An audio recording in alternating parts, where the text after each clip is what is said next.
No spin, no bias, no censorship. I'm Dan Wootton. This is Outspoken, live from the Uniting the Kingdom rally in central London. We are going to be backstage and actually side of stage all day long as the march makes its way for what is expected to be the biggest protest in British history. So if you can't be here in London today, don't worry, stay with Outspoken. We will have every piece of action from this stage and all the major guests who are backstage, Tommy Robinson, Katie Hopkins and Middleton. And joining me live right now, Ben Habib, leader of Advance UK. Ben, so many Patriots on the streets of London, and it feels like today takes on a special significance after the political assassination of Charlie Kirk. Well, it does. I mean, this is a freedom of speech rally, and what that assassin did when he shot Charlie Kirk was obviously deprive a family of their father, but he also fired a shot at freedom of speech. That was him, the assassin, accepting he'd lost the argument, he'd got no more arguments to make, and he was going to revert to the bullet. And that's why it's so important that these gatherings take place and that all of us who are on the political stage stand tall for the continuation of our freedoms, including freedom of speech. Absolutely vital. Now, what we're going to be doing over the course of the day, Ben, is actually showing the incredible scenes from across London.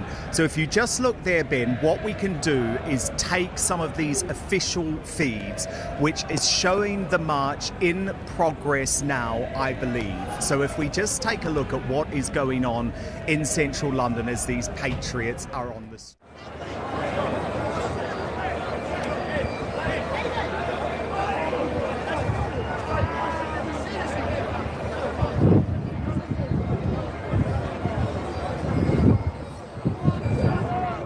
These are some incredible scenes, I believe, from so they were some incredible scenes from Audit's Ben Habib. Yeah, I mean, it's phenomenal to see. And, you know, we can feel the political sands shifting, can't we, Dan? 3 years ago, everyone was still saying vote Conservative. They've been wiped out. Until recently, people were saying vote Reform. A lot of people still are saying vote Reform. But we can see the sands shifting. And we see no reform here, do we? We see no Conservatives here. These are the British people. Any politician who believes in democracy should be here speaking to the British people. They're out in force. They're demanding their country back. The politicians that represent them should be here. And that's, by the way, why I'm here. And was that a difficult decision for you, Ben? Because I imagine you have a lot of people in the political establishment, in the Westminster establishment, and let's be honest, you know, you were leader of Reform UK until just a few months ago. So that has been your world in a lot of ways. Yeah. Was this a big call for you to make? Did you get a lot of people saying this is risky, Ben? What are you doing? People are going to associate you with the so-called far right. Absolutely. Well, I absolutely reject this notion of left and right. You and I have had this discussion before. There is no left and right. There's a difference between those who believe in the country and democracy and the people and those who stand against it. And I'm in the former category. If that makes me far right, so be it. But I don't see myself as far right at all. I'm in politics for the working and middle classes of this country. Anyone who's in politics in a democracy can only be in it for the working and middle classes. But just coming back to your earlier question, did I think about it? Of course I thought about it, but there was only ever one answer. Because if I had declined to speak, I would have been giving in to cancel culture. They want to create an environment where they silence you. The fact that politicians aren't here is because they haven't got the bravery to stand up against that cancel culture and say, sod it. I'm here for one reason, Dan. As I've said, the British people are here. How can I not be here? I have to be here. And one thing that I've found incredibly frustrating over the course of this week, Ben Habib, is that there has been unity on the right when it came to Charlie Kirk. But Charlie Kirk was not saying anything that Tommy Robinson doesn't say. And so I do find it very frustrating that we've had this support from Nigel Farage and Talk TV and GB News for the message of Charlie Kirk. But remember, Charlie Kirk was Tommy Robinson's most stringent American ally.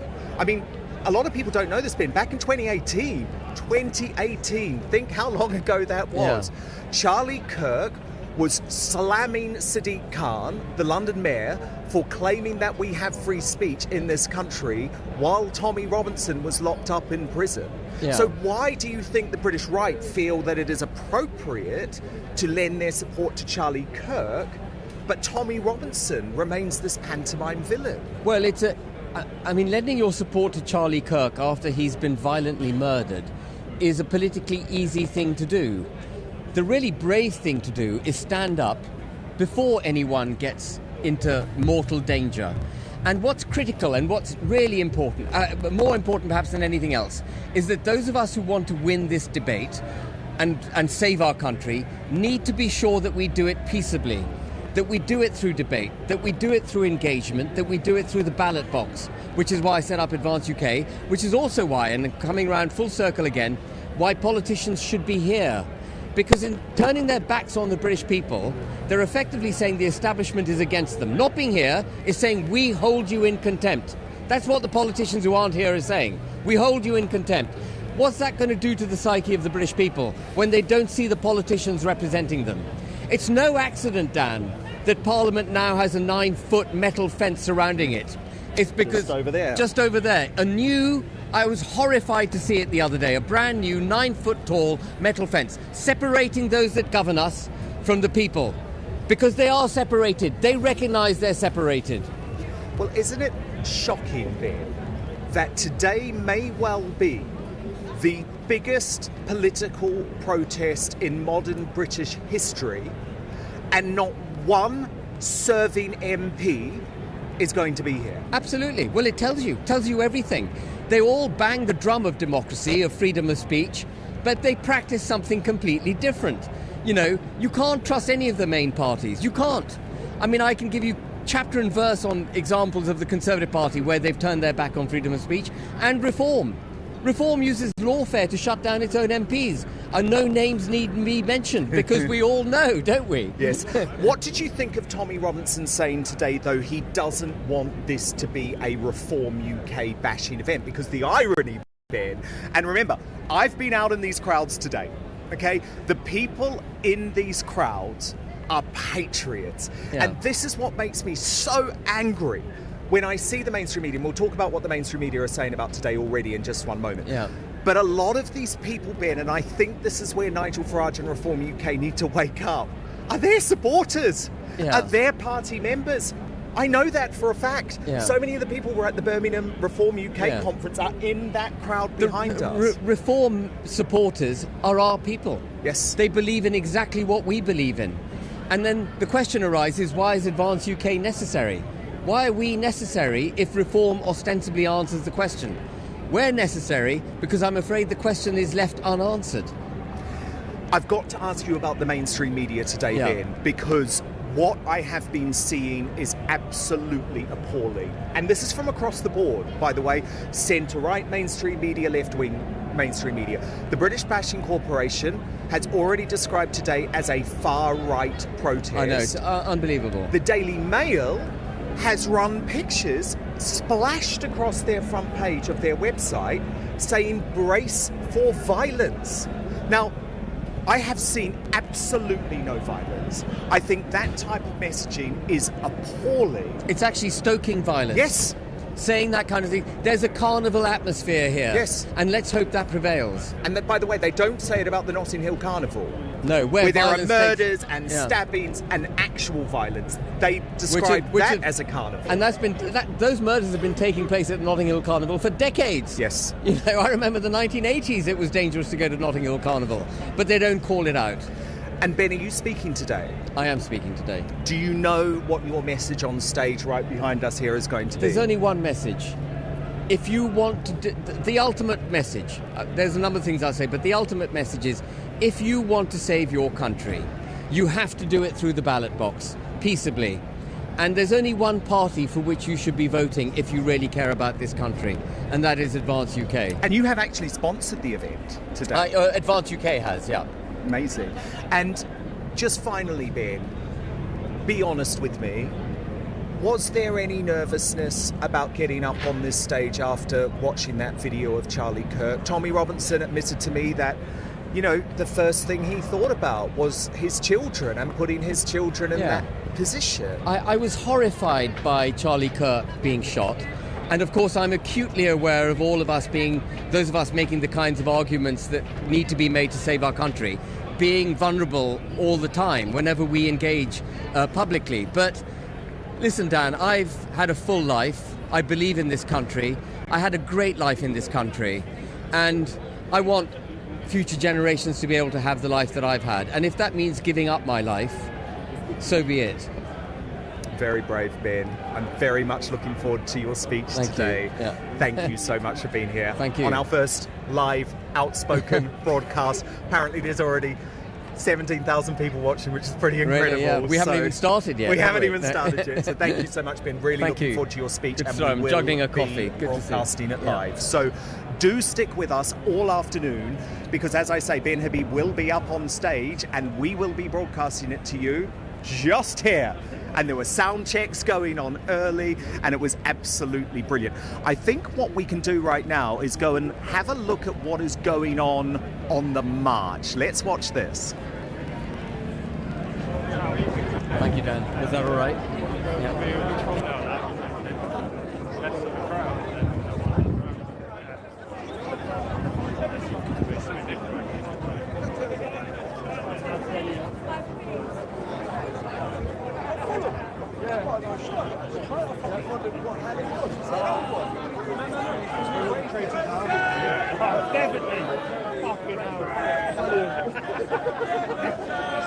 You are a fucking pervert.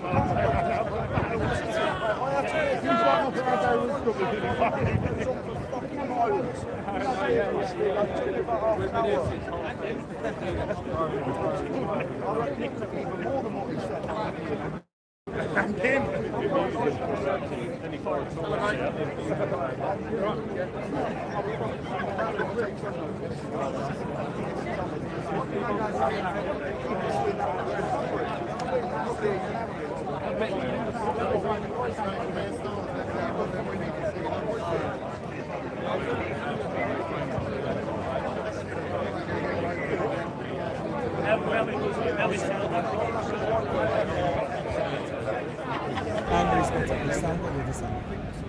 Okay. And we are back live at Uniting the Kingdom with Yunus Sadeghiani, and it is so good to see you, sir. You were broadcasting here as well because the independent media are out in force. Exactly, Dan, and it's good to see you. I think I was on your show before. Yes, you were. Yeah, we've done a podcast together. An Outspoken original. Exactly, and we spoke about the same things that we spoke about back then, you know, how they're trying to restrict freedom of speech, and especially after what happened with Charlie Kirk, I think events like this are even more important. We shouldn't be silenced. And am I right to say that your background is Iranian? Yes, I'm Iranian, yes. And so how does that change your perspective on an event like today, especially, Yunus, when so many in the mainstream media are trying to degrade it as racist? Well, the thing is, it's virtue signaling and it's political correctness. And I don't see any racism. I judge people based on the content of the character. I don't see color, I see culture. I'm very proud of my Persian roots. However, I just think there are certain aspects that, such as wokeism, Islamism, these things, they shouldn't allow to enter any society, especially the West. And the fact that we question it and the fact that we get called racist or xenophobic or Islamophobic for questioning these things is ridiculous. But then, for example, because I'm Iranian, maybe I can say something about Islam, but you can't. And they would call you an Islamophobe, but because I come from that background, I can. So I just think it's ridiculous. We need freedom of speech in society. Well, we shouldn't be that way. And what was your reaction to what happened with Charlie Kirk? I mean, it's a sad day. It's a sad day, but I think it's a turning point. It's ironic that his movement was called Turning Point.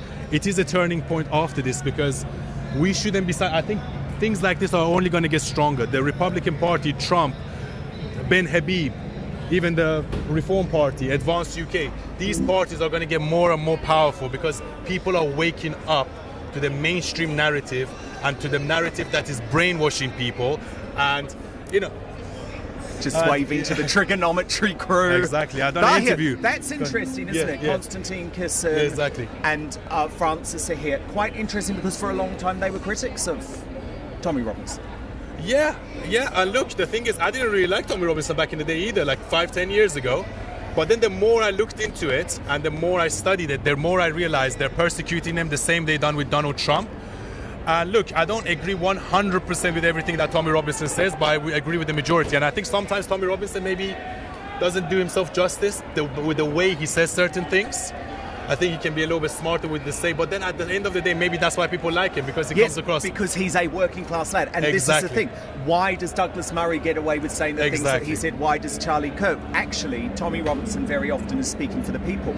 Now, you've obviously come through very recently our university system. And so I was very interested to know your reaction to what's happened with the Oxford Union president or incoming president.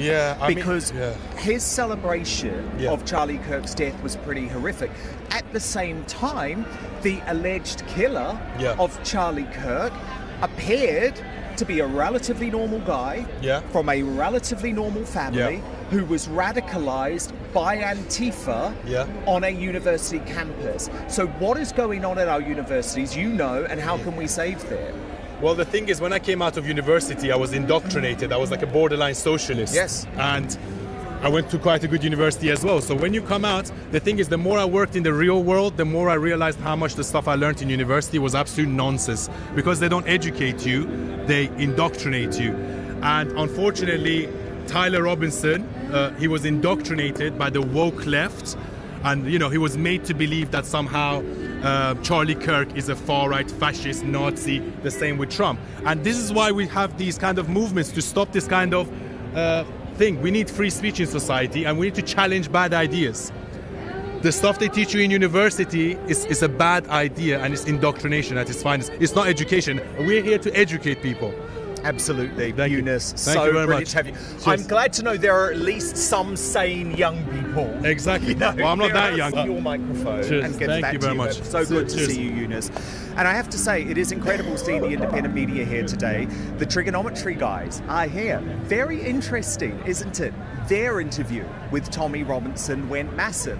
What I haven't seen backstage on the ground actually speaking to the Patriots is GB News, is Talk TV, is the British Bashing Corporation, is Woke ITV, is Sly News. Where are they? And from looking at the coverage earlier in the mainstream media, my feeling was that it really looked like they wanted to turn this event into one of violence. I don't think the people here will allow that to happen, although of course Neil Oliver has warned of a false flag event, has warned of infiltration, and of course we're keeping a very close eye on that too. Okay, we have a brand new feed coming in of what is going on this march, this massive march going through central London to meet us here at Whitehall. Let's take a look. But the trouble is they might have gone back to in Norfolk. I wouldn't mind filming their little charts, because they had loads of people going, but... Well, I'm stopping over here anyway. Yeah, apparently that's... you see that helicopter? Yeah, I'm stopping here. Go on.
This is why you should be staying with us here. and Outspoken all day long, because as you can see, what we're going to be bringing you is the best action from the independent journalists who are on the ground. And we just saw there from Tommy's own feed, I think also from Audit maybe, and there was one other, and we're going to keep on bringing you the best action on the ground. It was Fox Audit and Street Hawk. So incredible work from them. And I just have to thank all of the independent journalists who are doing the most amazing things at the moment. And we're going to bring in one of these new influencers now. This is Jade Warwick, who is behind the Warwick Report on Instagram. She is an American-based influencer. But Jade, this is so interesting. What brought you here to cover the Tommy Robinson event? Well, I live in DC, and I came over here because I thought it was very important to support women and stand up for women's rights. Our government has been completely neglecting them, ignoring some very horrible things like the rape gang incident. And yeah, I felt like, this is where I'm from. I grew up in Wales. I left when I was 18. And being a dual citizen, I want to help both my home country and my new country. How horrifying is it for you to see Americans so concerned about what's going on in your home country? Honestly, it's a worldwide phenomenon. Everyone is behind this, truly. You have the woke liberals, but honestly, it's a minority. You have the silent majority on your side in America. They don't want to become like the UK. We see how bad it is over there, and that's why we stand by the Constitution, the First Amendment and the Second. Amazing. However, our heart has broken over what happened this week with Charlie Kirk. Did it make today almost more important, Jade? Oh, 100%. I mean, the ironic thing about, Charlie is that the Liberal Democrats hated him, but he debated people. He was the one person who would have a sit-down conversation with you, would never hit below the belt, and was quite moderate, actually. And they got rid of him. It's not good. Do you think they are trying to take people out, threats out on the right? 100%. I mean, I'm a very small fish, but I get tons of unaliving threats, and I can only imagine what the big fish get. And are you going to keep on covering what's going on? Oh yes, nothing can stop me, because I am protected by the Constitution, being an American and being a Brit, and I feel like it is my duty, and it's what I'm on this planet for. The Warwick Report on Instagram. Jade, so brilliant to meet you. Thank you so much for having me. Lovely to have you today. And it is amazing, actually, that we are getting all of this support from people across the Atlantic. InfoWars is covering today. I've already given an interview with them. And I think we can go down and look at what is happening right now on the streets of London.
There's just too many people. So we turn back. Yeah.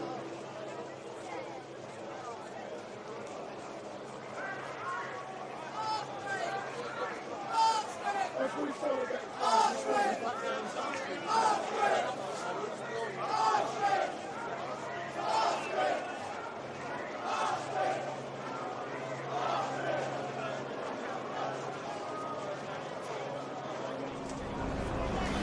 also really powerful scenes from the streets of central London where you could probably hear, I think I heard correctly, people just chanting our streets, and they should be. And I certainly get the sense today of a reclamation. We are taking back our United Kingdom. The people here today are not prepared to cower, because everyone who is here is taking some type of risk, be it a risk from their friend or from their employer or from their family member, and that's why it is so brilliant that you've done it. We also have lots of international contingent here, including Stefan Thompson from Vicegrad. So great to see you, Stefan. Dan, thanks What for is it that has made you so interested? I mean, you interviewed Tommy the other day. Why do you think the battle for free speech in the United Kingdom is so important for the whole of Europe, and actually the whole of the world?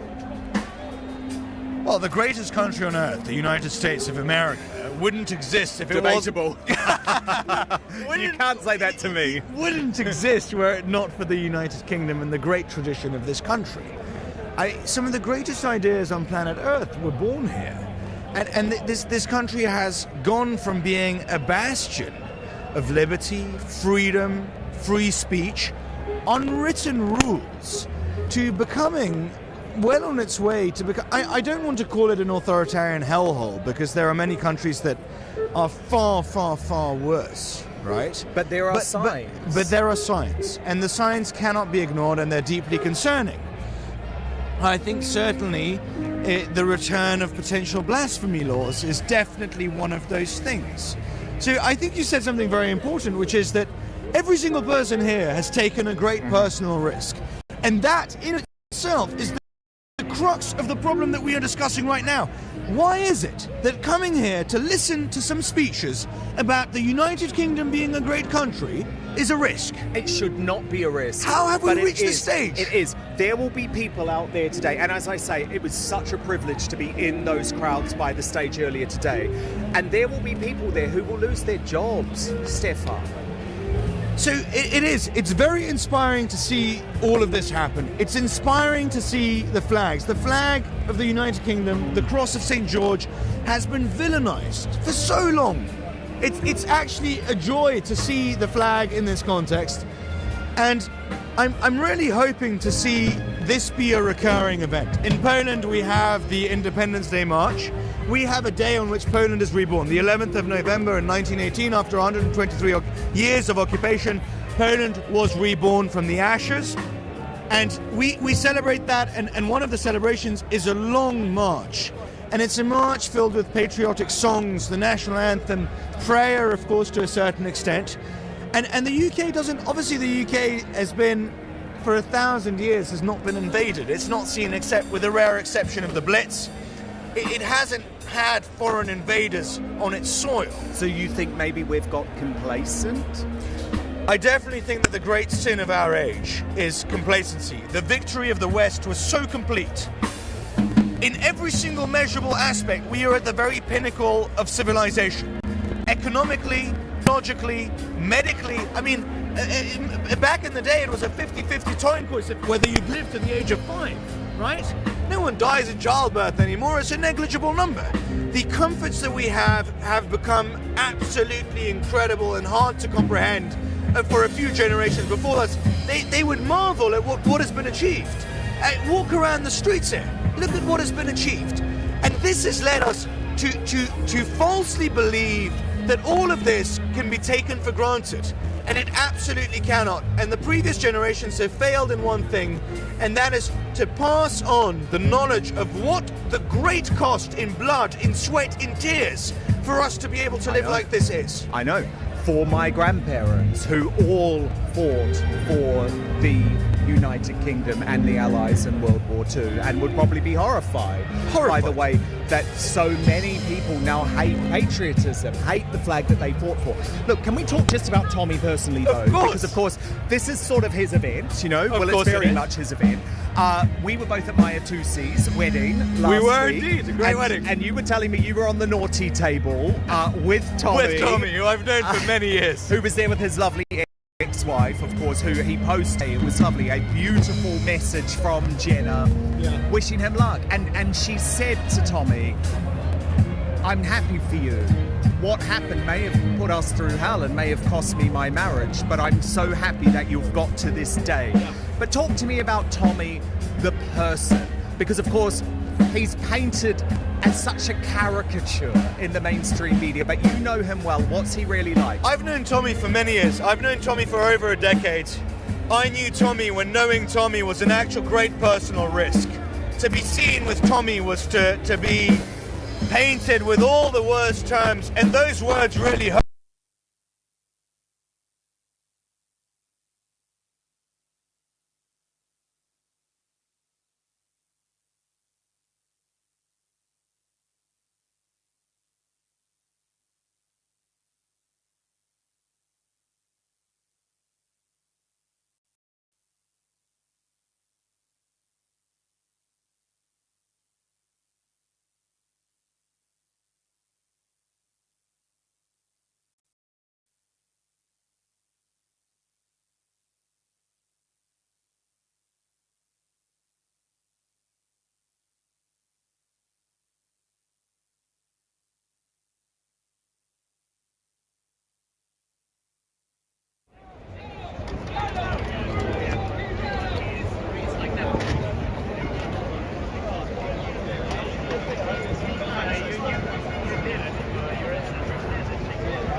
First of all, not to point the fingers at other people, but we need to point them at ourselves, because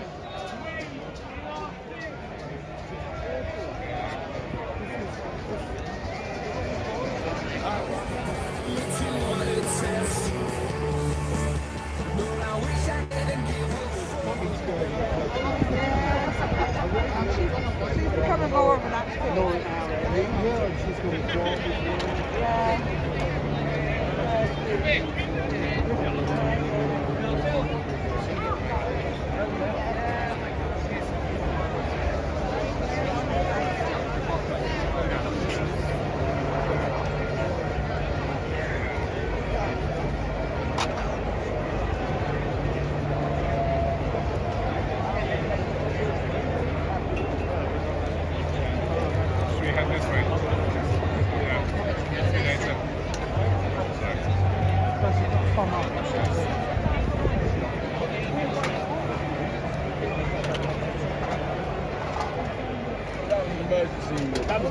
That was a fucking, that was it.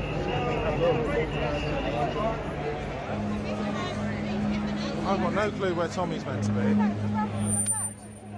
Ow, ow, ow, ow, ow, that was bad on the... Quick announcement. Can Brother Wendell make his way to the stage right now? Brother Wendell, if you can see him, tap him on the shoulder.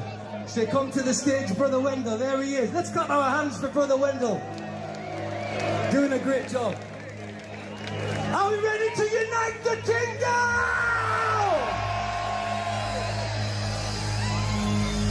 Let them hear us in Parliament. Let them hear us in Downing Street. Let them hear us all around this nation. Make some noise!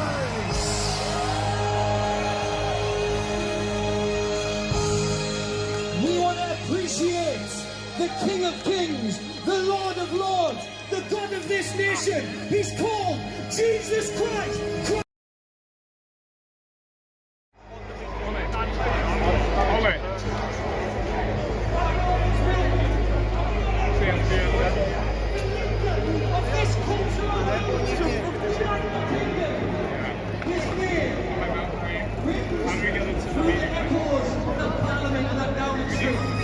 His name gives nightmares to Keir Starmer and all the leftists around this country.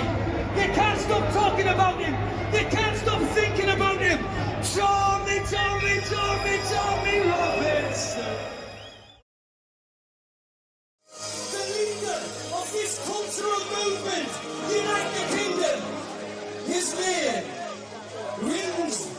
the echoes of that Parliament and that Downing Street. Tommy, Robert.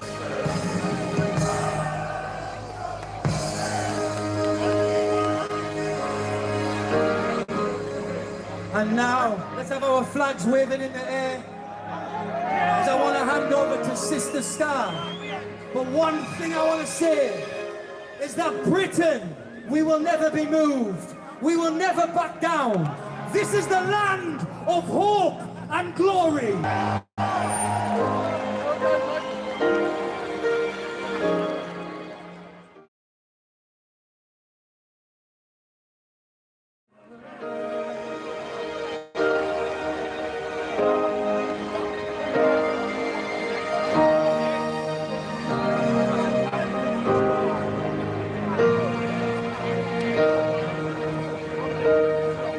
Land of hope and glory, Mother of the free.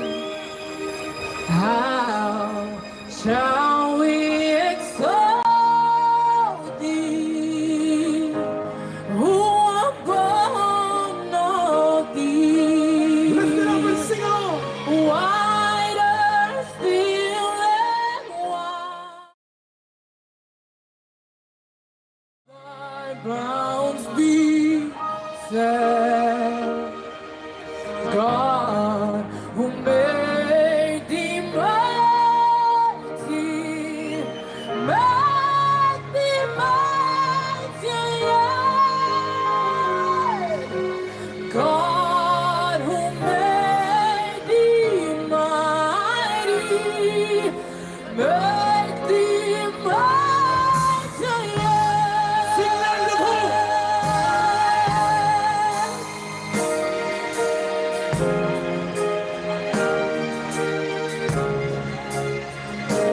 Land of hope and glory. Let's lift it up.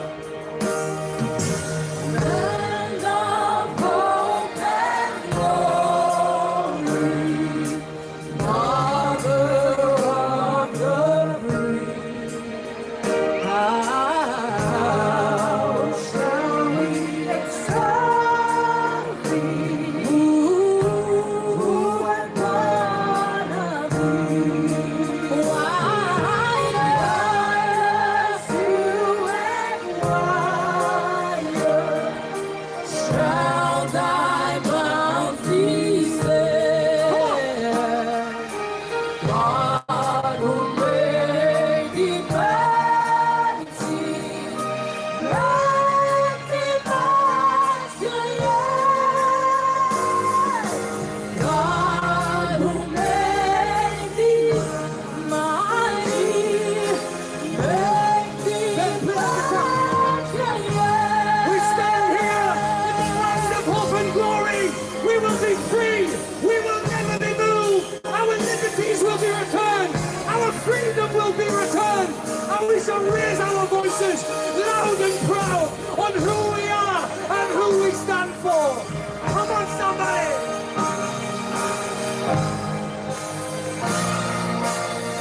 Sing wider. Wider still and wider shall thy bounds be set. God, who made thee mighty,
This is a very important safety announcement. Everybody in this crowd, listen in. Whitehall is full. If you're not in Whitehall now, you're not getting in. If you get in, people can be crushed and hurt. So do not try and enter Whitehall. If you understand, cheer.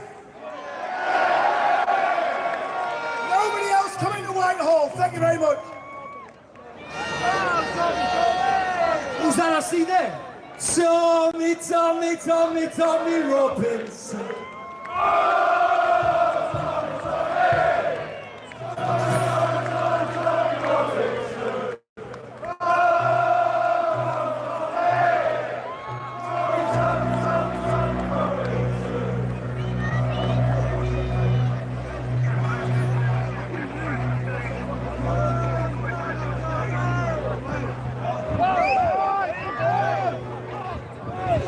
All right then. England, Scotland, Ireland, Wales. Are we ready to unite the kingdom?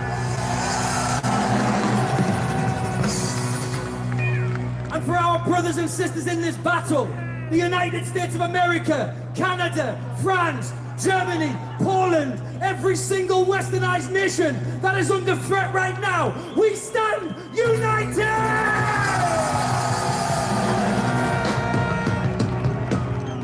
This song is the theme song for the Unite the Kingdom movement. I want to say thank you to Tony from WAT Patriots who wrote this song, and he sent it to Tommy and we recorded it. It's out right now. We need everybody here and watching online to download this song right now. All you have to do is go to utksong.com, utksong.com. Don't just stream it. We need you to download it, and I'll tell you why. Because we want to get this, did I say want to? We are going to get this song to #1 in the British charts. Come on, you can do better than that. Not just because it's a good song, because it represents our movement, it represents our voice, it represents our people, and it represents Tommy Robinson. And when the BBC don't have any choice but to play a song of Tommy Robinson and Unite the Kingdom, it's gonna be sweet. Let's unite the kingdom!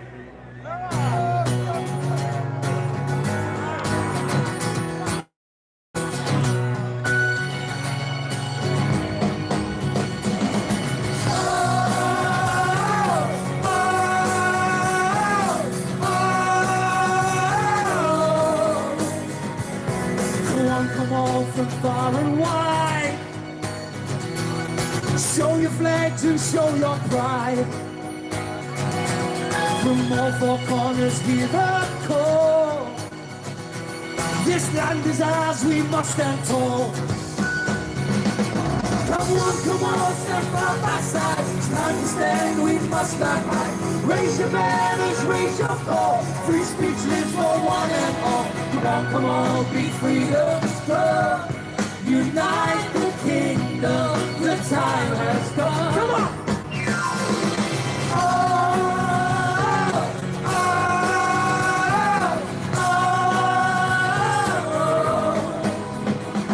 From New York streets to Canadian plains, the struggle same, the fight remains.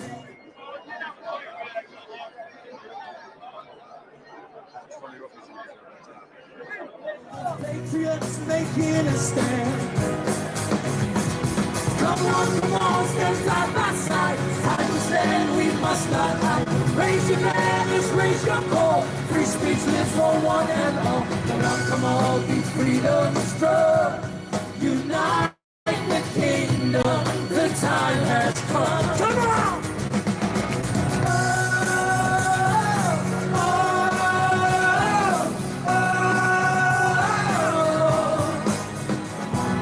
Tried to scare us, tried to shame, but we won't bow nor play their game. Speak the truth, we stand our ground. Within the people, the power's found. Hey, come on, stand side by side. It's time to stand, we must not hide. Raise your banners, raise your voice. These weeks lift, it's still our choice. Come on, the time has come. Unite the kingdom, we'll show. Just clap your hands like this, here we go, yeah!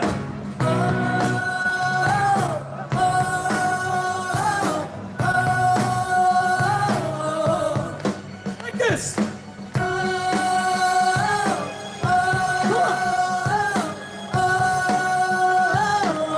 And lift your voices, here we go!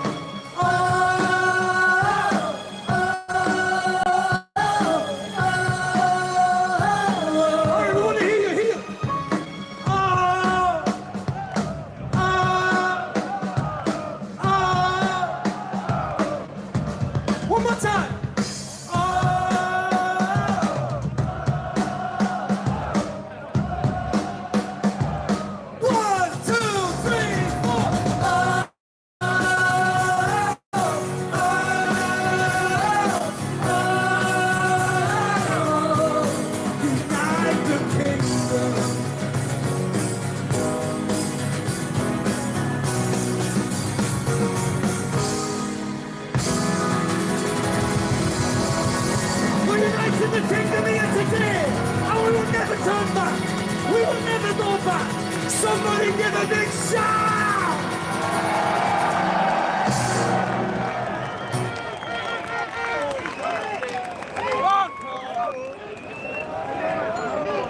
Are we good?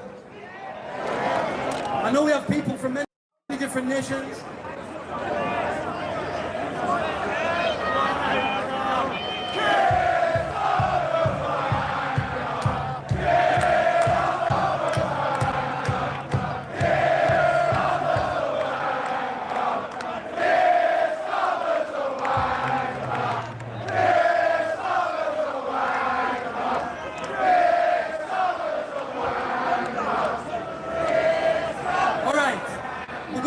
Song, so just have a bit of fun with you, alright?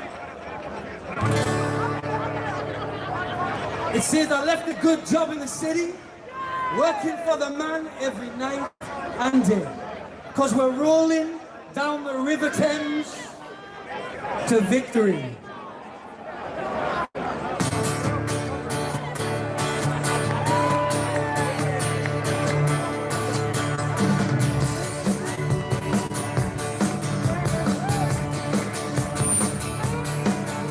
I left a good job in the city.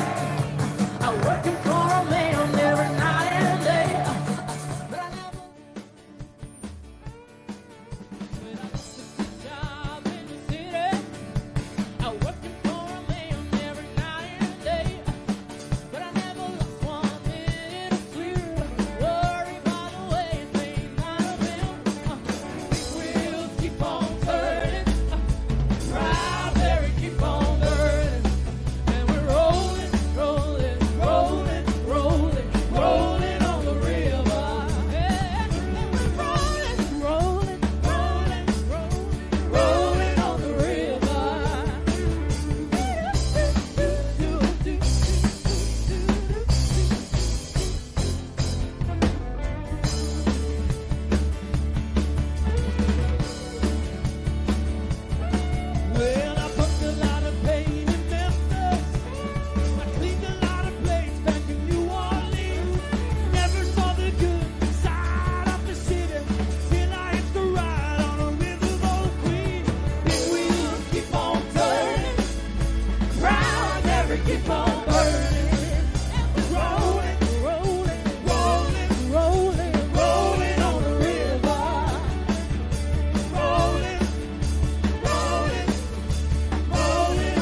One more time, the boys rolling, rolling.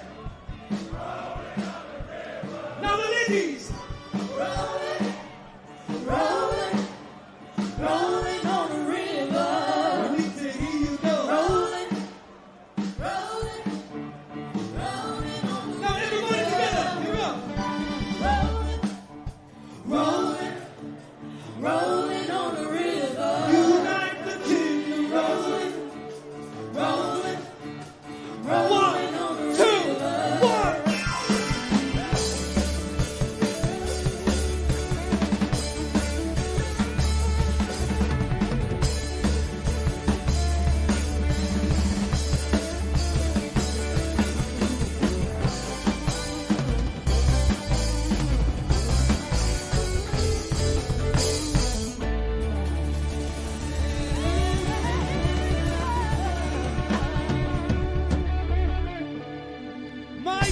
devil tells me that we can stop the rain.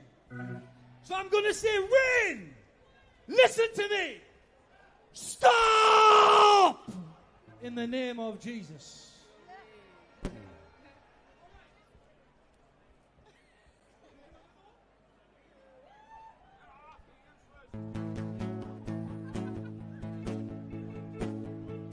Don't worry, it's going to stop.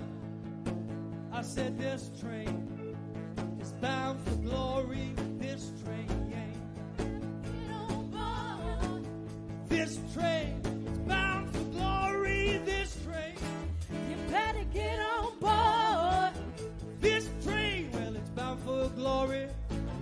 Carries all this righteous and holy. This train is bound for glory. This train is united. This train is uniting the kingdom. This train, you better get on board. I said this train, it's uniting the kingdom. This train, you better get on board. This train, it's uniting the kingdom. England, Scotland, Ireland, and Wales too. This train. All right, let's go.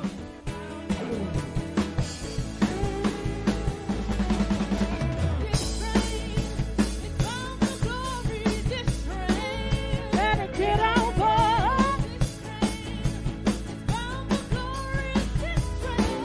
Better get on board. This train is bound for glory. This train is bound for glory. This train is silver and gold. This train, get on board. Oh, this train is silver and gold. This train, get on board. This train. Silver gold, everybody ride. Yeah, on this train is bound for glory. This train. This train is bound for glory. This train, yeah. You better get on board. This train, yeah, well, it's bound for glory. This train, you better get on board. This train, well, it's bound for glory. Don't carry nothing but the righteous and holy. This train is bound for glory.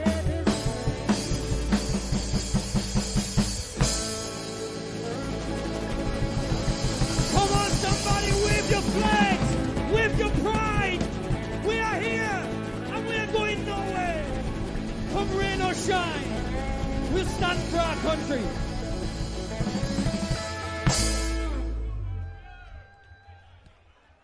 Who wants to hear one more song? Yes, you do. Let's go. All right. We want to do a song. Sister Star is going to sing it.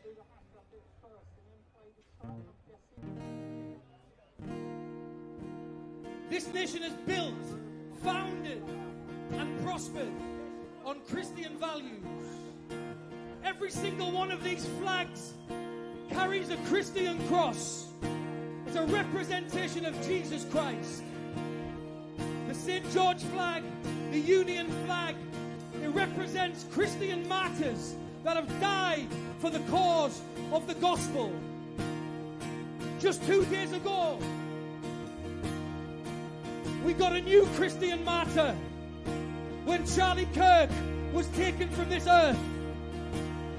You can do better than that for Charlie Kirk. He's one of our own. He's one of our own.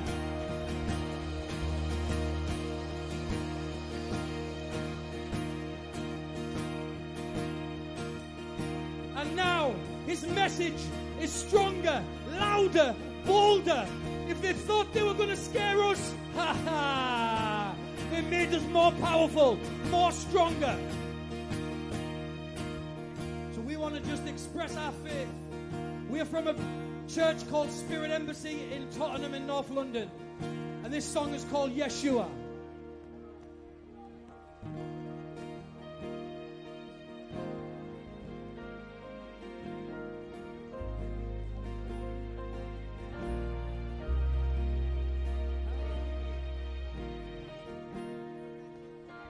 My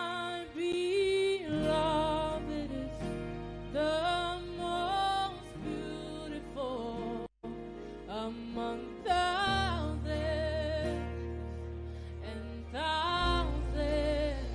My beloved is the most beautiful among thousands and thousands. My beloved is the most beautiful among thousands and thousands. Yeshua.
I trust God, Yeshua.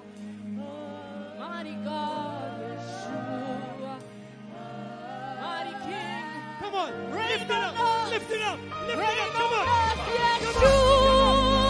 Let's go, let's go.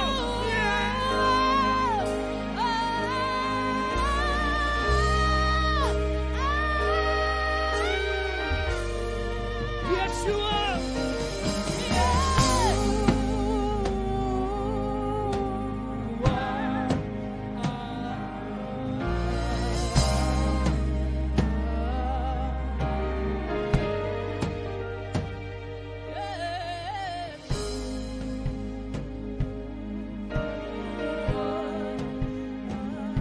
The rain is falling on us like rain from the heavenlies. As this movement is blessed, this nation is blessed, this people is blessed. And as we hold them Christian crosses in the air, as we hold them Christian flags in the air, we tell every demonic spirit, we tell every demon and devil, you will not take this country, you will not take this people. We will stand, we will fight, we will win, because we stand on the solid rock of you, Jesus. Yeah.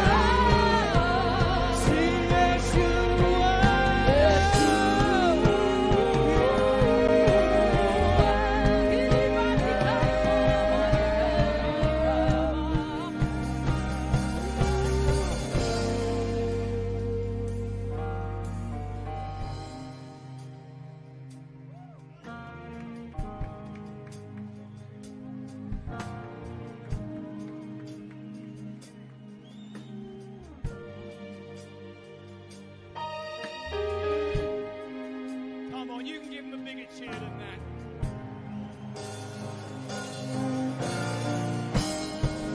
You can give him a bigger cheer than that. Come on. It's a long way to come. Make it count. Make it happen. Come on.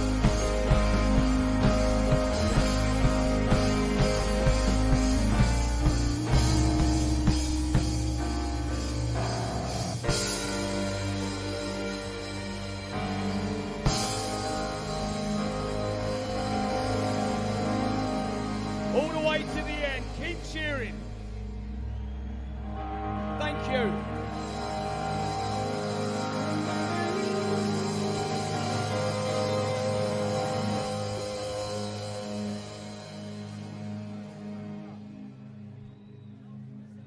That was powerful. Oh, Tommy, Tommy!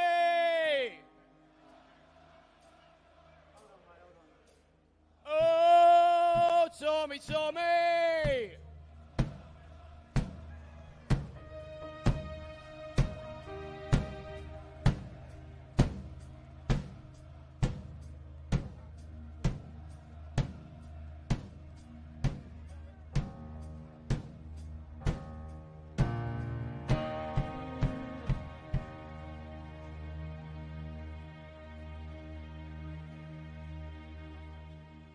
Absolutely fabulous. Just waiting for that to finish all the way to the end. Are we ready? Tell me when we're ready. Are we ready to go? Ready to rock and roll? Yes, London!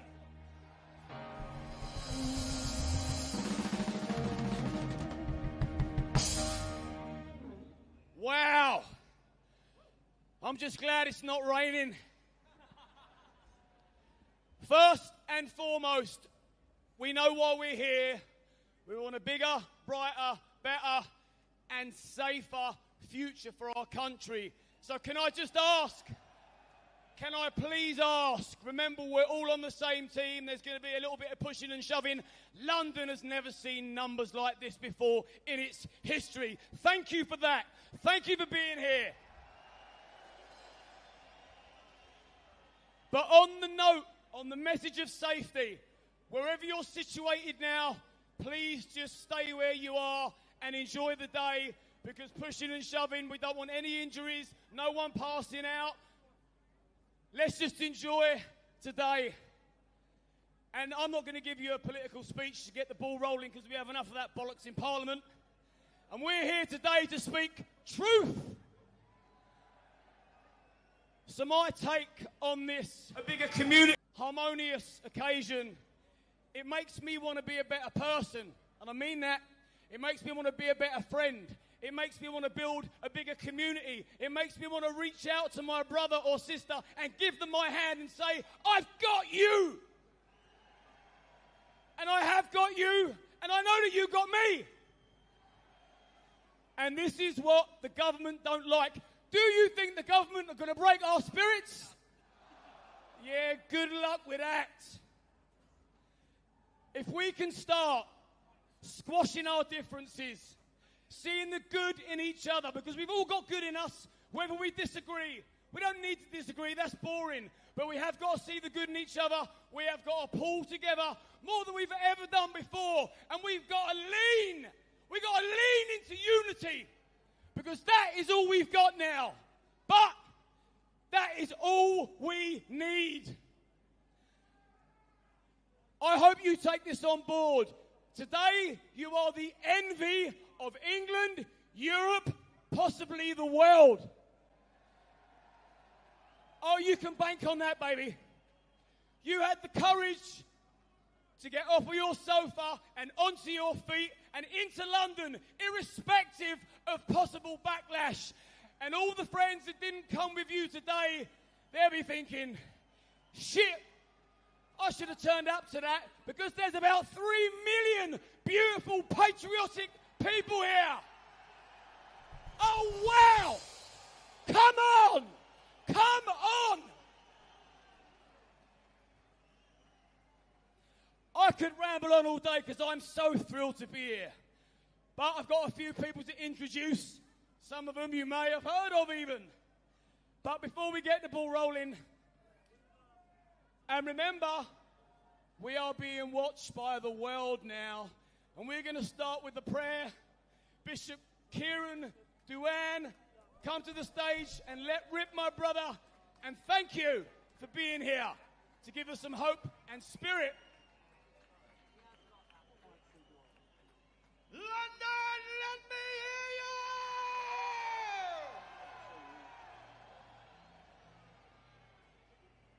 This week, one of our own paid the ultimate price. And if you believe in what Charlie Kirk believed, if you stand for your faith, if you stand for your family, if you stand for your freedom, lift your voice and shout! My brothers, my sisters, let us consecrate this time to our beloved Lord as we pray together. Our Father, who art in heaven, hallowed be thy name. Thy kingdom come, thy will be done, on earth as it is in heaven. Give us this day our daily bread, and forgive us our trespasses, as we forgive those that trespass against us. And lead us not into temptation, but deliver us from evil.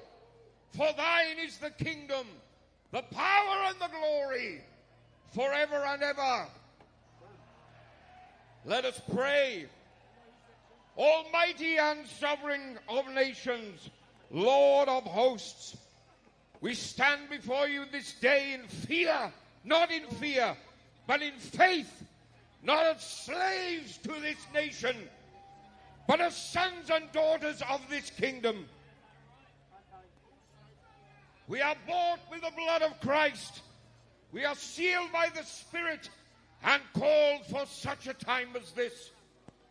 We thank you, God, for this land. It is ancient and storied, consecrated by the prayers of saints, watered by the blood of martyrs, and preserved through the fires of trial. God, you have not abandoned Britain, and though our night has been long, yet your dawn breaks. Send forth, O God, your Spirit to shake this nation to its very core. Because this day, This day we rise. Our sons and daughters are awakened. Our parliament trembles.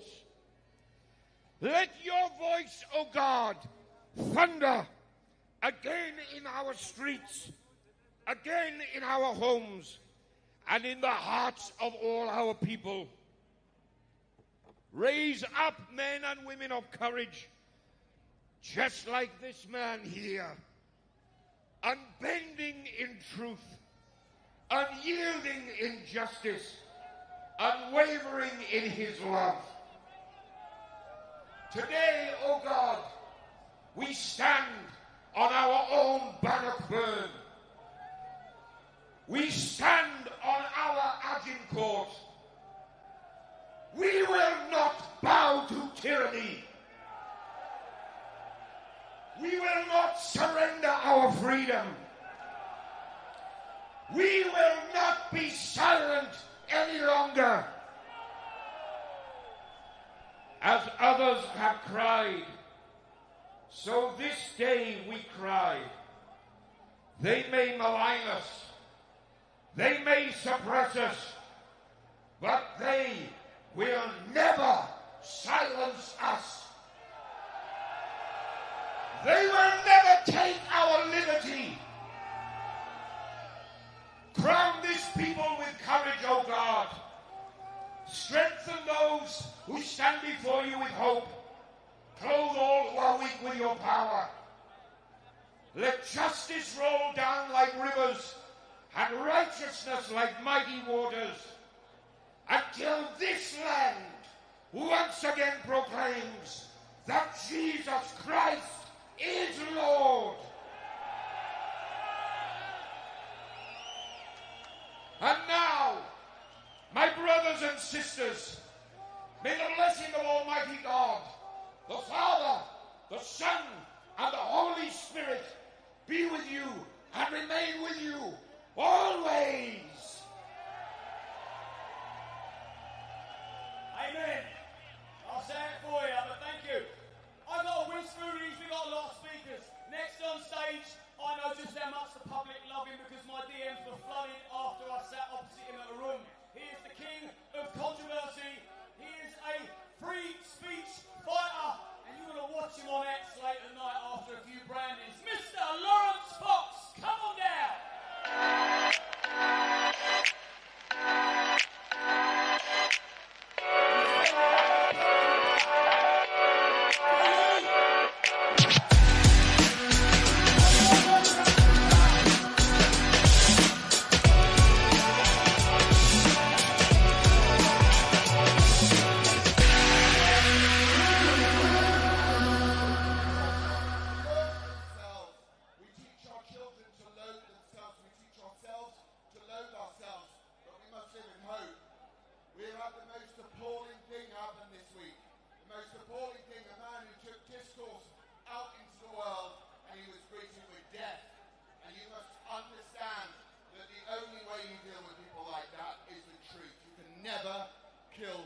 Truth. So we will take a sword every single time to those that try and shut down free speech. Free speech belongs to every single one of us. It doesn't discriminate between rich or poor. We must defend it with everything, otherwise we are ruled by the tyrannical hordes of angry, envious and greedy people. And I live in hope, and I see the sun, and I pray for Charlie Kirk. And I pray for the great people of America and you wonderful people who have come out today to show your support for our nation, which matters. Our nation matters. This is our home. We have nowhere else to go. And we will defend it. And we see here, with the millions of you before us, that we will not be defeated, we will not be quiet, and we will stand for our country and we will be proud. And we will honour those who came before us, who gave the sacrifice that we must do in return. Otherwise our children will be fighting in the streets. Our country is facing demographic suicide. We are allowing untold numbers of people who have no interest in our nation, no affinity with our nation, no desire to integrate or assimilate with our nation, into our nation, and no politician gives a can't swear. Don't swear, Lawrence. I believe in you. I believe in you, and I believe in Tommy Robinson. And I'll tell you why. Since the beginning of my journey through this mad world, I have learned one thing. It is the person who suffers the most who is the most genuine. And we can thank Tommy for what we have done. We must remember that this is our home. We love our home. We have nowhere else to go. And I will not have my children debauched in school and told that the way that they must be taught that it's okay and we've got to include people in certain ways. I want to live in a country that is proud of its traditions and its heritage. We must make families and we must make hope. And I tell you, the only thing that really matters is I see my sons and I see other people's sons and I see the next generation are a golden generation. And we must hold them so close and encourage them because this is a kingdom and we must be united against those that wish to destroy it. And I am honoured and grateful to be here, to be able to speak to you all. I have nothing else to say, but we must unite the kingdom! Freedom!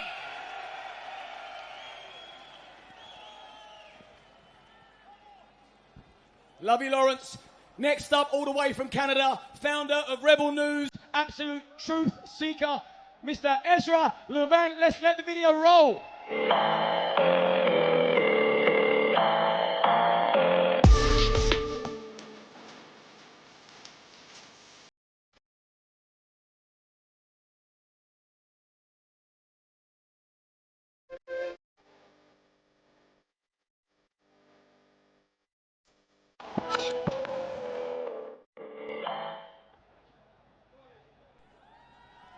Hello! Hello and welcome to the hundreds of thousands of you stretching for miles in this great city. And hello to the millions more watching online around the world. That's part of the story, isn't it?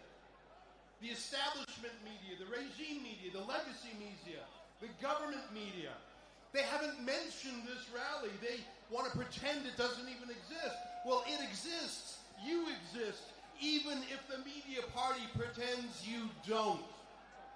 And if the only source of news we had was the regime media, that would be a problem. But across the United Kingdom, and in my country of Canada, and around the world, a new generation of citizen journalists is arising to tell the other side of the story. Whether it's the Canadian truckers, or the Dutch farmers, or now the mothers and grandmothers protesting outside Britain's dangerous migrant hotels. Just as establishment politicians have failed to loyally serve the people, establishment journalists have failed to honestly tell us about our world. But here's the good news. Each of you can be a journalist. If you have a cell phone with a video camera, you can be a journalist. If you have an X account, you can be a journalist. To fill in the blanks left by the media party, to tell the story of your own community, and to correct the regime media's many errors and lies. Measured by the number of people who watch his videos and documentaries, our host today, Tommy Robinson, is in fact Britain's leading journalist. And the response from the regime to simply call everyone a racist, it just doesn't seem to work anymore, does it? And more people will watch this rally online than watch all of the official TV news stations and newspapers in the UK combined. It's not easy being a dissident these days, though. Police will find a way to arrest you.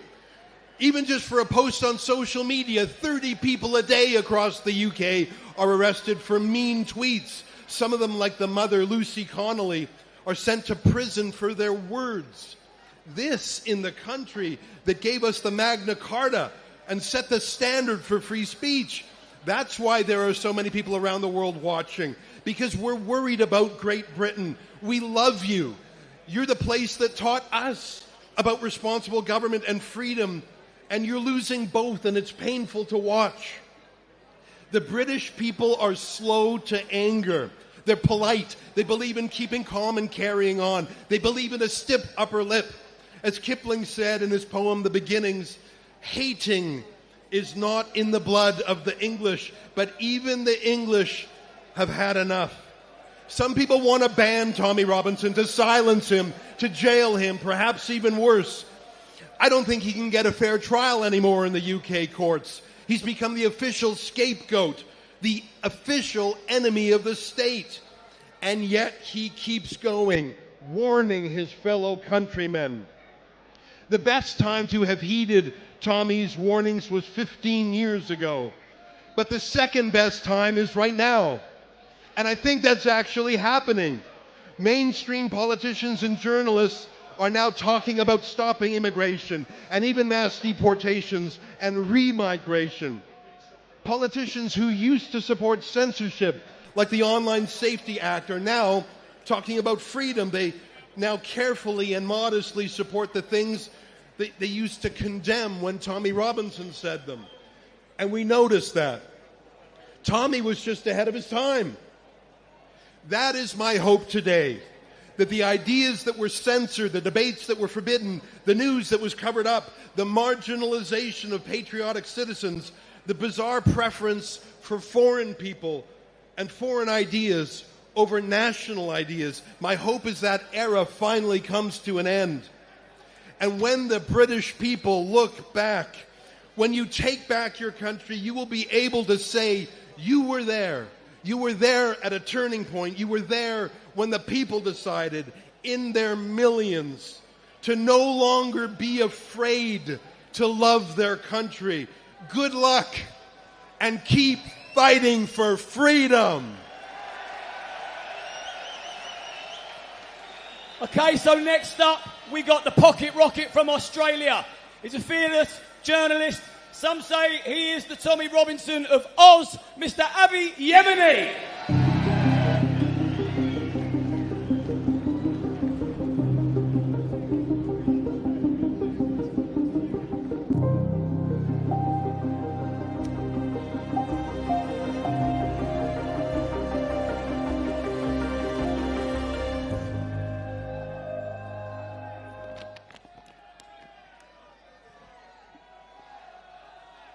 G'day, London! Bloody hell, they wouldn't hear that from Melbourne. G'day, London! That's fair income, that's a bit better. So for those of you who don't know me, my name is Avi Yemeni from Rebel News. I am Tommy Robinson's taller, more handsome brother. But on a serious note, how good is this? I've been to Tommy Robinson rallies for almost a decade now. Bloody hell, in the beginning I got a lot of crap for them. But they were massive then. But it is nothing in comparison to what we're seeing here today. The world is waking up thanks to Tommy Robinson and his leadership.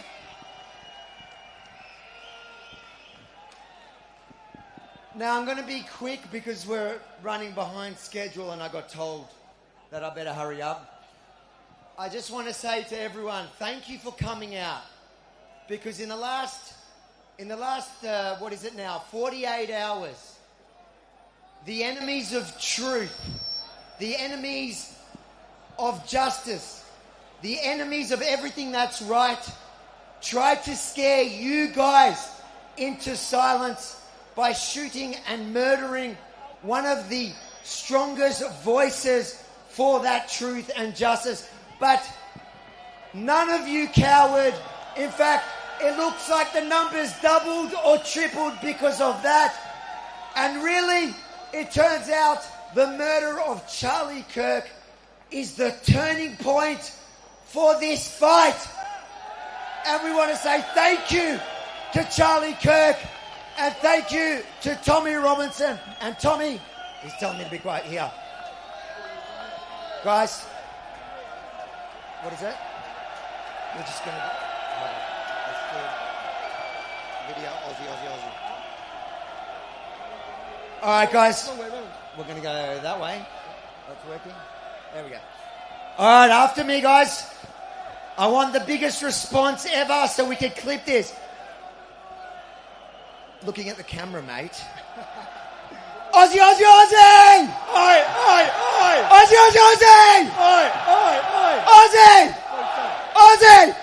Aussie! God bless. Now I'm just going to introduce the next hero. Is a man who comes from possibly the only person that comes here further than me. Just the haka. Do I introduce it? I have no idea what I'm doing at the end now.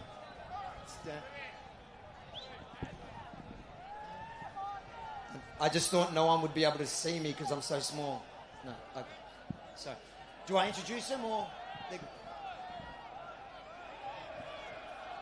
All right, guys, the Destiny Church from New Zealand are here to perform the haka for you in London.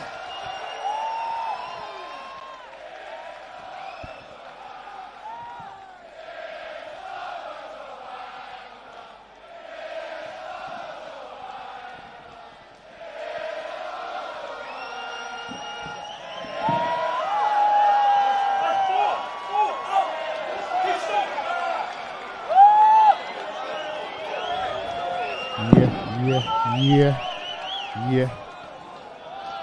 RS2 shoe. Yeah.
Blow the trumpet of Zion!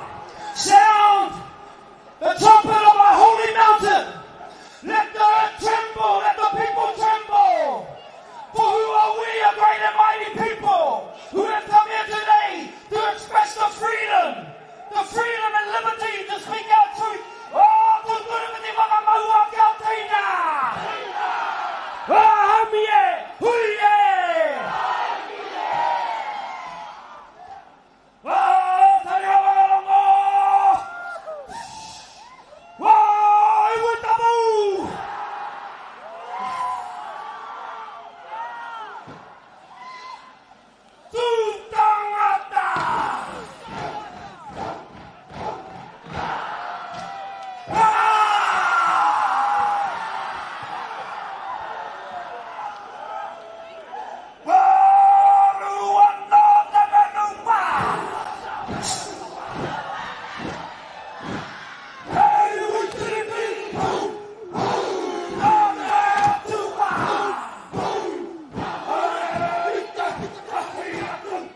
Almighty, United Kingdom, unite the kingdom, unite the kingdom, unite the kingdom, unite the Commonwealth countries. I'm talking about United Kingdom, Australia, New Zealand, whom I represent here, Canada, South Africa, the Pacific Islands. We are all with you today. Tommy, thank you, Tommy Robinson, for having us here in this moment of history.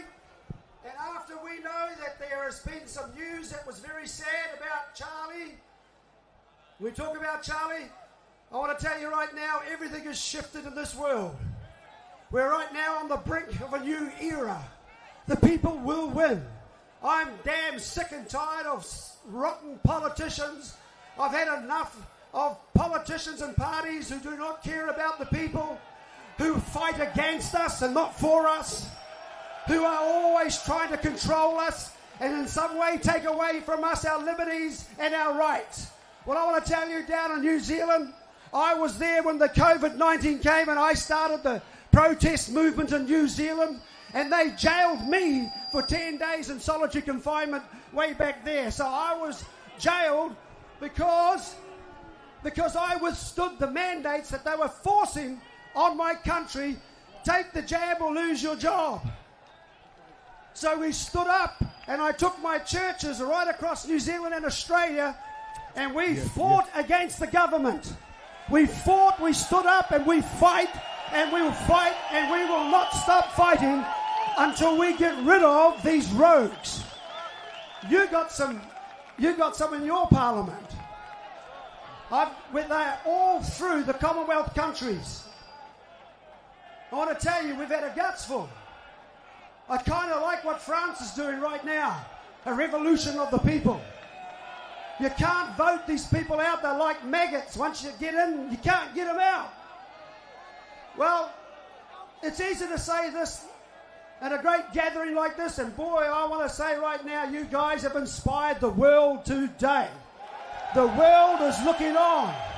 And I want to tell the world very quickly now, as I finish this here with you, that somewhere along the line we did a very bad trade-off. All of the Commonwealth countries, the Western Christian countries, somewhere along the line there we traded our Christian ethics and our Christian way of life and values, and we traded it out for secular humanism. Secular humanism is Satan's tool that made a climate that set it up for a corruption and for all sorts of perversions. We turned our back on God.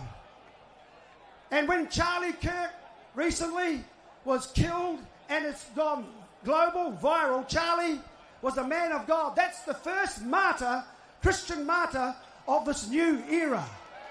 He has lit the world up today. And I'm telling you, Charlie's voice still speaks today. When he's dead, then he is actually alive. Charlie still speaks through us, through a heart of freedom. For Jesus Christ is Lord of all nations. Blessed is the nation whose God is the Lord Jesus Christ. Yes. I want to tell you right now, this is the day, this is the moment that we should rise up and take away the secular humanism. Secular means a society without God in it. We're our own worst enemies because the Western countries, we allowed that secularism to come in because that meant that politicians can do what they want. They took away Christian values that held them accountable because they had to tell the truth. They had to tell the truth. They were accountable when Christianity was undergirding our democracies. We turned our back on God. Charlie's voice has spoken loud and clear across the nations of this world that we must return back to the faith that built our nation strong. And that faith is Jesus Christ. As far as I'm concerned, there is no other God. The Lord my God, he said, I'm one God, the first commandment. So there is no other gods. All the gods of the nations are idols. But the Lord made the heavens. There is no other religions. There's only Jesus Christ and then all the rest. This is religious wars. It's Jesus Christ versus Satan. Christianity versus the rest. Islam, Hinduism, Baha'i, Buddhism, and whatever else you're into are all false religions. We've got to clean our countries up. We've got to get everything out that does not know or receive Jesus Christ. Ban any type of public expression in our Christian nations from other religions. Ban halal, ban burqas, ban mosques, ban temples, ban shrines. We don't want those in our countries because our countries have been built on a religion that founded our great nations. And as far as I'm concerned, I might offend you, but I'm going to say a word to you. The monarchy better pull its socks up. Because King Charles is supposed to be the defender of the faith. He took an oath. He has not defended Christianity. He's defended Islam. He's defended other religions. And I'm telling you on behalf of Australia and New Zealand at least, and probably Canada, because I see that Avi and Ezra are here, and we can speak for all the specific countries, that if you do not come out and declare that Christianity must be the official religions of our Western countries again, then we're going to pull away. We're going to pull away from the monarchy, and we'll form a Christian alliance, allegiance of nations, who will join the United States of America. Bring those flags here. I'm done, because God said you're either blessed or you're cursed. Today, I want to say you, we're going to get rid of the curse and bring back the blessing to our nations for our children's children. So right now, in the name of Jesus, secular humanism, I break your power right now. Rip it up, boys. Bring the next one out. In the name of Jesus, the Muslim Brotherhood, I break your spirit in the name of Jesus. Rip it up, boys. Bring the other one through. Here's the Islamic terrorist flag.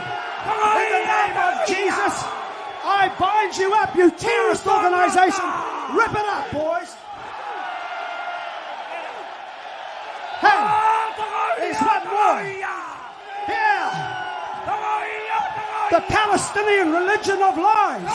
The Palestinian religion of lies and corruption. In the name of Jesus, we finish your power in the nation. Rip it up, boys.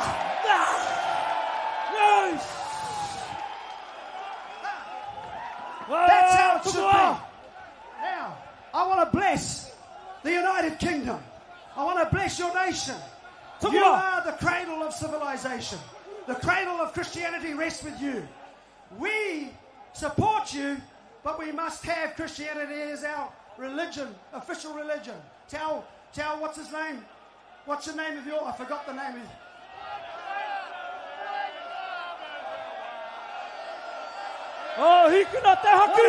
Tommy, what do you call him? A wanker? We got wankers all through the Western civilized countries ruling over our country. Flags up! They've got to go.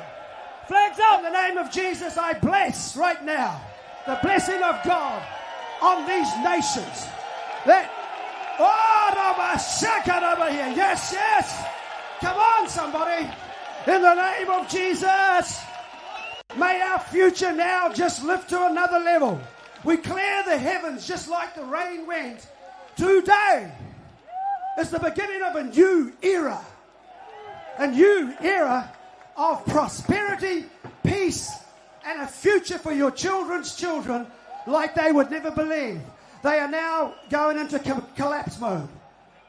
They're collapsing. Then we'll take over. Get ready. Finish with the talk. Time for action. Thank you very much. Tutti ripeti baka maua kia tina. Haumie, huie, darkie, da. Kirao. Huria, tukua.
It's safe to say you won't see that at the counter-protest.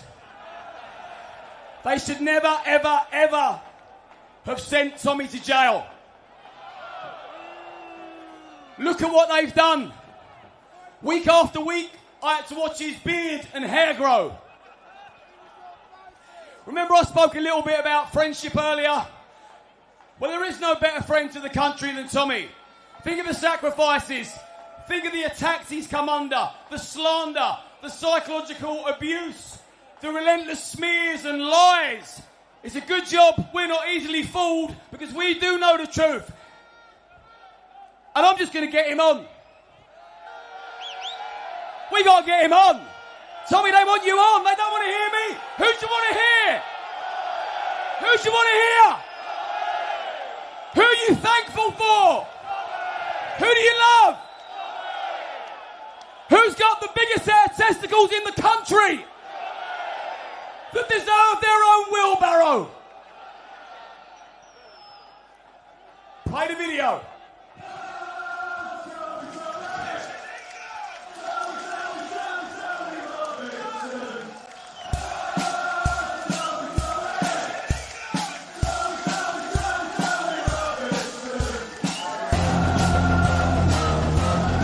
"18 British women raped." You tell me why I wasn't arrested. I'd have been arrested.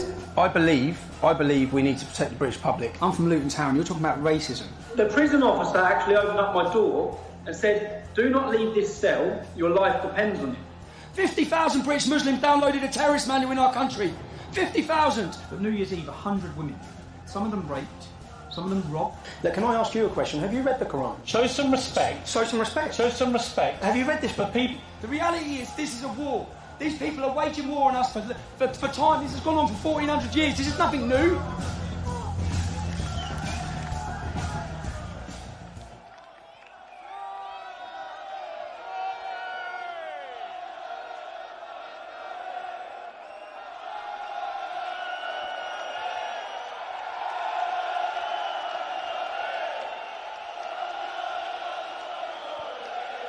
Look, my throat's gone already, okay? Look around you, feel your strength. You are part of a tidal wave of patriotism that is sweeping across this country.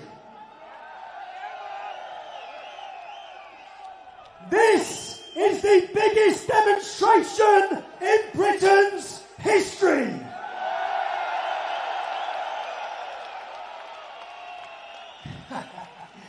Turn to the person next to you. Shake their hand. Greet them. Give them a hug. This is your community. These are your brothers and your sisters. We today are united. Today is the spark of a cultural revolution in Great Britain. This is our moment. The traitors in Westminster are watching right now. They are cowering. They are trembling. Keir Starmer, the Labour Party, the revolution has started. They managed to silence us for 20 years with labels. Racist, Islamophobe, far right. They don't work anymore. The dam has well and truly burst. The cat is out of the bag and there is no putting it back in. The silent majority will be silent no longer. Today, we are sending shockwaves through the corridors of power of the elite like a bloody earthquake. last 20 years, there has been a globalist revolution. They have attacked the family, they've attacked Christianity, they've opened the borders, they've flooded our nations.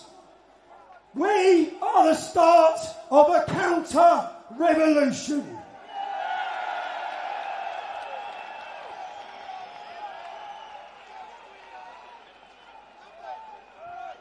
What a moment! Look at this! Look at this!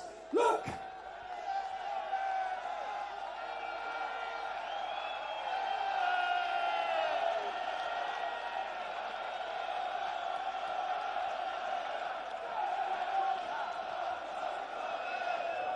We are done being gagged. We are done watching our communities crumble at the hands of open border, mass, uncontrolled immigration. Our women, our daughters are scared to walk the streets. Their safety has been taken from them. And what do the elite do? Just last week, they took Epping community to court, and they said in court that the rights of migrants, undocumented migrants that we know nothing about, supersede the rights of the local community.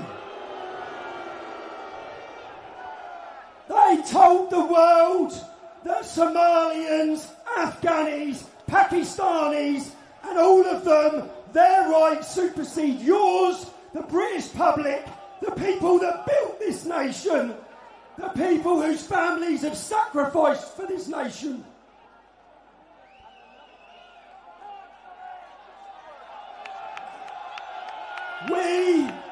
We have gone from 30,000 people to 100,000 people to 200,000 people to millions of people.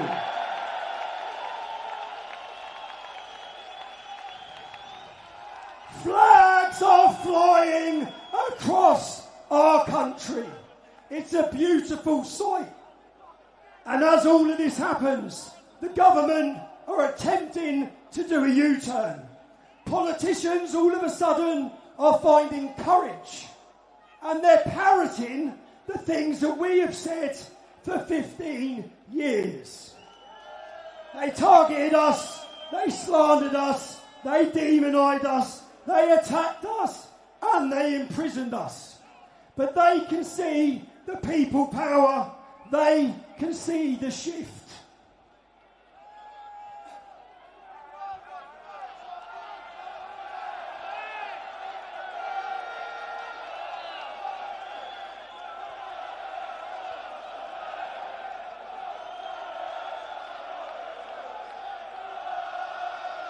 Now, Keir Starmer was elected off of 9 million votes. 9 million votes. He slivered into Parliament with 9 million votes. 20 million British people didn't bother to vote. Who are those people? It's us. People like you, people like me, who have been told their voices do not matter. We are here today to tell you, the British public, your voices matter. And when we energise, when we captivate, when we electrify those 20 million people, that is when we regain power of our country. To see the grassroots protests across the country, outside the hotels, it's inspired this country. The women have led it. The women have led it. And when 1 million or 2 million today becomes 20 million, power returns to the people.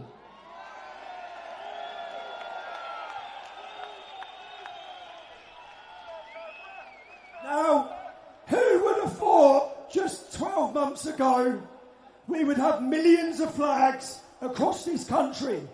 We would have millions roaring in London. The revolution is here. They can't stop it.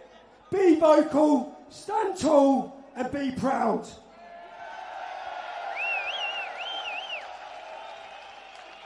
Now, I want to talk about unity in a minute, but as I lay in prison on solitary confinement for making a documentary, a brilliant documentary, I had a vision as I lay in that cell thinking about this day, thinking about a cultural revolution. Never, ever could I have expected the scenes we are seeing today in London.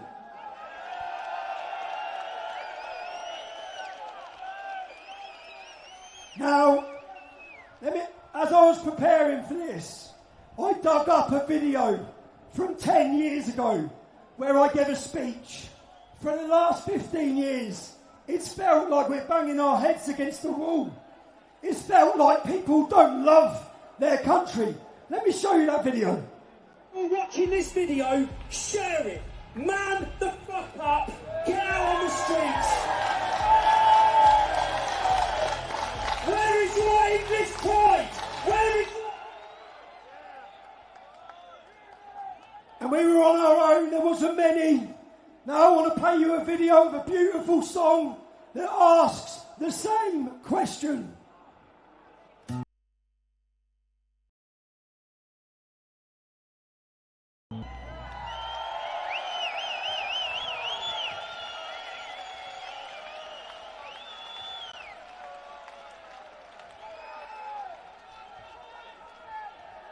So let me ask you, where are the men from England?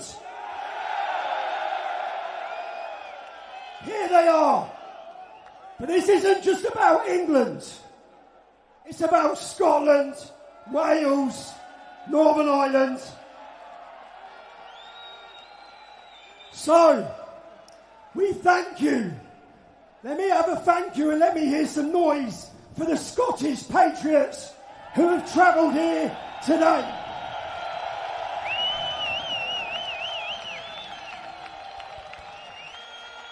God bless Scotland.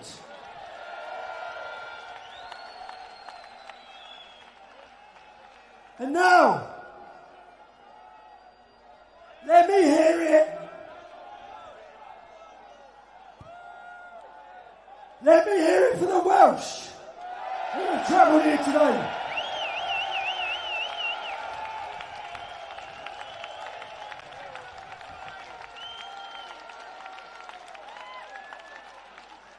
And now, next one, let me hear it for Northern Ireland.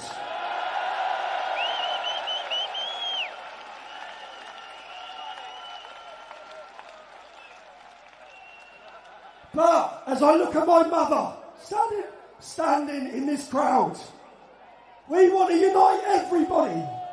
My mum was born in Ireland. Let's hear it for the Irish Patriots. I know many of them are here today. Do you know today, Republicans and loyalists have travelled together from Belfast to this event.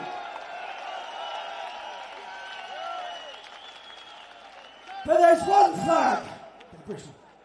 There's one flag that brings all of us crazy people together. Let's hear it for Great Britain.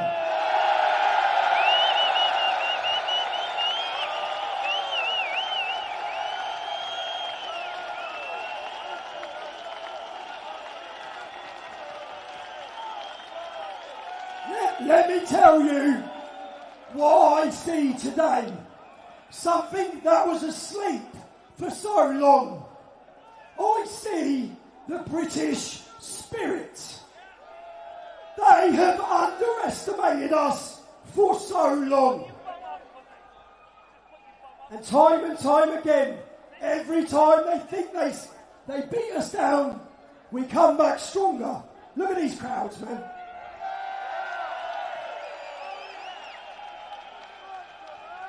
Now, everyone who's here today, let's look at what brings us to...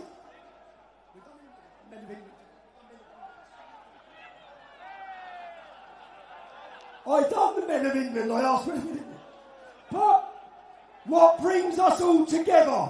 Let's not look at what differences we have.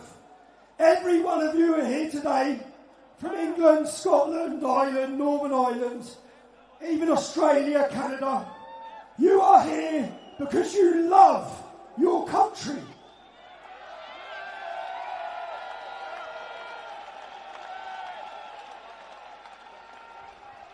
You love your children. And we want a better future and a safe future for them. Wow, my throat, man. Wow. Do you know, the best thing is, everyone who's going to speak today, they tried to break. They tried to stop. And we are all sending a message. Because none of the people here today, none of them backed down.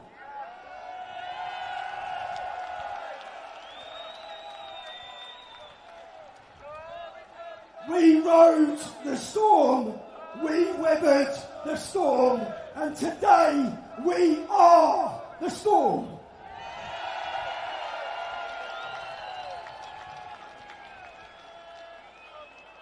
Now, the next lady, there's a lady I admire. And you know what? If you listen to me, I moan a lot. I talk about all the problems I've had, all the bad things that have happened to me. It's like poor Tommy. The next lady who's coming up, when you hear what they put her through, when you hear what they did to her, she doesn't even moan about it. It was only when I sat down on a podcast and heard her full story that I looked at her in total awe. This is a woman in Britain that young girls and women should look up to. Let's play the video of who's talking next.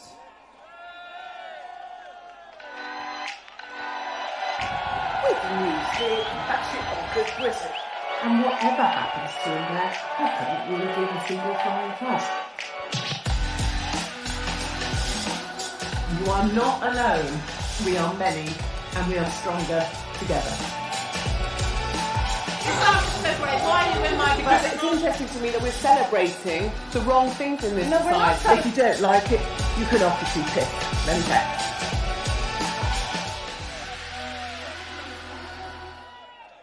Katie Hopkins, come on.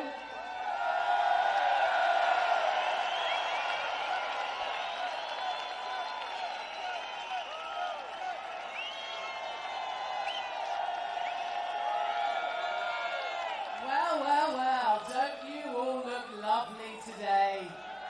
This is how your capital city should look on a daily basis.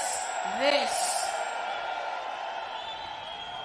There is only one man that could have made this happen today, and that man is Tommy Robinson.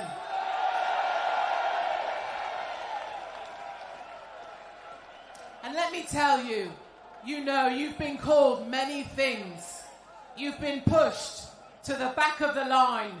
You've been given labels. You've been smeared by the mainstream media, by the BBC, by all the people who put you down.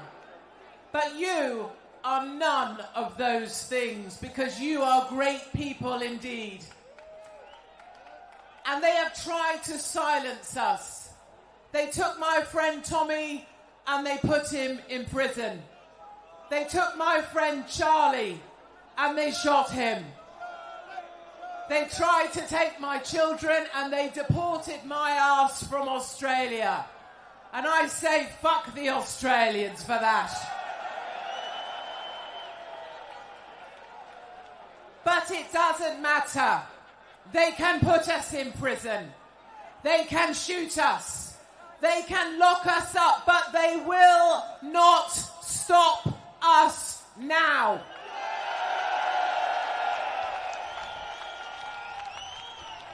Because we are not here because we hate.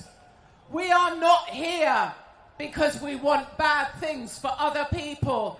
We are here because we grew up knowing freedoms, and we will get those freedoms back for our kids and our grandchildren.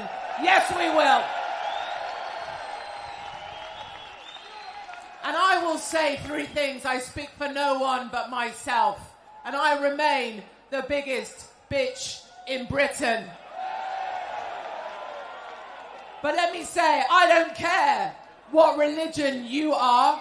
Just don't try and take your religion and shove it down the faces of my children or my people.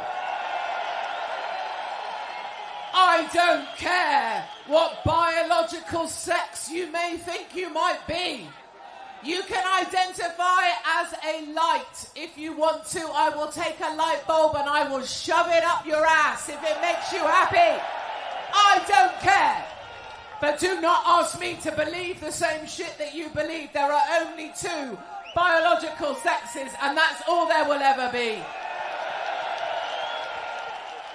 And when it comes to race and colour, we all got along very well for a good 20, 30 years till they started to divide us. We don't care what colour you are. We don't care where you come from. But if you want to come to this fine country, you better come here. You better work hard. You better fit in. You better love our flag, because if you don't want to fit in, then you can fuck off. Yeah. My darlings, remember this feeling. Remember this day. Remember what Tommy Robinson has achieved against all the odds, because each one of you showed up, and I bloody love you all for it. You are told that you are alone. You are told that you don't matter. Take it from me, and you can take it to the bank. You are not alone. We are many, and we are stronger together. Thank you for listening to me, London. Thank you.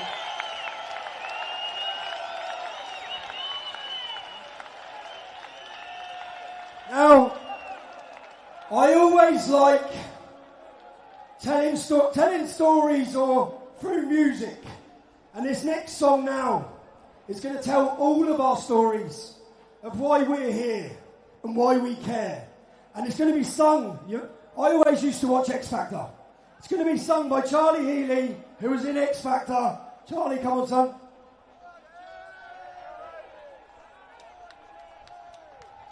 London, how we doing? We feeling good? Okay. I need everyone to help me out with this one. We ready? Get them warmed up. Let's go.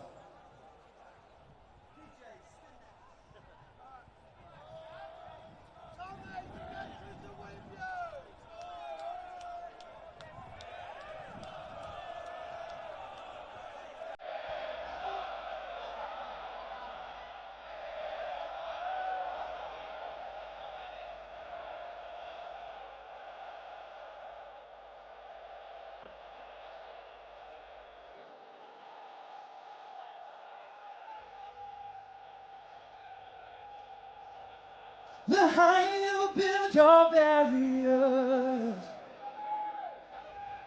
the taller I become. The further you take my rights away, the faster I will run.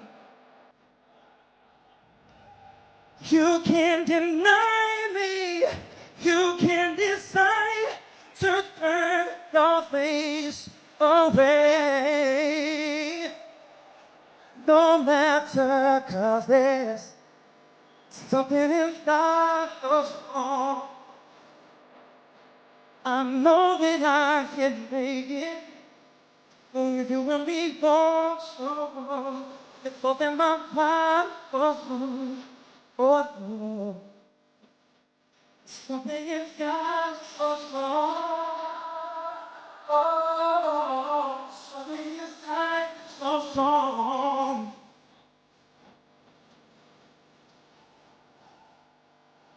The more you refuse to hear my voice, the louder I will sing. You have been walls of Jericho. Your lies will come tumbling. You're not my place in time. You squander wealth that's mine.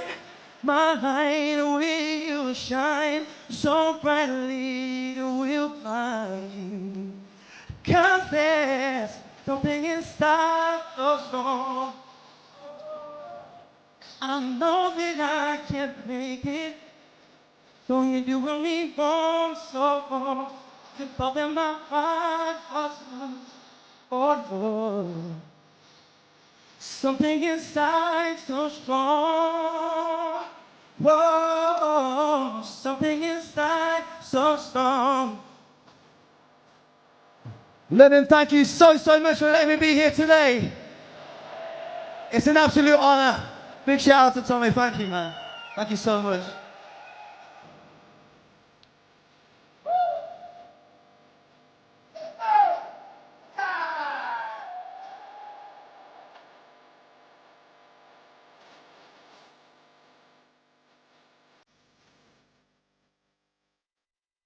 Brothers and sisters, when we insist we're just not good enough. Oh. But when we know better, just look them in the eyes and say, I'm gonna do it anyway. I'm gonna do it anyway.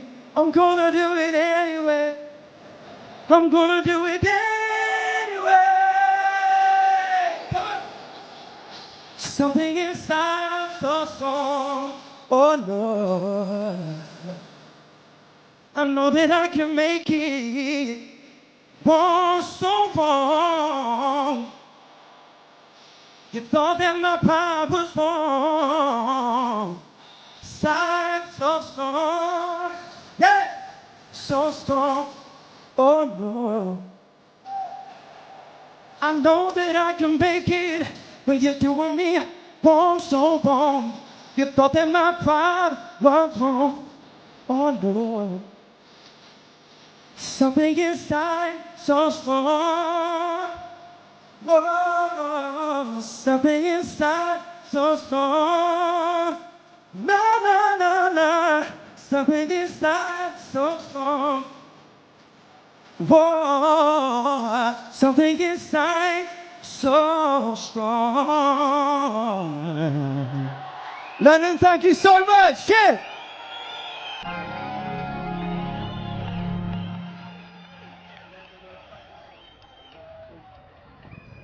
Are we having a concert outside Whitehall? Do you know how many people are watching this live now on X?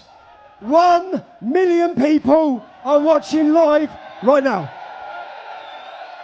The world is watching. Do you know how the media, the British media today, have described all of you people? Far-right hooligans. They don't realise they are irrelevant. We are the media, okay? We are the new media. Now, when I was censored, deplatformed, and made invisible, I've done the most important work I've ever done in my life. We made multiple documentaries called The Rape of Britain.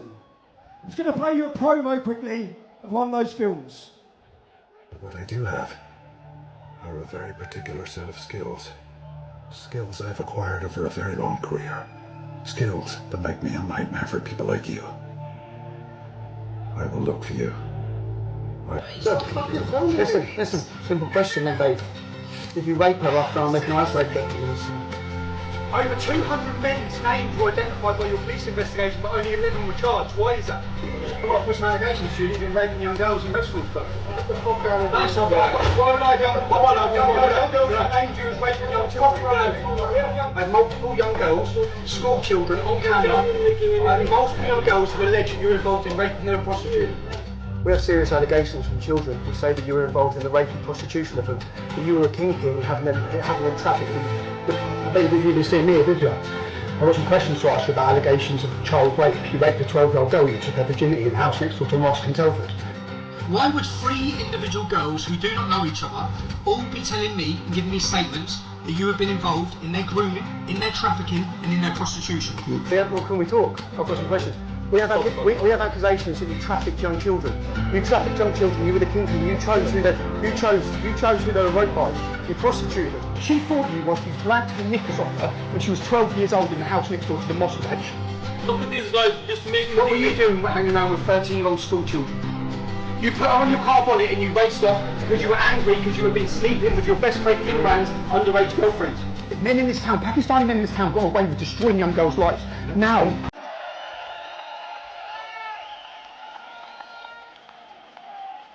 If you haven't watched those films, you can at trfilms.co.uk. I'd like to say a thank you to the ladies, the brave, courageous, fearless ladies who stood up, put their faces on TV to help expose the biggest and darkest stain in our country's history. How, as a nation, did we allow this to happen?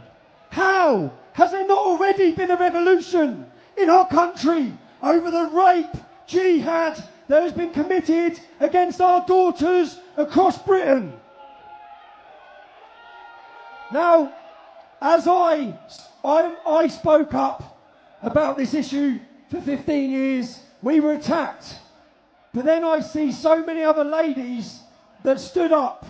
And I know one lady who stood up in the town of Rotherham.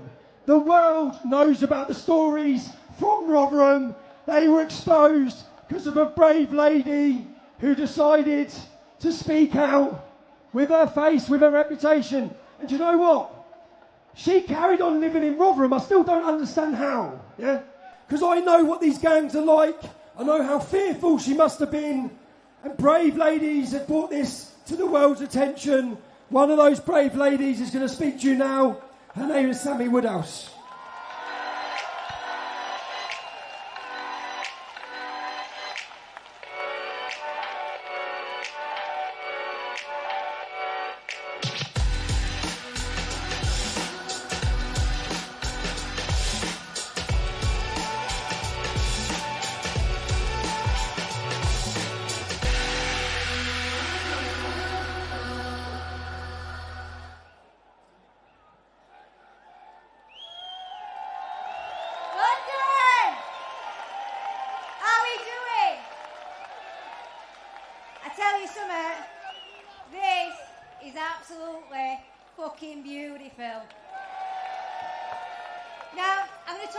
Something that's really important, something that I'm really passionate about, and unfortunately, something that I've lived.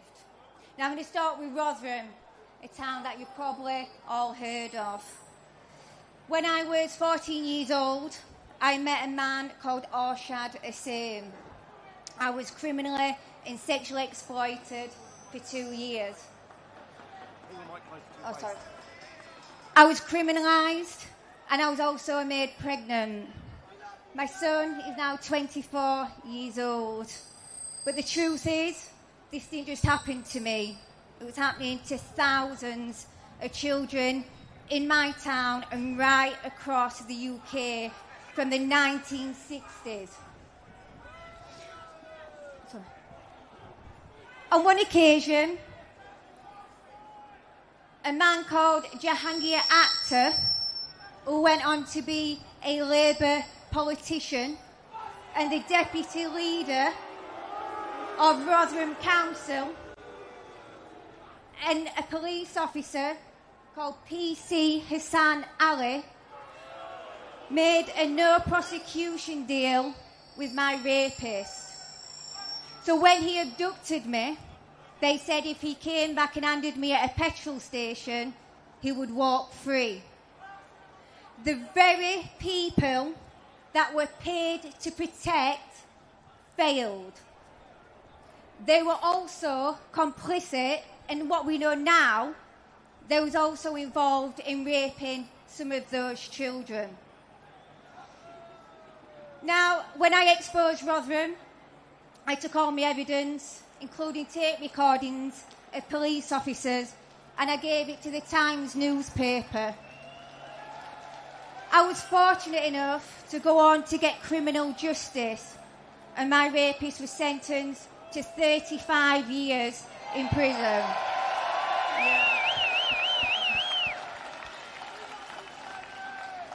Now, I continue to work as an activist because, as I say, this is something that's been happening all over the country and something that is still happening today. People think that this is a thing of the past. I tell you right now, it's not.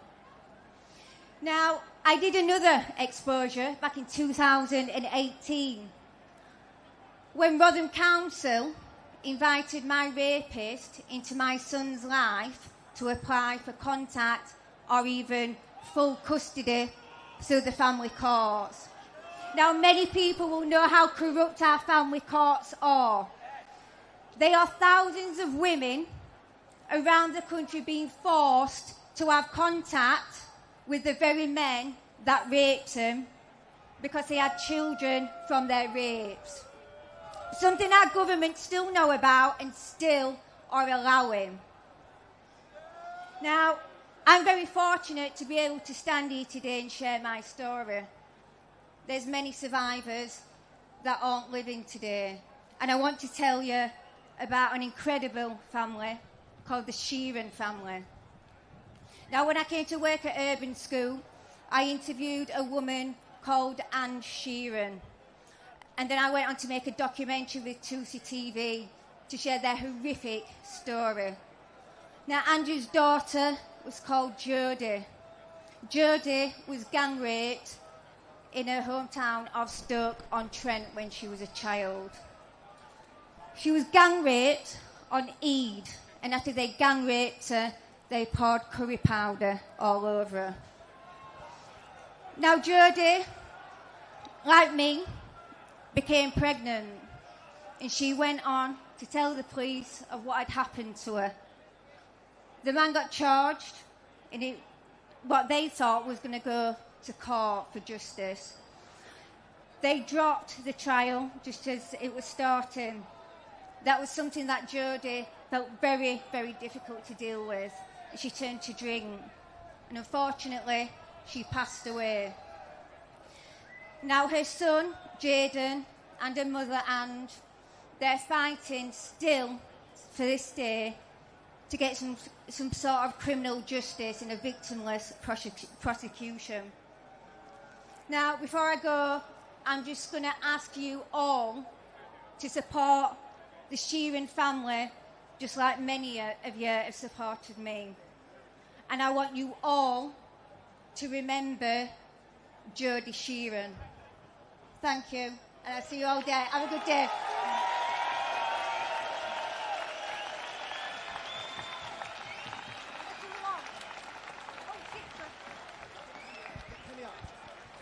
Right. What a brave lady. Let's give her a round of applause again, everyone. Come on.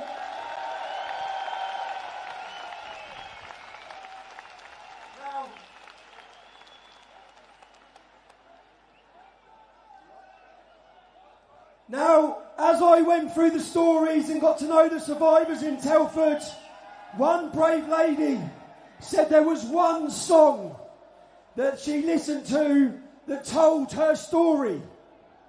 Now, when you listen to the lyrics in this song, I want you all to think and listen to and know what happened to Britain's daughters, and listen to the words and the meaning of this song that's going to be sung now, okay?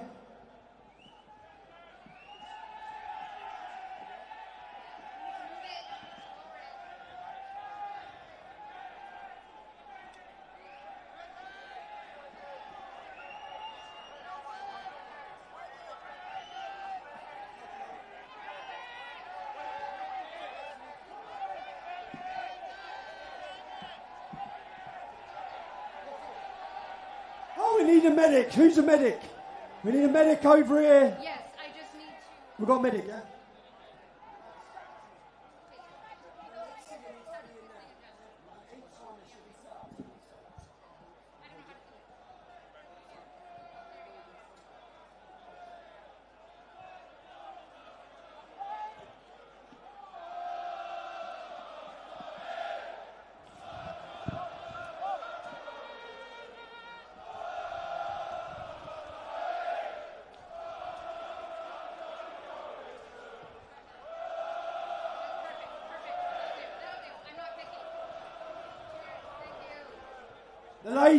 The lady who's going to sing this for you now is a beautiful Kelly Lamb. She's travelled here each time.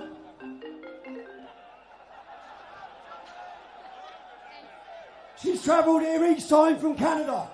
I want you to know that every person that's speaking and singing here today have paid their own fares. No one's being paid. They've all volunteered their time to come here today. Kelly? Hello, Britain! What a crowd! Thank you for your patience. I'm a little shorter than everybody else here, so cheers. I think he explained the meaning of this song, so this one is for all of the victims of the terrible grooming gangs.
God bless you, Britain. God bless you.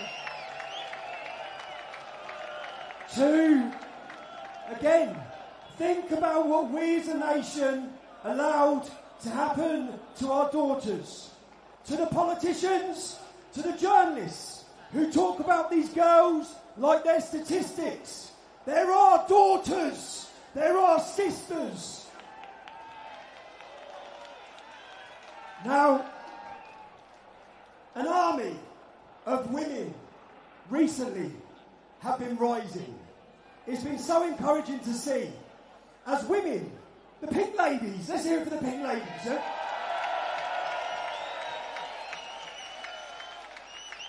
The pink ladies have inspired this entire country.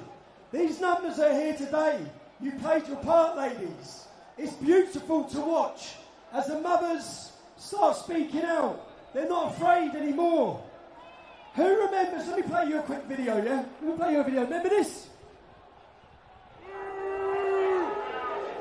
But it looks like the police are trying to cause a scene. Look at that! Look what they're doing! Look what the police are doing! What are they doing?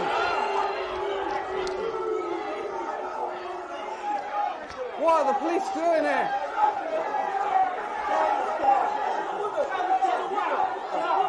Move down the stairs. It's not safe on these stairs. What are they doing? Just for the bottom of the stairs. Have a look at this. All they do when they do this, yeah? In fact, let's have a round of applause for the brave lady that has not backed down. Come on, Sarah. One of the yipping mothers.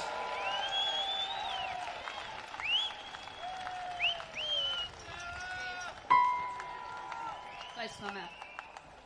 Hi, everyone. My fellow countrymen and patriots, I stand before you today not as a politician, certainly not as an expert, but what I truly am, a mother of 3 beautiful children who deserve a safe, fair and secure future in this country. And I know I'm not alone, because every mother, every grandmother and every woman here today knows what it means to worry for the next generation. Because we are the ones that carry the weight of tomorrow on our shoulders. Because we raise tomorrow. But I also stand here carrying the story of others. Recently, I met a couple called Daz and Jody, whose daughter, Lola, tragically choked whilst eating dinner. Lola survived, but she has been left with an irreversible brain injury. And if that heartbreak wasn't enough, Lola's family have faced a second tragedy, the failure of our own authorities. Instead of providing the care, the funding and support families like Lola's so desperately need, they have been abandoned, left to fight a system that strips away help at every single turn. And yet, while our own children suffer without the proper support, our government bends over backwards to hand out resourcing, funding and housing to undocumented men who come into this country illegally. Tell me, where is the fairness in that? Where is the justice for children like Lola who didn't ask for this life, and families like Lola's who are simply trying to survive? I too have felt the weight of injustice. When I stood up for what I knew was right, I was brutally arrested by the police. Arrested not because I had done wrong, but because I dared to fly our national flag with pride. And in that moment, I realised something. They wanted to send a message. They wanted every woman in this country to see me in handcuffs and think if they can arrest her, they can arrest anyone. Well, let me tell you something. They're right. they can arrest one woman, they can arrest 10 women, but they cannot silence us all.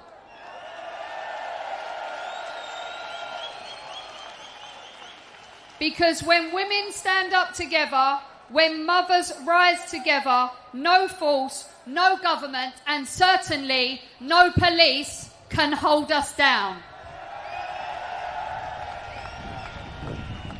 We are the backbone of this nation, the protectors, the nurturers, the fighters when our children need us most. And if we do not stand up for our rights, for our children's futures, and for families like Lola's, then who will? So let today be the beginning of something new, a movement led by women, powered by mothers, driven by love for our families and for our country. Together, we will rise, we will demand change, and we will shape the Britain our children deserve.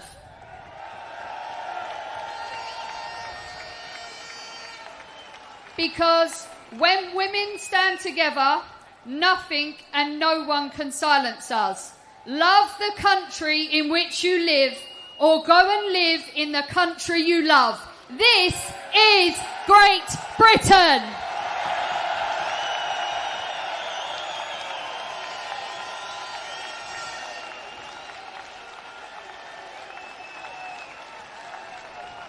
Thank you. Madam. Now, for too long, our children have been indoctrinated to hate who they are through the education system, to pollute their minds. And as all of this happens, every other culture and identity is celebrated. You cannot allow the education system to have control over your children. You have to teach your children who they are. You have to teach them to be proud of their culture, proud of their history. Now, who remembers the story where a young girl wore a union dress and she went to school and they sent her home from school? It was Culture Day. So cultures were being celebrated. So she wore her British dress to celebrate her culture, and the school sent her home. She went to school that day to deliver a speech on her culture to a classroom of 30 children. There are currently 1.3 million people watching this live. Courtney Wright, come and deliver your speech, darling. Get out of the way. Let's hear it for this brave little British girl. Come on.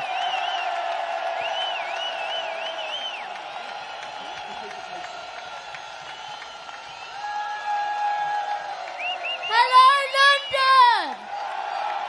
My name is Courtney Wright, and I'm so proud to stand here today. Even though I'm only 13, I already know how lucky we are to live in this country. Britain is our home. It's a place built on courage, sacrifice and freedom. Millions before us fought to protect it, and it's our duty to love it, respect it and keep it strong. We may be young, but we are the future, and together, with pride in our hearts, we will always stand for our great nation. I wrote a speech for my Culture Day at school, and I was silenced. Silenced because I'm a British girl and my voice didn't count. Do you want to hear my speech, London Patriots?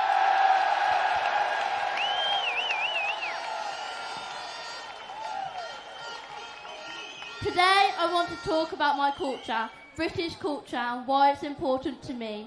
In Britain we have lots of traditions, including drinking tea, I love to talk about the weather, and we have the royal family.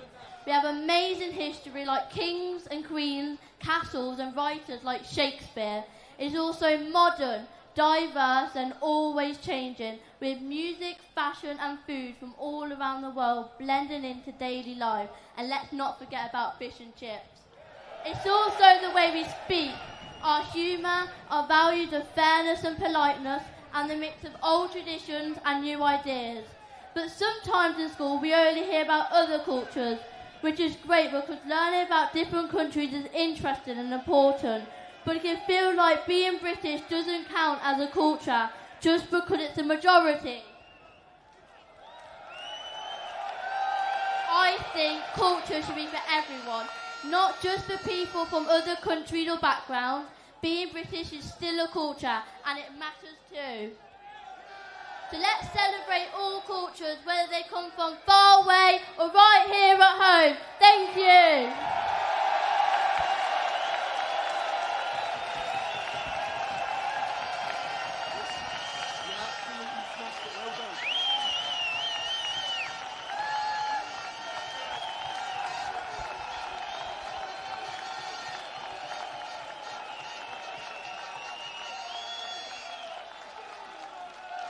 Her parents must be so bloody proud.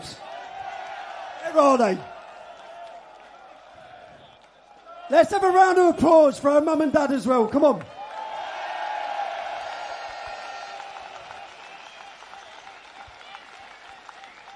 Make sure your children are proud of their country, proud of its history, and proud of their culture. What a brave little girl.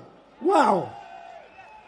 Now, as there's been an uprising of women across Britain, again, absolutely beautiful to watch.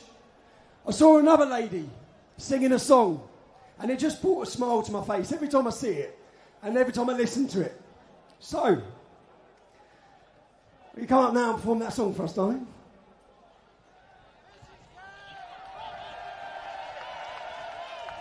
Hello, everyone. Wow. What a privilege it is to be on this stage. Oh, unbelievable. I just want to start by saying, I just can't get over it. Look, wow.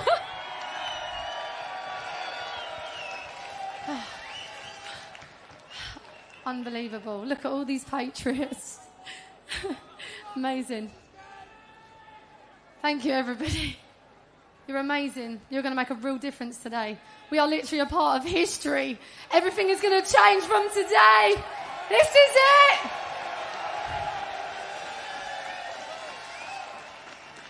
Ready?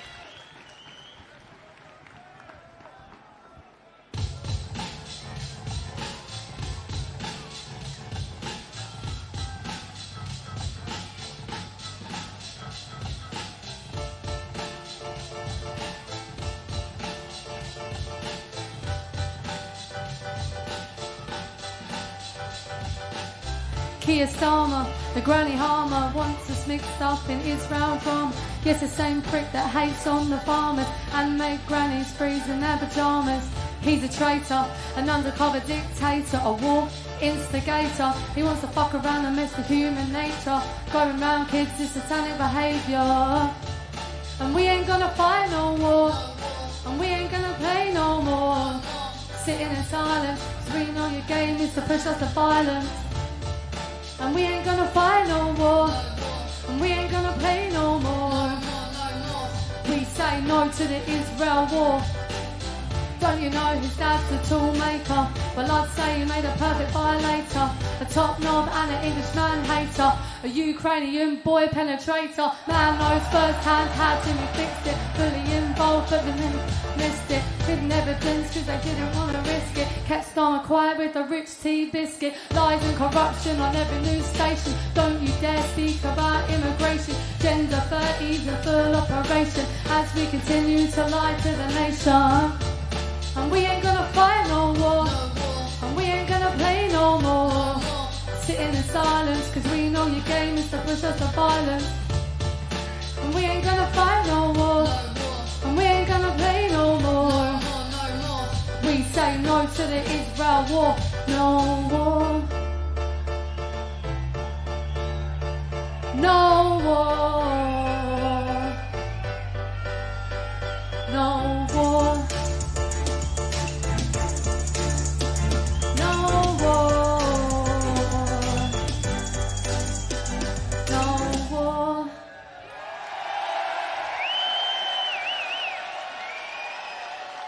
Thank you.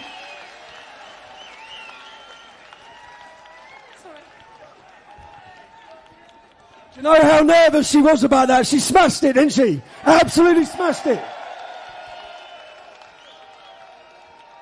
Now again, I think the next lady who's going to speak now, I've watched her speeches. I think she's probably single-handedly the best speaker and representative of putting her point across, I'd say, on the planet. Okay? She's unbelievable, she's amazing, she's beautiful. Who's next? Play the video.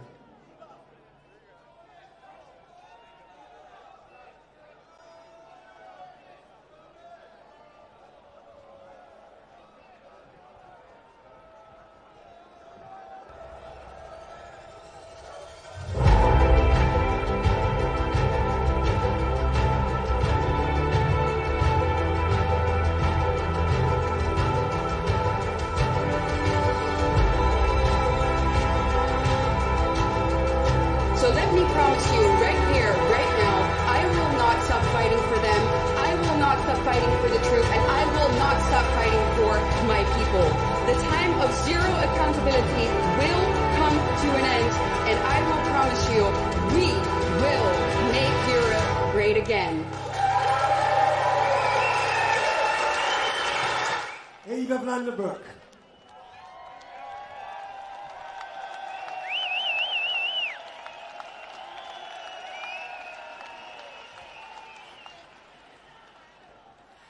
Britons, Patriots, my friends.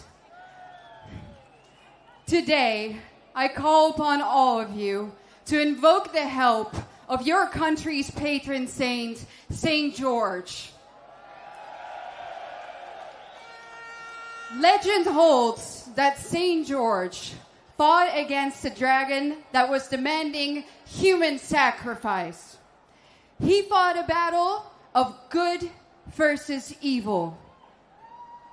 And today, hundreds of years later, we are still fighting that very same fight.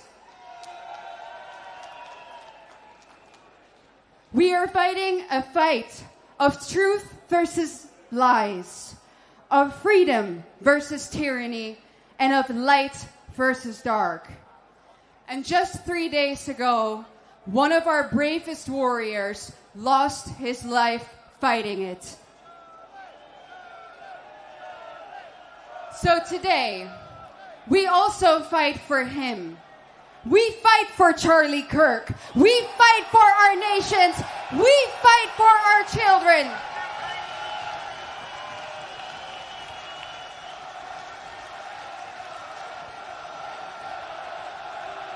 Charlie.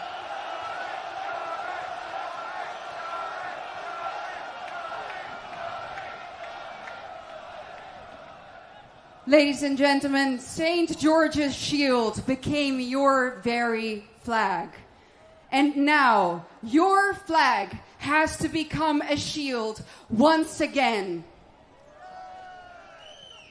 A shield that will protect us in the fight against the evil forces that, just like back then, against the dragon, we are fighting this time because they are demanding the sacrificing of our children on the altar of mass migration.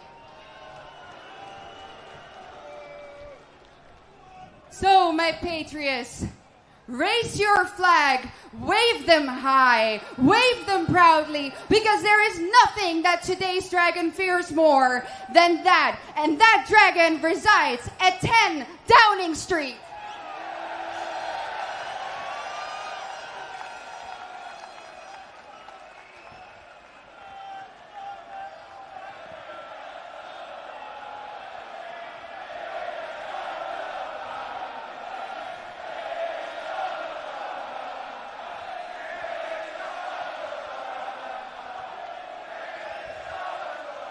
I can't interrupt that. But I will say, ladies and gentlemen, it is not a minute too late that you guys are all here. Because our civilization is on the brink of destruction. As a result of mass immigration everywhere in Europe, we are losing our homelands. We are becoming minorities in our own countries. In many cities, this is already the case. Here, where we are today in London, a shocking 41% of all people are foreign-born, and the total immigrant population lies at 60%. I don't have to tell you what the consequences of that are. The fruits of mass immigration are insecurity, impoverishment, and cultural decay. Here in London, you can't walk around with your phone in your hands without the risk of it getting stolen. But who cares about phones when your daughters are being raped and the perpetrators who do it tell them that that is what white girls are for?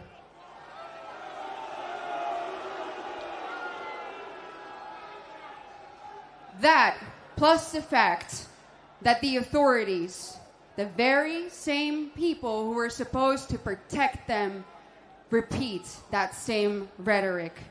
That is what constitutes a betrayal on a level that we have never seen before. And make no mistake, the Rotherham rapes, they didn't just happen in Rotherham. They happened all over the continent as well. On a daily basis, everywhere in Europe, unsuspecting white boys and girls, men and women are assaulted, raped, and murdered every single day. So let's not beat around the bush here. We are witnessing the rape, replacement, and murder of our people.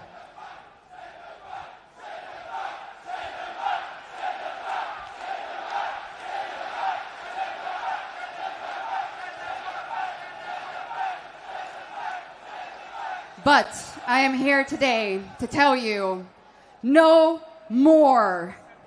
This today is not the time for compromise. Today is not the time to just keep calm and carry on. Today is the time to get angry, demand change, and fight back.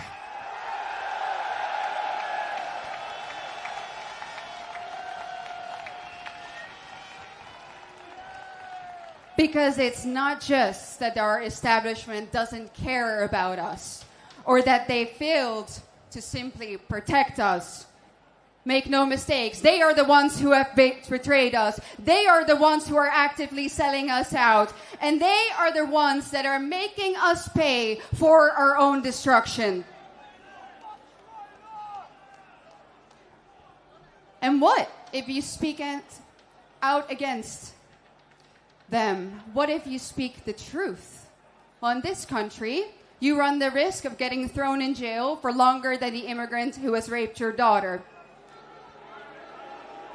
That is the UK in 2025 under Keir Starmer. Nothing short of a tyrannical state. But, ladies and gentlemen, do not despair. Do not become demoralized, because that is exactly what they want you to do. Because when I look at you, when I look at this sea of flags, I know that it is far from over for us. Both we, the Dutch, and you, the English, we have mastered the seas. We have conquered the world. And that same spirit of our ancestors still runs through our veins to this day.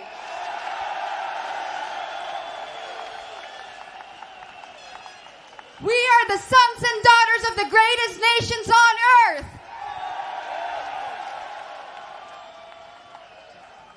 If anyone can get their countries back, it is us. Change is possible. Remigration is possible, and it is up to us to make it happen. We are Generation Remigration.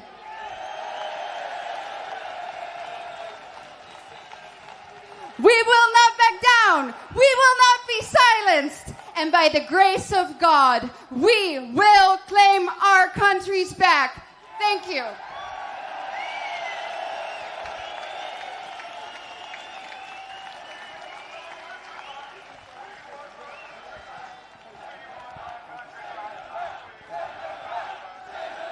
Send them back.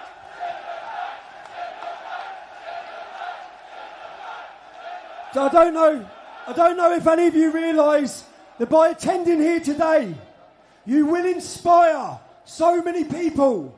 And I know that as a fact. Because 3 years ago, I was pretty lost. I was deplatformed, I was censored, I was on my own in a foreign country, I was lonely.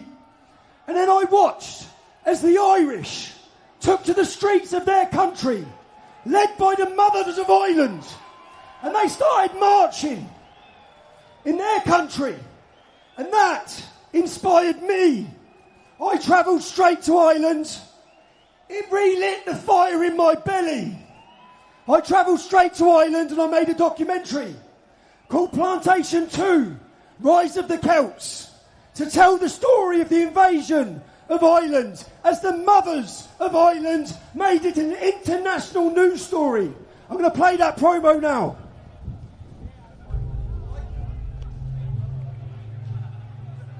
They're scared, Tommy. They're not only scared, they're petrified for their children. I really don't feel safe for my kids or for my future. Well, a lot of them are afraid. I know women that can't even go to work anymore, that won't walk because it's too fearful. And that's a sad reality of Ireland today. Yeah, I was attacked last year. You was? I was, in town. I have 2 rapes by males, one in a local pub and one in this car park. Another one. They're literally grabbing you on the street. If they look at you and they like you, they're having you. Like all the attacks I know that have happened to friends of mine in town, nobody has been arrested. Why did you think it acceptable that you wanted to rape a 14-year-old child? I had been sexually assaulted while I was completely out cold. It just terrified me and it traumatised me. Like, I have PTSD, I have to deal with that. What are you saying to me, your sister? What did you say to her?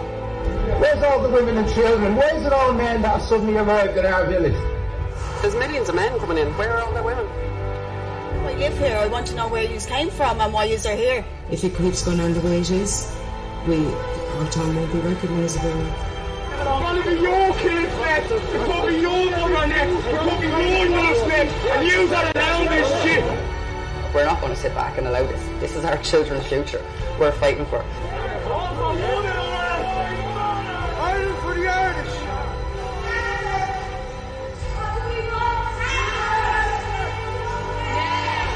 This is my home. This is my country. This is my culture. And I won't sit back and see it wiped out.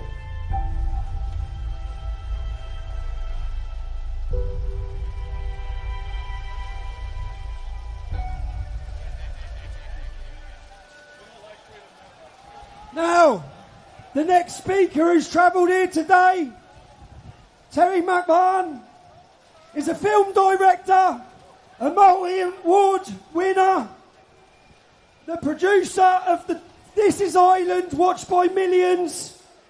Years ago, he spoke up. They tried to silence him. They tried to cancel him. He's here today to say he's not cancelled, he's not silenced, and he's going to speak on behalf of the Republic of Ireland. Terry.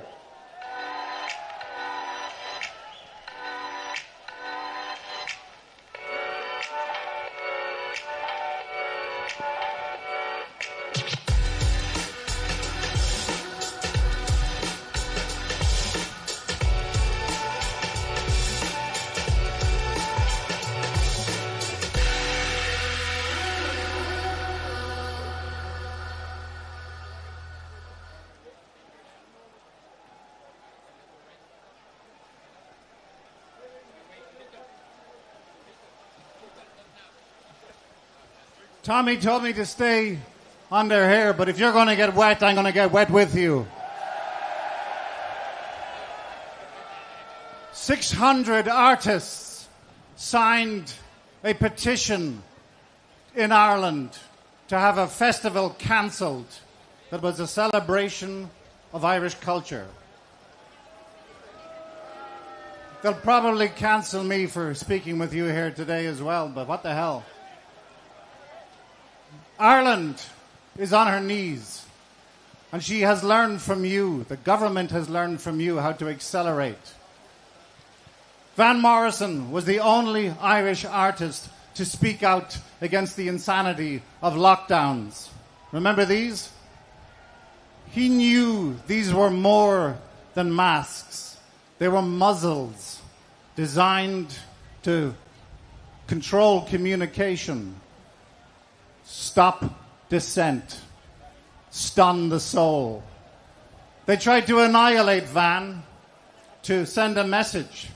If we can silence one of the greatest voices of all time, imagine what we can do to you. You who are supposed to be too terrified to speak out, too scared to even whisper.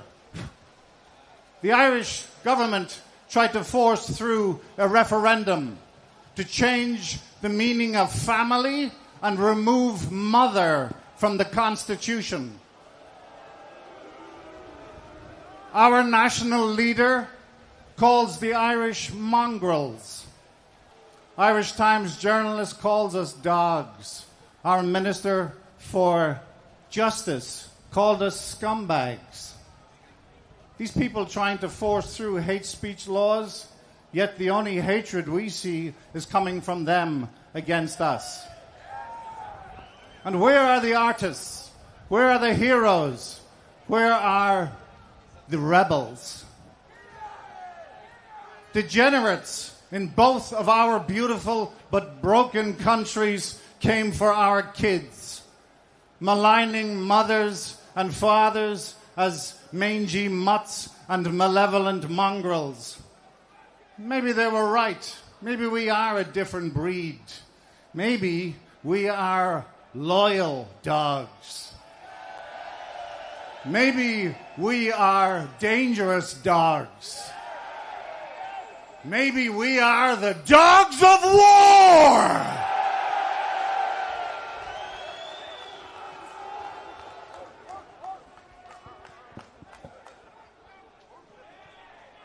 All humans are born equal, but not all ideas are, particularly the ones publicly declaring their intention to subvert and destroy our civilization from within. We know what divides us. Every day, politicians and media and schools tell us who to hate and train us in how to hate them. But look around you. Men, women, boys, girls, young, old, left, right, gay, straight, brown, white, all of different faiths and different classes.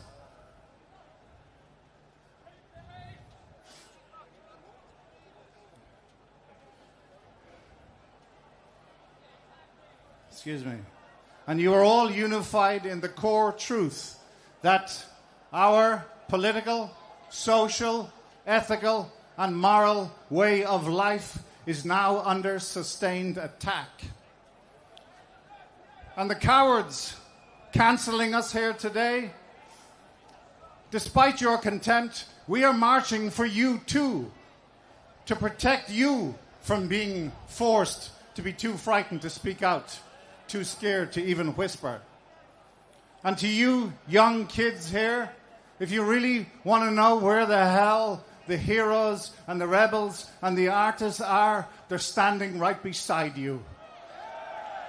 Your mothers and fathers and brothers and sisters and fellow citizens of all faiths and all colors who finally found the collective courage to stand up against actual monsters are the real heroes. You are the actual rebels, the protectors of power. I have a flag here. I'm going to unfurl it in front of you. And it's amazing to be unfurling this flag in this country.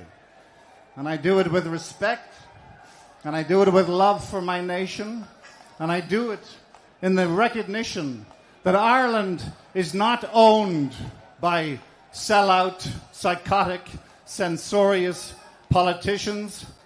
Ireland, the Republic of Ireland, belongs to her people.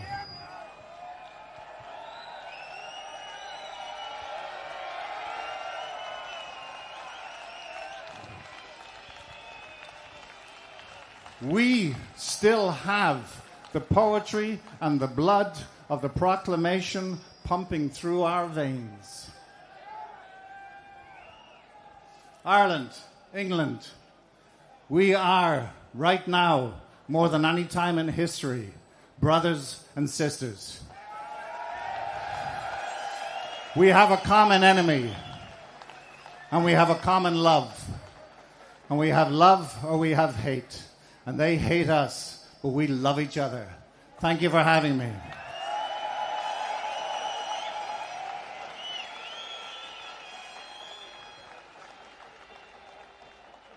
There are 650 politicians in that building over there.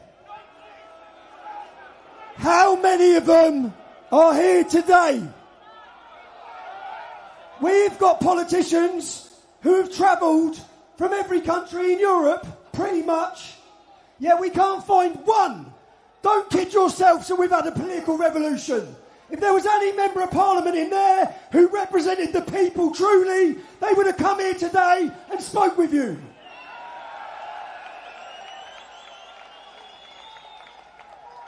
Why?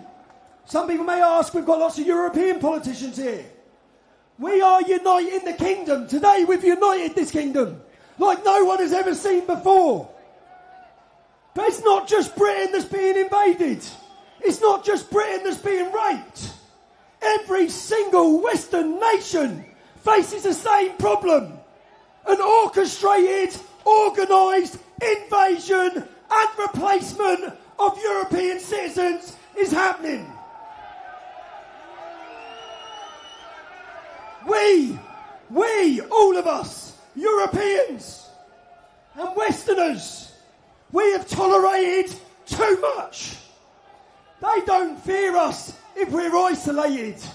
Unity is strength.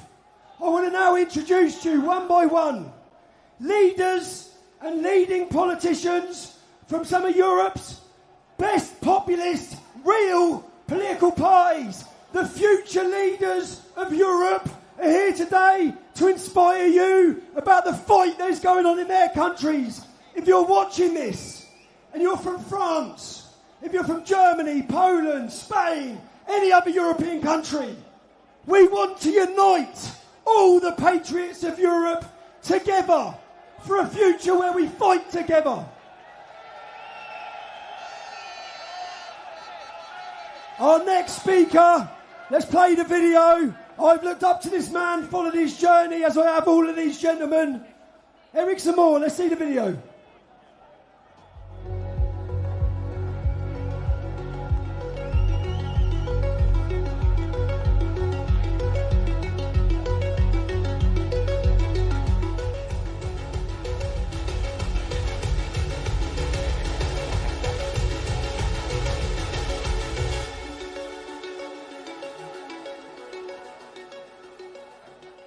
Mes chers amis,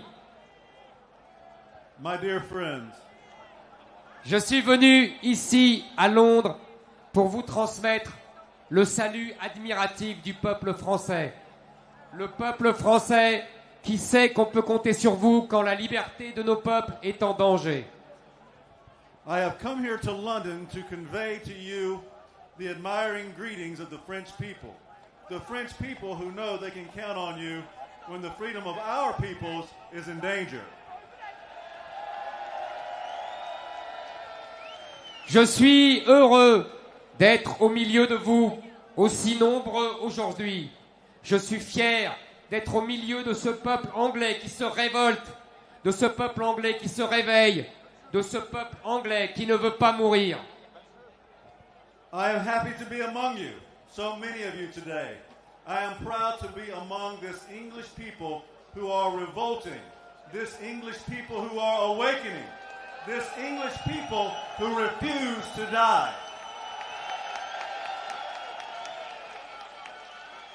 Pendant des siècles, vous et nous, le peuple anglais et le peuple français, nous nous sommes affrontés pour la domination de l'Europe et du monde.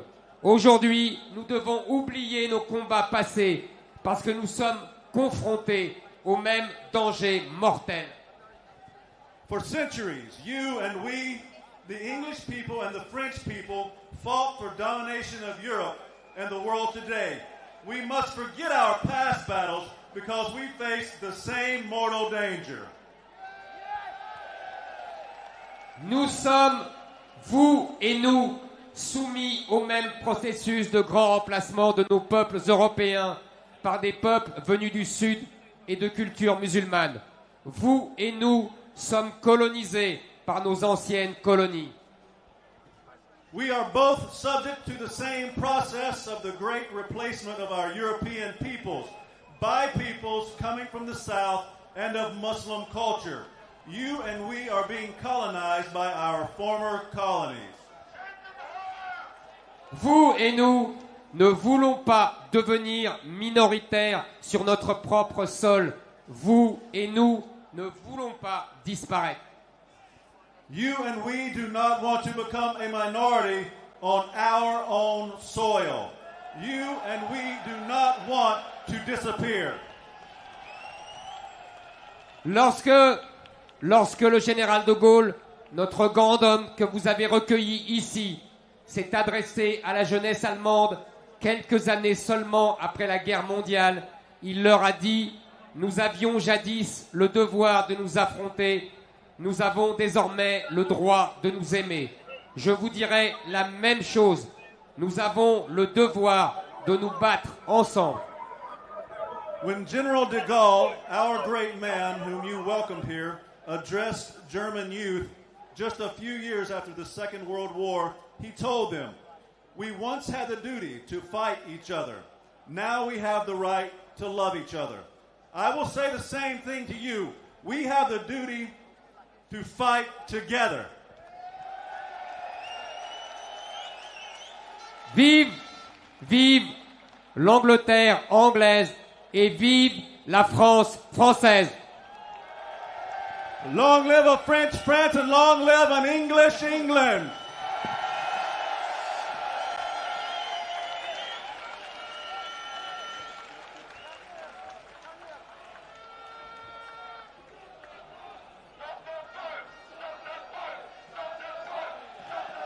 Right. The next gentleman who's here today, some of you may have seen, I had an invite a few times to Danish Parliament. In fact, the first place I premiered my film, Silence, the one I was locked up for, was in Denmark's Parliament. When the media had slandered me, demonised me and painted me and made me toxic, a brave politician still invited me to his parliament to deliver a speech on freedom of speech. I was actually won an award there. So I'd like to bring him up now. He's a friend. He's the leader of the Danish People's Party, Wootton Messerschmidt.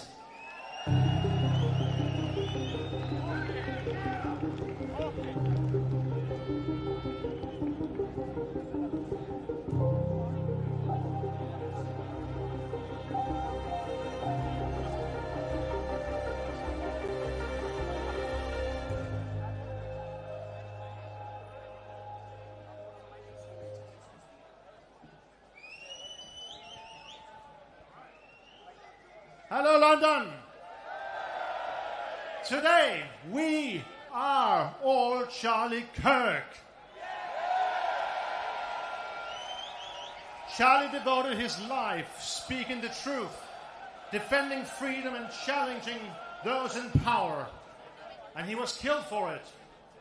But here are the realities. If Charlie had done here in today's United Kingdom what he did in his own country, it would not have been a leftist radical ending his life in the street. it would have been the authorities putting him behind bars. Shame on them. That is how far Britain has fallen from being the very cradle of free speech to a place where saying what you believe can cost you your liberty. And so here we are, standing in this beautiful day in London, standing with millions who see their country sliding into cultural darkness and feel their civil rights being stripped away. Why would I, as a Dane, care? Because we share, we defend, and we fight for the same very values that found the Western society, of democracy, of civilization. I am here fighting with you for what was once so self-evident it never even needed to be said.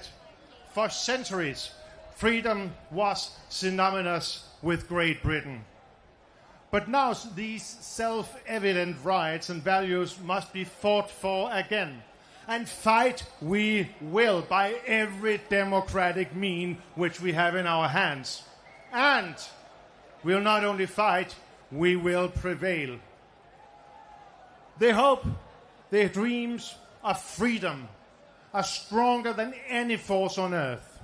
Throughout Western history, the cradle of freedom has been the mightiest force of all.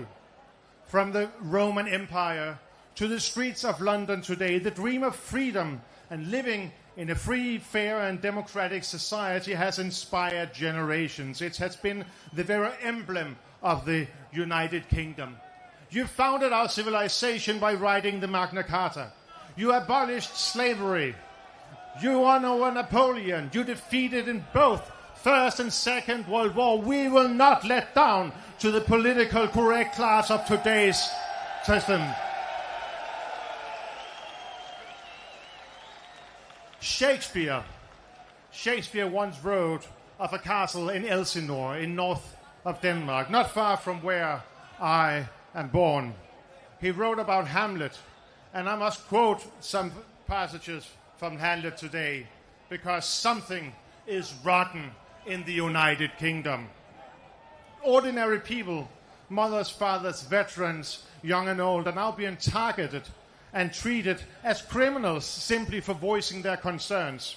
People like us here today, worried about crime, immigration, and the future of their country, now branded as criminals for daring to speak out. Parents arrested in chatting in private WhatsApp groups. Journalists investigated for simple tweets. A mother jailed for an angry post. This is not the Britain I grew up admiring.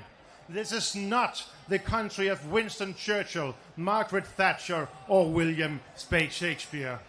This is a nation betrayed by its own elected government, a nation rotting from within.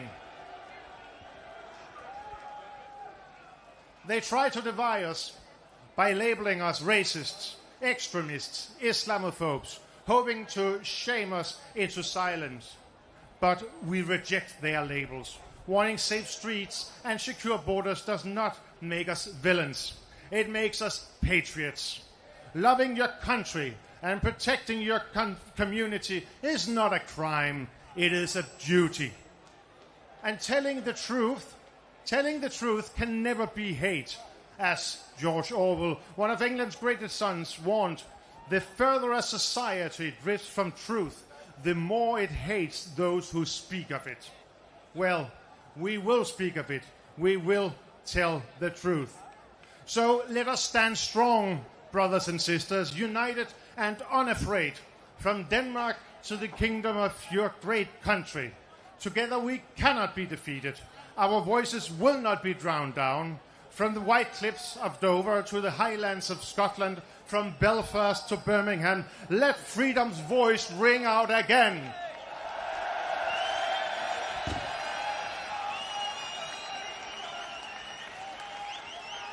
And go take back your country.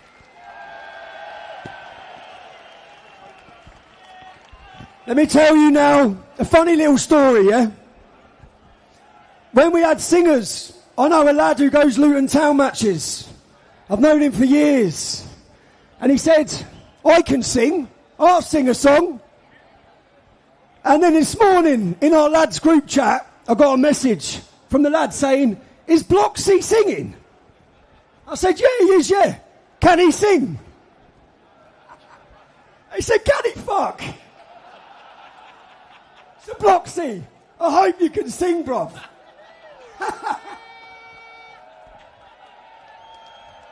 Hello, London!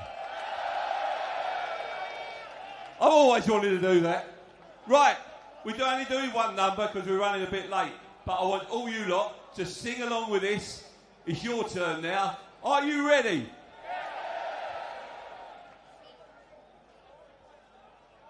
Oasis, 82,000. Me? Oh. Well, he certainly shut the lads up, didn't he? On Bloxy. Next, who follows the politics of Germany? A new party, Alternative for Deutschland, come on the scene. How long ago? Less than a decade ago? They've risen. The only party that will save Germany is the AfD. Now, a funny story. The AfD, just a decade ago, were a very small party.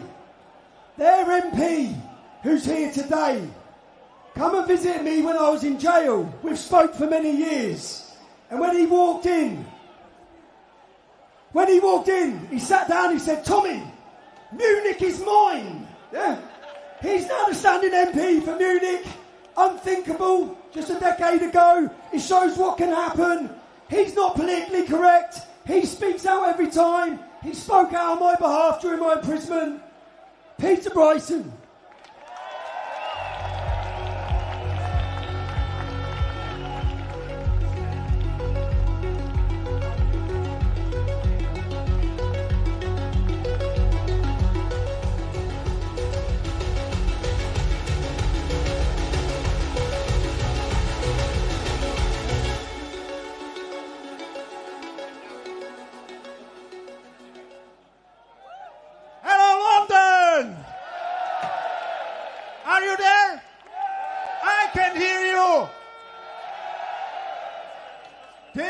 Historic day. 1 million English people are here. The world is watching you, but one man isn't here. Your Prime Minister. What are you thinking about him?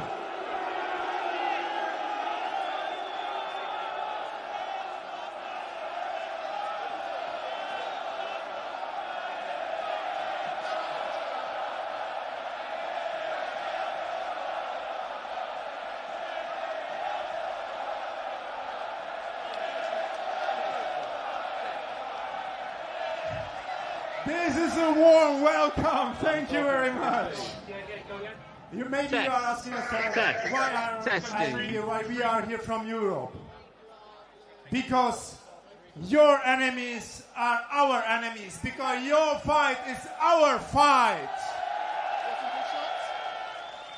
We don't want our daughters, our sisters getting raped.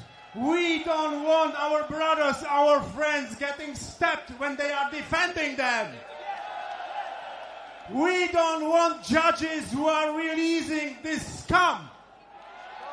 And we don't want the fake news media. They are telling us that our fight is not right. We are right.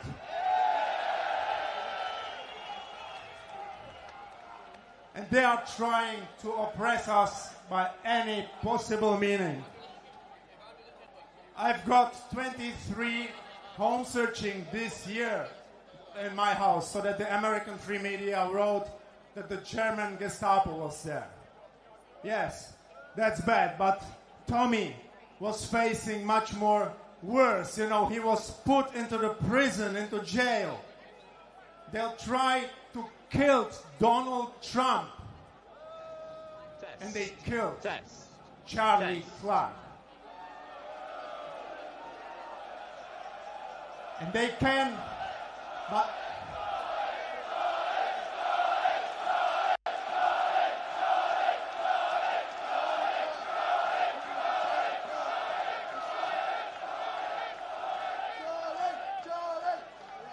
they can't silence us. For each of us, they silence hundreds more standing up and saying, "Rise your colors!" And that's the reason why we are winning. They are telling us, we cannot stop the migration. Come on! You stop the Spanish Armada. You can stop these rubber vessels here, I am sure.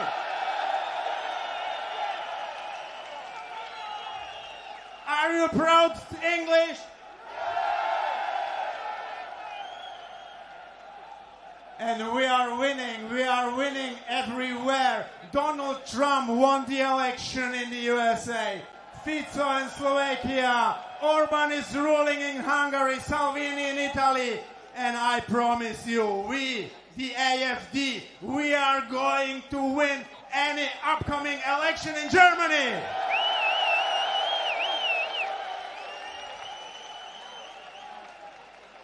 And we will make Germany strong, as you are going to make Britain great again, and together we will make Europe great again.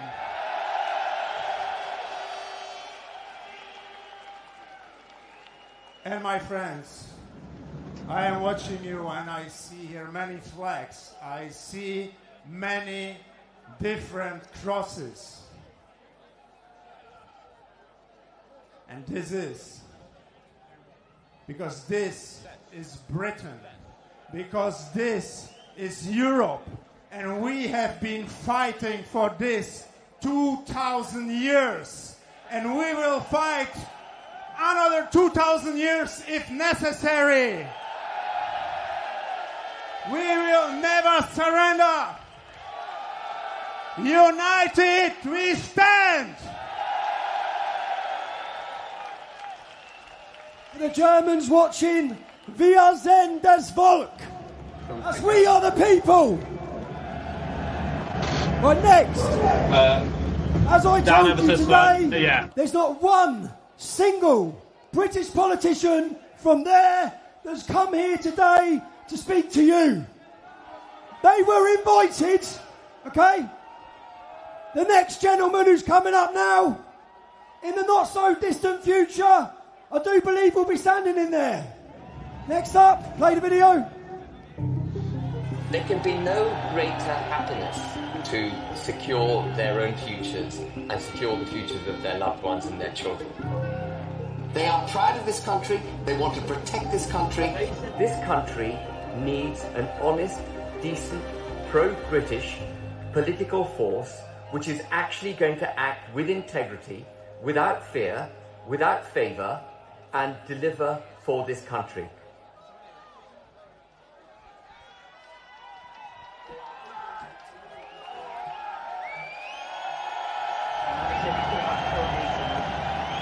Test.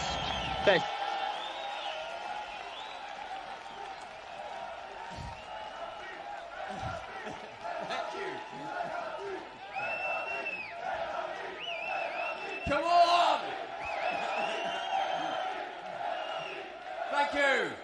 Thank you. Welcome England.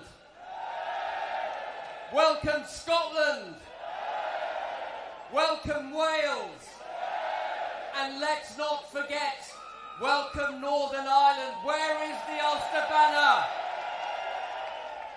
Collectively, we are the United Kingdom of Great Britain and Northern Ireland. Let no one put that aside. Fly your flags with pride. They represent our countries. They represent our union. Our politicians don't give a damn about our union. The Conservative Party is actually fully named the Conservative and Unionist Party, but they put a border between Great Britain and Northern Ireland. Our politicians don't stand for us, and I know why. When I was invited to come on this,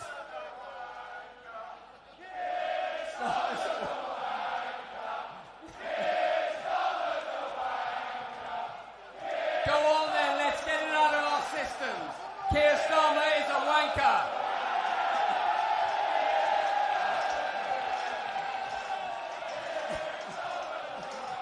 That wasn't part of my speech, but that's perfectly acceptable. But what I want to say is this. In the run-up to the 13th of September, a lot of podcasters and a lot of interviewers asked me, Ben, if you're invited, will you speak on the 13th of September? It was put to me in a conspiratorial manner, almost as if we had to whisper about the 13th of September, as if I would be breaking some taboo by coming here. And I find the question very, very strange. Why would I, a British politician who believes in democracy, give up the opportunity to speak to the British people? The question is not whether or not Ben Habib should be here. The question is, where are the other bloody leaders of the political parties?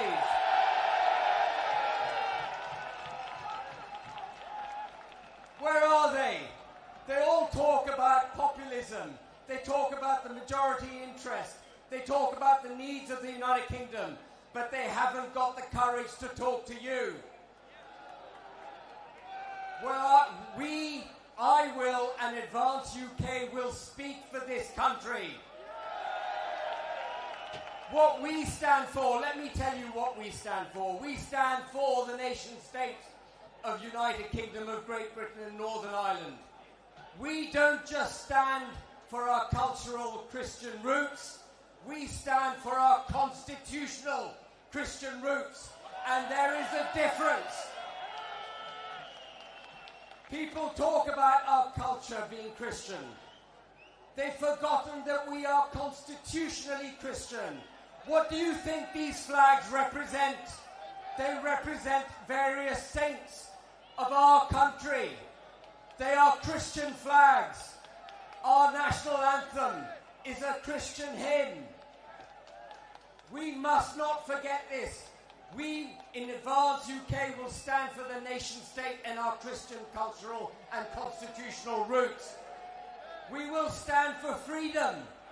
We will stand against the indoctrination of our children, who are told to be ashamed of our forefathers, who are told to be ashamed of the British Empire, who denigrate Winston Churchill. They call him a white supremacist, the man on whose shoulders we stand today. They call a white supremacist. I say no to all of that. And do you know why politicians aren't here to talk to you today, with my exception?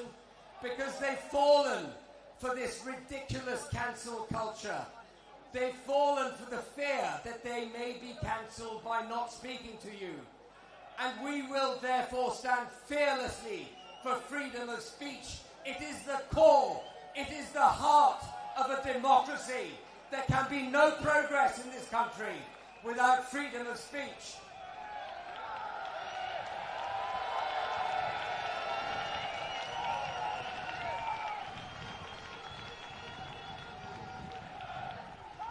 We stand for democracy. We stand against the supranational institutions, the international law, the European Union, the European Convention of Human Rights, the WHO, all these bodies that infect our political system. They are not democratic. They're bureaucratic technocrats who are undermining your voice. It is them who wants to shut you down. We will root them out of the United Kingdom. And we will sack every member of the civil service that does not follow the democratic mandate.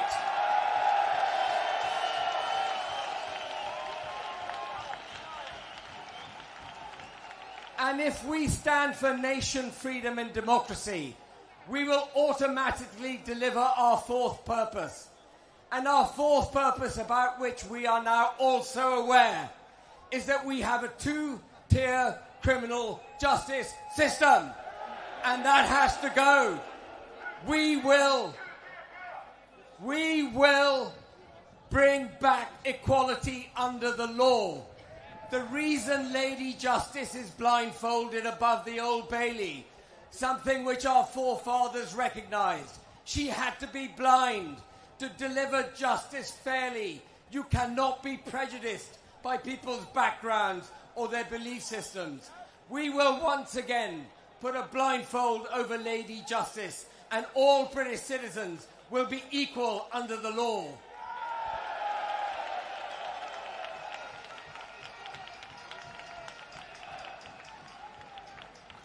Now, I took the step. Some said very stupid step. I've questioned my own sanity from time to time. But I took the step to set up Advance UK because I know, as you heard on the video, that this country needs a new, honest, principled political force which will not bend. And we will not bend.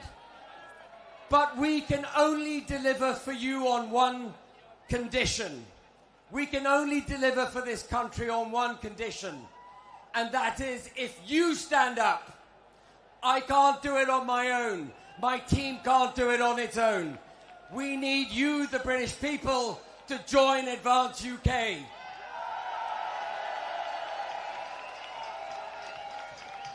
So when you go home today, before you knock back your first drink or switch on Netflix and put your feet up, go on your phones, go on your laptops, go on your iPads, join Advance UK. Let's become the biggest overnight political force in the United Kingdom.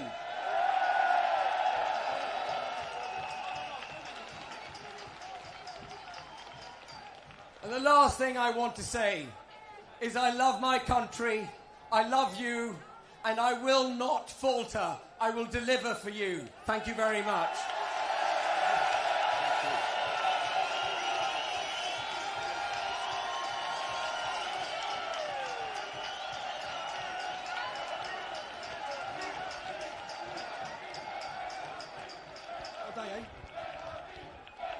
Right. Our next politician has travelled here from Romania. His name's George Simeon. I'll let him tell the story, because just as you saw the election robbed in the United States of America, we saw the election robbed in Brazil. The election was also robbed in Romania.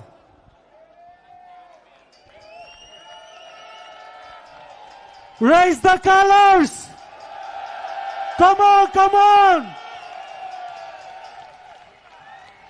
We stand with Charlie Kirk. We, as free Romanians, stand with Great Britain. We all are here to stand for freedom and democracy. And we stand with President Donald Trump and the United States of America.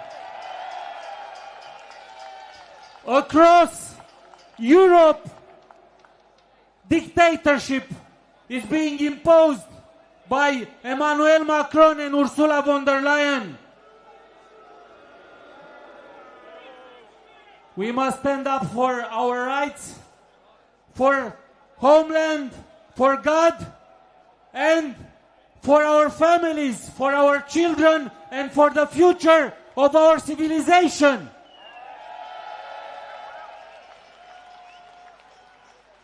This year we had annulled elections in Romania.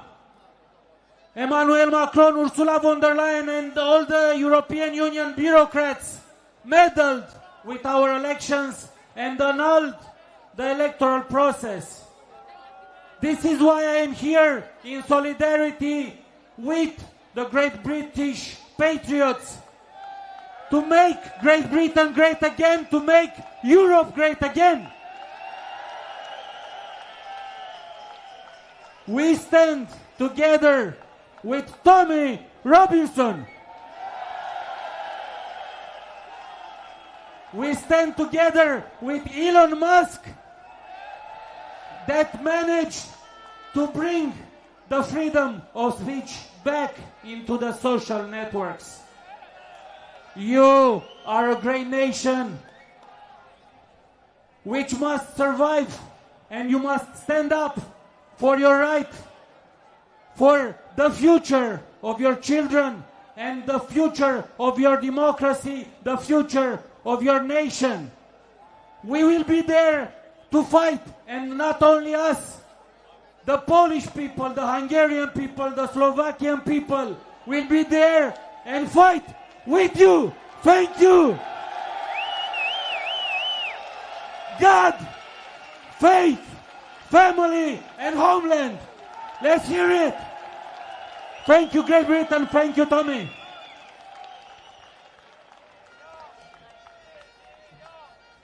Hello.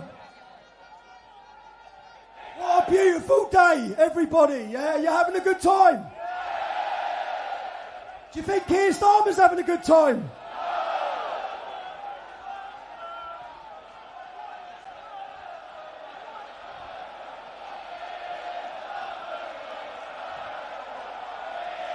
Keir Starmer's right, everyone. There's lots of thank yous I need to give today. Okay, lots of thank yous. I want to thank my mum and dad for putting up with some madness for so long. And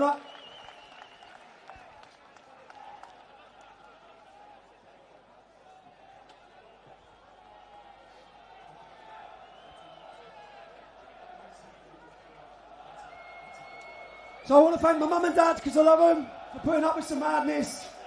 My children are here today as well. And they get to see this, which is a beautiful moment for me. Because for so many years they heard so much bullshit about their dads, so many lies. My ex-wife's also here today. Still love you, darling. But there's someone else that I need to thank today. We all need to thank today. This would not have happened without the next gentleman who I want to bring out here to speak to you for 2 seconds. 2 seconds.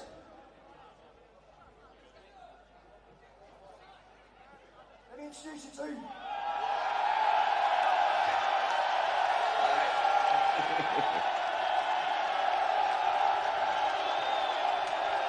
Hello. Hello, everyone.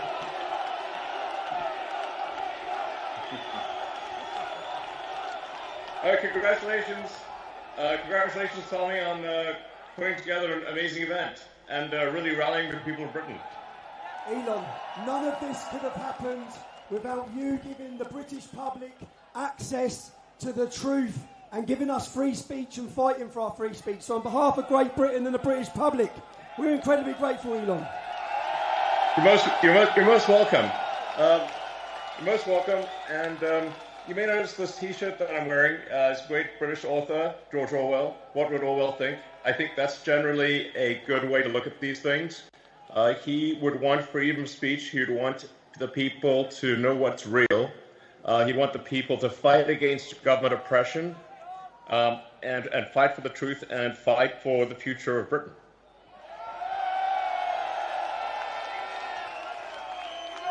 Elon, we are incredibly grateful for your time. We know what a busy man you are. Why is it important for you to be here today speaking at this Unite the Kingdom event? Well, I'm of primarily British heritage, British ancestry. I want Britain to be greater than it ever has been. I want Britain to remain Britain. I think there's something beautiful about being British. And what I see happening is a destruction of Britain.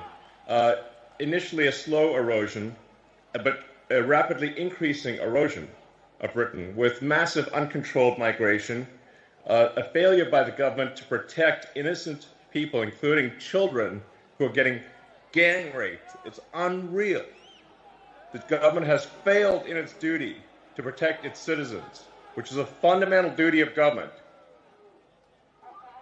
This has got to stop. There needs to be massive government reform in Britain. And the people need to be in charge, not some bureaucracy that doesn't care. Elon, I believe that's what we've started today. Power by the people, sending a message worldwide. Elon, you spent an incredible lot of money on X. Why is free speech so important to you? Well, I believe you can't get to the truth of things without freedom of speech, without active debate. There's so many on the left that want to just crush debate and put people in prison just for talking, as you were, just for speaking their mind. The essence of democracy is it should be a government for the people, by the people. In fact, this is a government against the people and not for the people. This is why everyone is gathered here today, is something's got to be done. This is unacceptable. The government needs to be responsible to the people of Britain. It needs to protect Britain. It needs to protect the weak, those who cannot protect themselves, especially the children.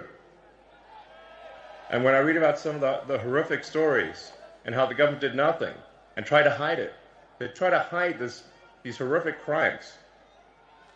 And then you see how much violence there's on the left, with our friend Charlie Kirk getting murdered in cold blood this week, and people on the left celebrating it openly. The left is the party of murder and celebrating murder. I mean, let that sink in for a minute. That's who we're dealing with here. That is who we're dealing with.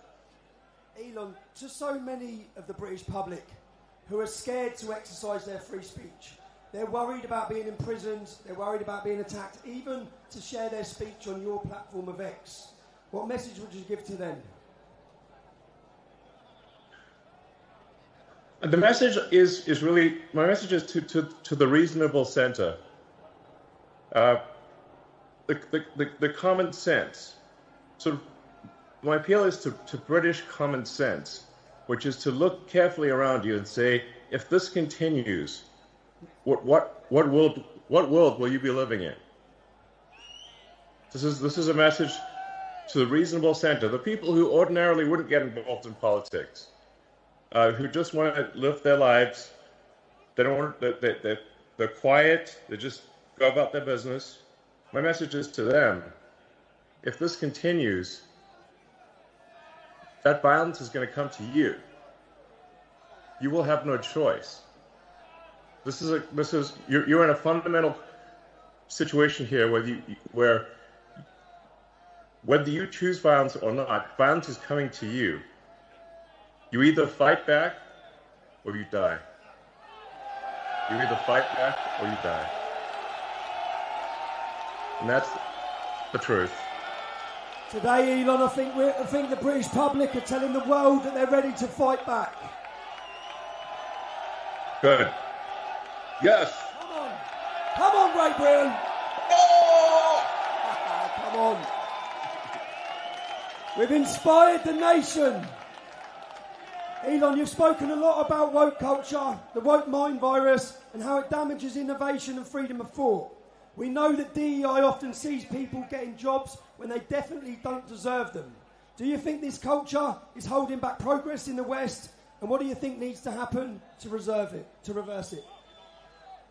Yeah, I'm appealing to sort of common sense and fairness. I want to emphasize just common sense and fairness, which is that we should make our decisions based on merit, on how, if somebody is talented and hardworking, then that should be the only means of advancement. There should not be discrimination on the basis of sex or religion or any race or anything else. And what a lot of the woke stuff is, it's actually super racist, it's super sexist, and it's often it's anti-religion, but only anti-Christian. Like, why only anti-Christian? That's unfair. So this is why, again, my message is to the reasonable middle. Do you not want a world where there is fairness and common sense, and you advance as a function of how hard you work, and your talent, and your integrity? That should be all that matters. And the woke mind virus that I call it is against all of that. It's wrong. Thank you. Elon, we hear so much about censorship being pushed by governments and global corporations and organisations. A lot of people don't understand why we're allowing mass, uncontrolled immigration into all Western nations. Do you believe that there are powerful forces outside of elected officials, someone controlling governments, that are trying to control the flow of information, and how do we resist that pressure? I think when you look at the behavior of organizations or people, you have to say, what is the incentive for these organizations? And frankly, there's a massive incentive on the left to import voters. So if they can't convince their nation to vote for them, they're going to import people from other nations to vote for them. This is a massive factor. And frankly, it's a strategy that will succeed if it is not stopped. Thus far, it is succeeding. And you see strong movements to allow people who are not from Britain to vote in Britain, to allow people who are not from France or elsewhere to vote in those countries, and thus depriving the citizens of their democratic power. It's really a voter importation thing, and if they're allowed to succeed, if this is allowed to continue, they will succeed in importing voters, swaying the elections, and taking your vote away from you. That is 100% what is happening. Do you know what's great? The BBC and the mass media cannot control this, can they? I love it. I mean, the BBC is complicit in the destruction of Britain. And we pay for it, Elon. We pay for it. Yes. We're forced to pay for it. Do you know they send them to jail if we don't pay for it? You're forced to pay for your own destruction. It's insane. It's unfair. It is wrong. Elon, a lot of ordinary people that are here today, they feel ignored, they feel censored, or they're labelled just for speaking up about their legitimate fears and concerns in their communities. Do you believe technology, like X or even AI, can finally give power back to those people? Or do you think it will make censorship worse or even automate it? I mean, that's a complicated question. It really depends on what government is in charge. The government can obviously use whatever powers are available to suppress the people. And so I really think there's got to be a change of government in Britain. And you can't, we don't have another 4 years or whatever the next election is. It's too long. Something's got to be done. There's got to be a dissolution of Parliament and a new vote held. And really what matters is rallying the people of Britain, really getting the people of Britain to get the message out there, talk to your friends and family, and build a massive power base among the people. And like I said, you really got to appeal to the sort of average, the normal people that just want to go about their business, that they're sort of in a village somewhere, they're working, they just want to mind their own business. But you've got to point out to them that if we don't take action, they won't be able to mind their own business because other people are going to come and maraud them. There's genuine risk of rape and murder, and the destruction of the country, and dissolution of the entire way of life.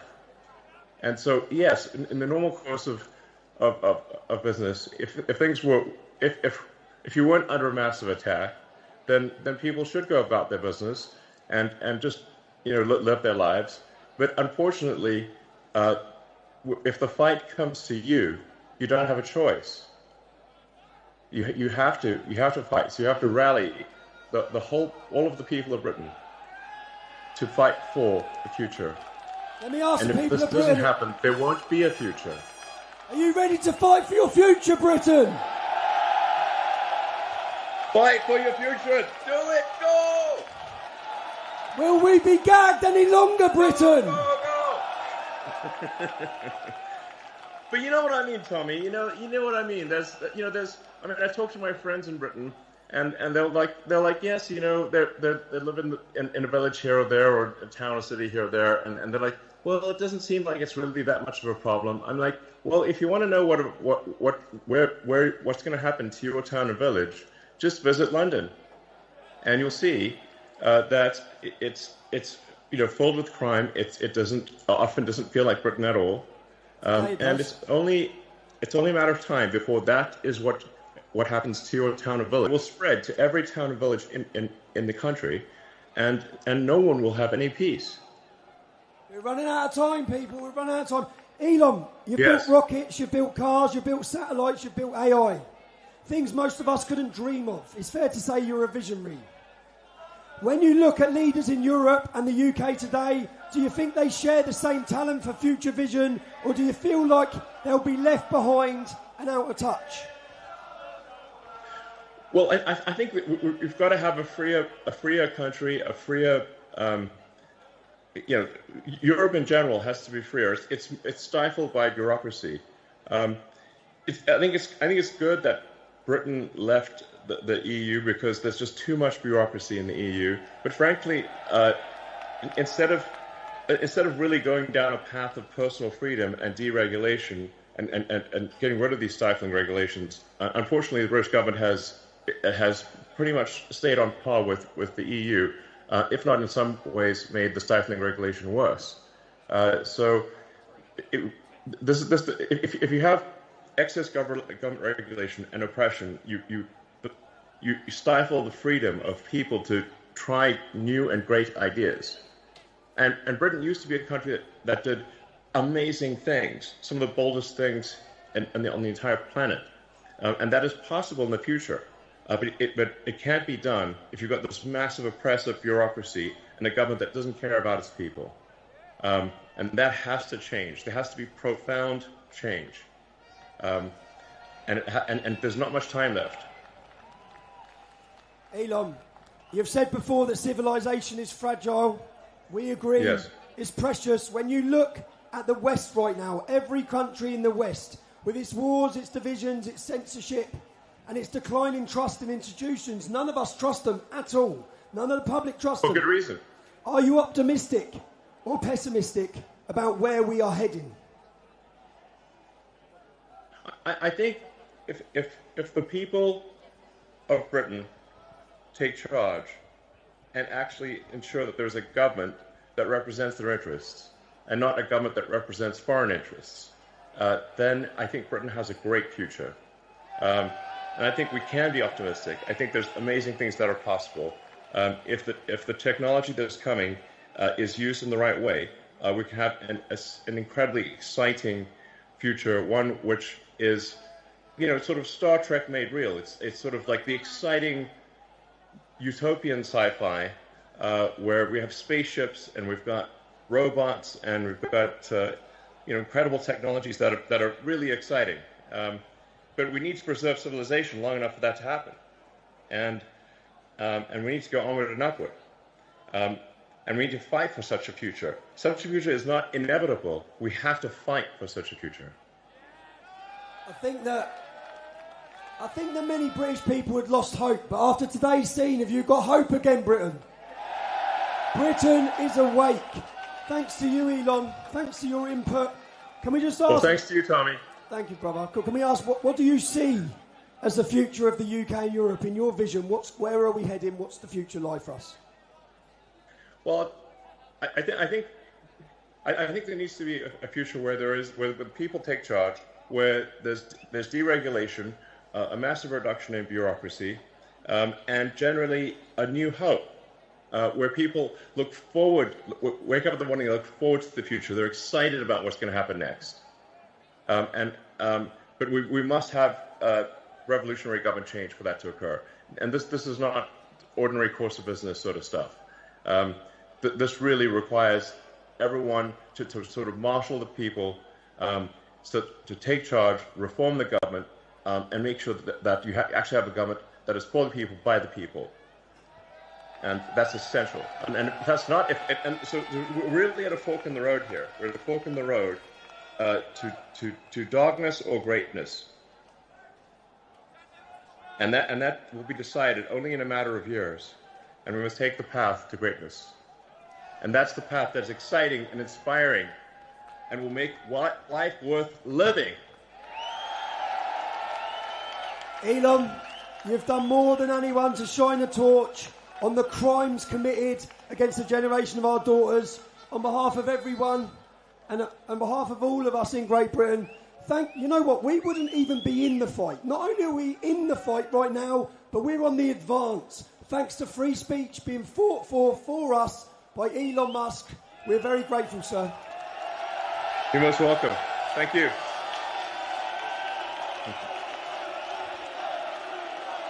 All right. Mum. All right, thank you. Hello. Mum, I just interviewed Elon Musk. I love it. 2 seconds, I've got to find out where I was. Right. You ready for that? I'm not coping with that. Also, I now realise that Elon Musk is my warm-up actor. So I'm quite excited. He's so calm. He has real dignity. Like 2 qualities I've never had. But I'm so proud that Tommy managed to get Elon. Oh my word. I know, because that is a huge moment, right? That is such a huge moment. Not only just at a basic level of technology and equipment and how do they make that work. Like that is a thing in itself. But for capturing Elon, to have that conversation and for Elon to say, you don't want this country to look like London. You guys need to take your country back. This government is not your government. Those are big statements right here in the heart of the capital of the UK. I mean... And especially because I don't know if you've been seeing the reaction on social media, Katie. The mainstream media are saying that only 100,000 people are here. The police are saying only 100,000 people. They're trying to say that there's lots of trouble. Can you just hit back at that, please? I mean, the numbers. When we were walking here and we could see the overheads, the aerials, 3 million plus people, there's also the joy that's here. The joy of all the people that have joined together from all over the world to come here and sing and feel better and stand on scaffolding and cheer. And then to have Elon, arguably one of the most important voices on the planet, if not on many planets, to speak to Tommy. And it's just such a sort of egalitarian moment. He's not judging, he's just speaking his truths. And I think for Tommy personally, what an amazing thing to have been thrown into solitary, to be told you're worthless, and now to have one of the biggest voices on the planet specifically speak at your event. I mean... And I can actually feel the Overton window shifting today. Do you know the Reform UK chairman? Now, they're not here today. No one from Reform UK are here today. No one. However, David Bull, the Reform UK chairman, posted an aerial footage of the Patriots walking across that bridge and said, what you see here is the silenced majority. And I thought, are they starting to get it, or is he going to be sacked tomorrow? Oh my God, so when you say David Bull, the Reform chair, you mean the ex-chair? Well, he is the new chair, remember? Yes, he can't be there. One more day. One more day. You mentioned Tommy Robinson, you're out of Reform. I'm sorry about that. Did David not get the memo? But maybe there is a game-changing moment happening. But also, there's full credit to you as well, Dan, because I've seen you today. Your setup's brilliant. You are the king of OB now. You are the outside broadcast man. We've got over 100,000, you know. You've done marvellous. Your team has been delightful. Yes, they are. And I think you've done a really, really good job. And Tommy's voice is amplified by the work of you and your team. Well, it was you who inspired me to do it. You said, you've got to go live, because I was sort of chickeny now because I was worried about the technology. It's hard, but you've made it happen. You should be really proud of yourself. The team should be proud. And by amplifying his voice, you make a difference. Well, the thing is, Tommy asked me to speak when we were at HMP Woodhill. Yes. And I said, that's not my role. You know, my role is I do the media and I do the reporting, and I actually think that's the more important role for me. Yes. Katie Hopkins is on stage and Middleton is on stage. Yes. But what I'm doing is going to report the truth. That's it. And we all need to know our role. We all work together in our role, but your role is to amplify it. I don't know how many viewers you've got. Oh my goodness, we've had over 100,000 watching live at one time. We're going to hit 1 million easily today. So we're on X as well. So you get 1 million views. That's your job, and then other people will be able to take this and amplify it further. Absolutely. So what you've done today, I think, has been brilliant. I think Tommy should be very grateful. Thank you so much. And Katie, it would be remiss of us not to have a word finally about someone who was a friend of yours, Charlie Kirk. And I just wonder, when you saw the news earlier this week, how it made you feel. Did you have any doubts, or did it crystallise what you're doing? Yeah, for me, it's that not a moment of doubt, not a moment of fear, just kind of, where's my passport, where's my constitution, and then to keep walking towards, my message quickly out to people is, we keep walking towards the people who would try and silence us. And when I leave here now, I go to the airport, fly to America to go and support Charlie's work over there. So we keep going, and my message, I guess, to those who would seek to stop us is, you can lock us up, you can take all our stuff, you can deport us, you can shoot one of us, but we're still coming. You will not stop us now. Amen. And let's head to this tribute on stage right now to Charlie Kirk.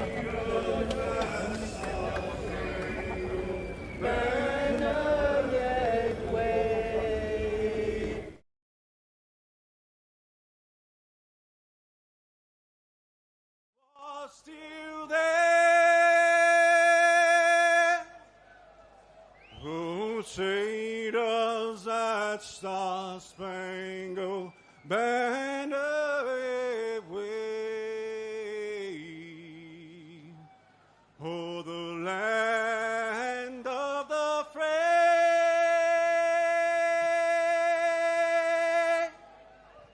and the home of the brave. Thank you all very much. I love you all. I love you. God bless Great Britain. God bless America. I'm Don Keith. Thank you.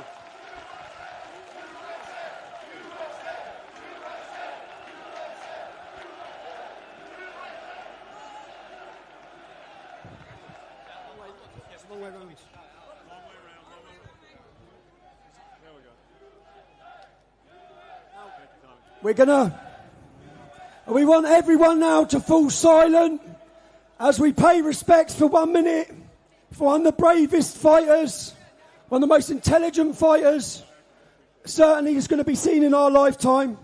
To Charlie's family, we all pray for you, and we hope we honour his life. And you'll know when the minute's up, because the bagpipes will play.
Charlie, Charlie, Charlie.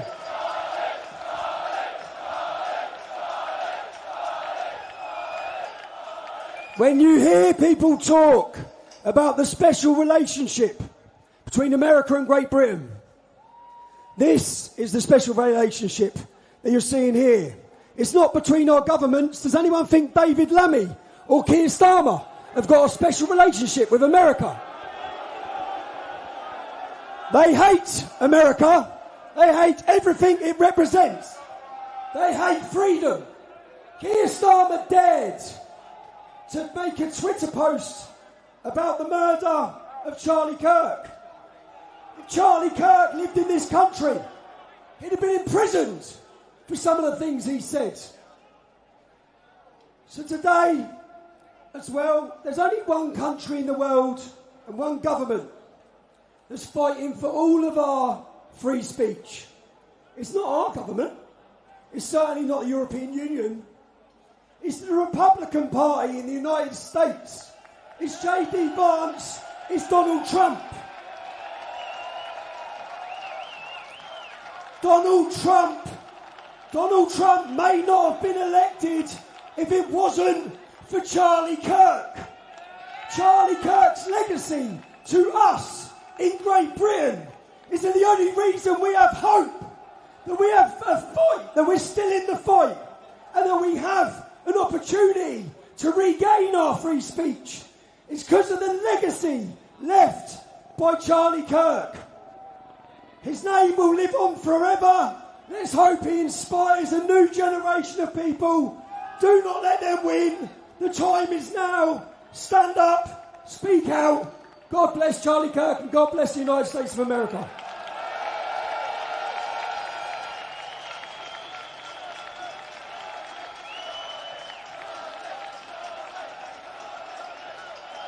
We're now going to play a video message.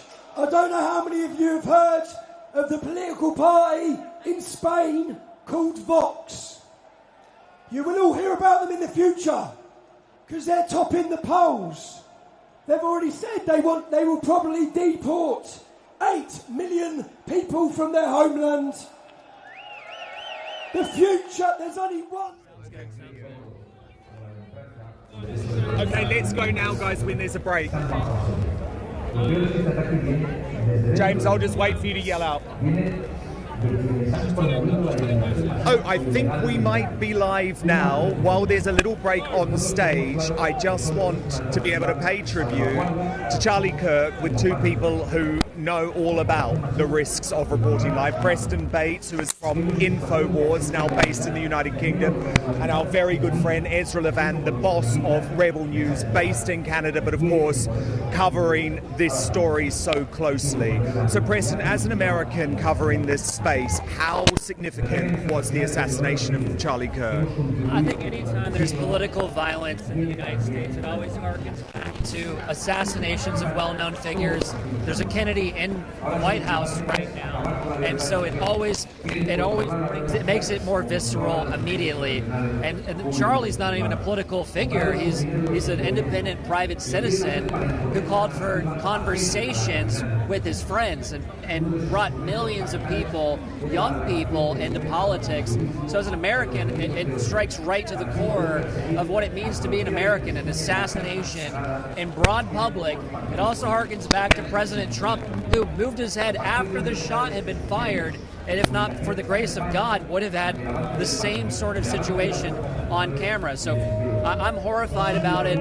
My heart breaks for his young family, and I'm honored and grateful that the Brits have decided to be courageous and come out today and let hope and the future triumph fear and violence. And Ezra, you have quite chillingly been warning for some time that Tommy Robinson's life is at risk. So how did you feel watching what happened, and are you concerned at all with the security situation here today?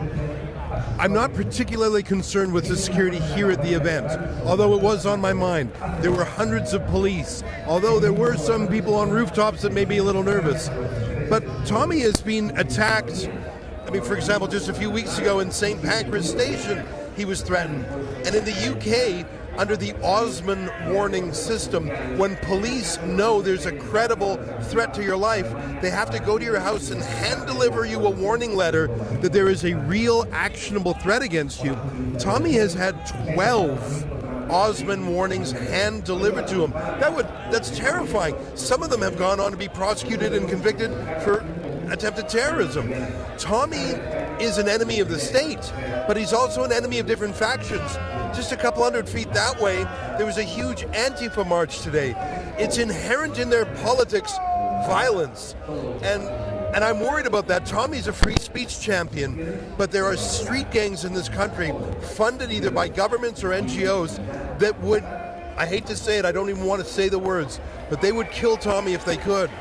Absolutely, and we've seen, unfortunately, so many lies from the mainstream media, even today, suggesting that the violence is being driven by the Patriots. One of the most important things the audience needs to understand is that President Donald Trump called on the Department of Justice to have a RICO investigation, which means investigating racketeering into George Soros and his son and their funding of left-wing violence.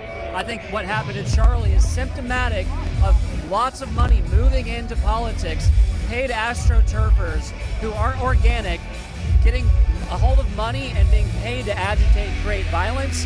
And until people go to jail and there's investigations over it, sadly, I expect there to be more violence.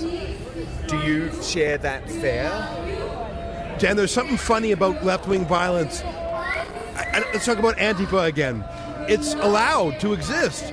But if it was a Hell's Angels organization, if it was the Mafia, the Cosa Nostra, those are organizations that occasionally engage in violence. They're stamped out by police. In America, they use special anti-racketeering laws. Why is it that in the United Kingdom and in America, an inherently violent street gang, the street functionaries of the left are allowed?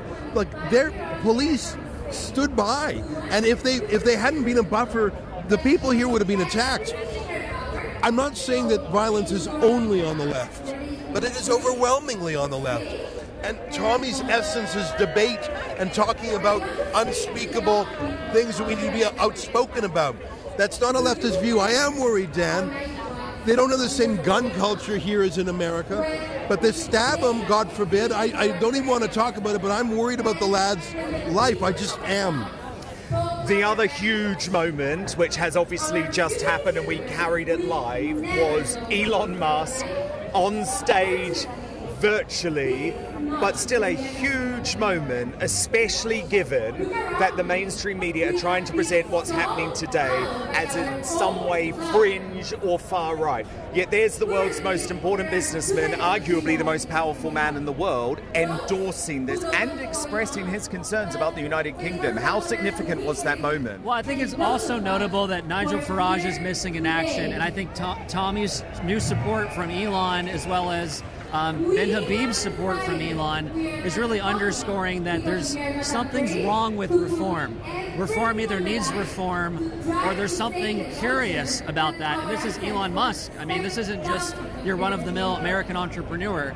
So Nigel either needs to figure out a way to catch up with the current British moment or really reform to make it an actual right-wing populist organization, something that I know you've been reporting on maybe better than anybody. Thank you. It was interesting, though, Ezra. I actually was saying to Katie Hopkins just a few moments ago, the chairman of Reform UK, David Bull, has posted an aerial picture of the protesters saying, here's the silenced majority. So at this point, Reform UK's strategy of just ignoring this and trying to pretend this isn't going on has failed. I'm more sympathetic to reform than I know you are, and I respect your point of view. Well, look, I like a lot of the people within Reform UK, I really do. I want them to do the right thing. The best politicians see when a march is mustering and get in front of it. Nigel Farage would have seen this, and he's a savvy enough, pragmatic enough man to say, I need to be a leader of that. I don't know how that'll be finessed, but let me tell you 3 things that changed the second Elon Musk appeared on that screen. Number 1, Tommy has an ally, a personal connection with the world's most powerful, wealthy, and influential man. And, frankly, given his legal bills, he needs it. Yeah. Second of all, the whole world saw that. You can't push him around anymore. You can't put him in jail anymore without the world watching. And by the way, tell me any journalist in London who wouldn't have loved to have a 20-minute back and forth with Elon Musk. That was That was real journalism. Yeah. And Tommy is a real journalist. No more sneering from the BBC. But the most important thing that happened when Elon Musk went up on that big screen is that 1 million or 2 million or whatever the number is, people, they may be working class, they may be low income, they may not have gone to university, they may consider that they are ignored by the power in their own country. But now they know they have a special ally who loves them and cares about them and is rooting for them. And I think every single person here has changed just a tiny bit of who they think they are. They're not, as Morrissey would say, nobody's nothings. They're people that are cared about and thought about by very powerful people. Having Elon Musk here reframes it. Tommy is leading a legitimate populist movement that is validated. And I was very excited by that. How depressing is it, though, that all of our mainstream media are leading on a tiny number of clashes, which we've actually been checking out ourselves. For people who know, it's just across from where we are. There is a huge Antifa protest, and that's where the violence is. But the mainstream media are, of course, saying that it is the Patriots here. Well, I mean, we were over there a second ago, and we saw pepper spray and bullets. The two sides had been brought together catty corner, leaving me to wonder if they wanted to have some sort of violent conflict. I do think the police have been doing their job. There's an intergovernmental struggle, local police, the British police, etc., the mayor's police. Apparently Tommy's team has been working hand in hand with the police to make sure that it was a peaceful event. But, you know, as Ezra just said, the left is astroturf, and until there's a nationwide and a global-wide investigation into the funding of left-wing radical terrorism, then we're living in an anarcho-terrorism. It's anarcho for the people like you and me who are trying to live our lives, and it's terrorism at the state level because prosecutors are taking left-wing billionaire money. They're not prosecuting people. The judges are on the payroll. So what do you get when there's no punishment for crime? You get more of it. And so the real question our audience needs to ask themselves, who benefits from an angrier world with more clash? Are we able to talk about policies that make Canada or New Zealand or the United States better if we're too busy, fearful for our lives because the government is forcing us to clash? Very, very true. And of course, do stand by, and Middleton is going to be taking the stage very shortly, and we're really excited about that. There's some star power here today, Ezra, which is what's so exciting. There sure is. Can I make a quick comment before we cut away? You know, I've been coming to Tommy Robinson rallies for years now. And let me tell you what I think, other than the size of the rally and the caliber of some of the speakers, there's another very important change. And you might not think about it because you're at the center of it. And I'm talking about independent journalists. You too. You know, 5 years ago, you'd come to a Tommy rally, and there'd be a few different. Rebel was there, and Urban Scoop was there, but you could count them on one hand. I look around here today, there are probably 50 independent citizen journalists, and some are pretty serious size. Like, you've got enormous reach. You just hit that big milestone on YouTube. That changes everything. So when you say the regime media is focusing on distractions, focusing on negativity, yes, they are, Dan. But I put it to you, you will have more viewers tonight than the BBC does. Yes. And that you will have more viewers than The Guardian does. And so at a certain point in time, you almost say, who cares what the regime media says? They are not the bosses. Well, thank you to Rebel News. Thank you to InfoWars for leading the way. And we're going to cross back now to Tommy Robinson. Thank you very much. Thank you, Dan.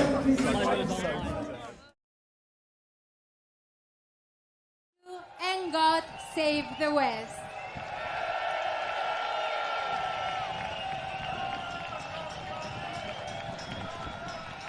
My voice is back. My voice is back. I forgot. I was meant to say thank you to my coach, my lawyer from the United States, but also to thank Athena Bitcoin. I've got lots of thank yous to give. But Athena Bitcoin have helped us sponsor this event. I've been debanked by every single bank in this country, yeah? I have gone down the rabbit hole a little bit on Bitcoin, but anything that's decentralised that takes the power away from the banks is a benefit for our futures. So thank you to Athena Bitcoin for sponsoring this event. Let me tell you all something. Do you know, we had a condition on this demonstration that it has to end at 6 o'clock. But from what I understand at the minute, we've gone way over our time. But the police have said that your behaviour has been impeccable today. Did you know that the opposition have been causing mayhem all day? Let me tell you what happened in the last 48 hours. I will release recordings tomorrow. 48 hours ago, Westminster Council revoked our licence for this event. They attempted to make us clash with the Metropolitan Police Force once again. That's what they were trying to do. If we didn't have speakers today, this could have descended into anarchy. That was their intention. In a meeting with police officers yesterday, I haven't slept really for 2 days, because 2 days ago we had no demonstration. In the meeting with the police, I explained to them, lads, they're trying to make us clash with each other. They've done this for a decade. They've made police officers clash with patriots. They have orchestrated it every time. And 2 days ago, they attempted to do the same again. Just so you all know, the Metropolitan Police Force had a decision to make. Do they enforce an order to prevent our demonstration, or do they allow it? The police made the decision to not enforce Westminster Council's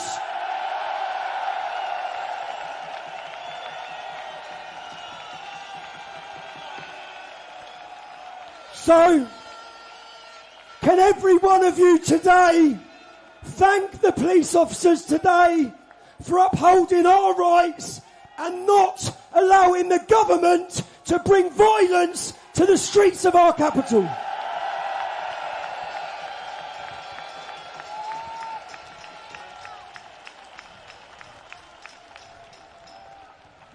For too long, decent police officers' reputations have been dragged through the mud, and every time it's politicians at the top making it happen. We're grateful it didn't happen this time. So lads and lasses, you've been very patient. This has been a long event, but is everyone having a good time?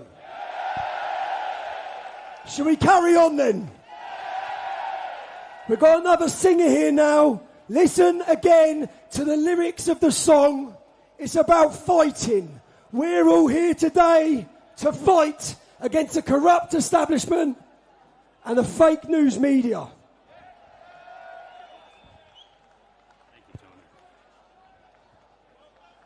Wow.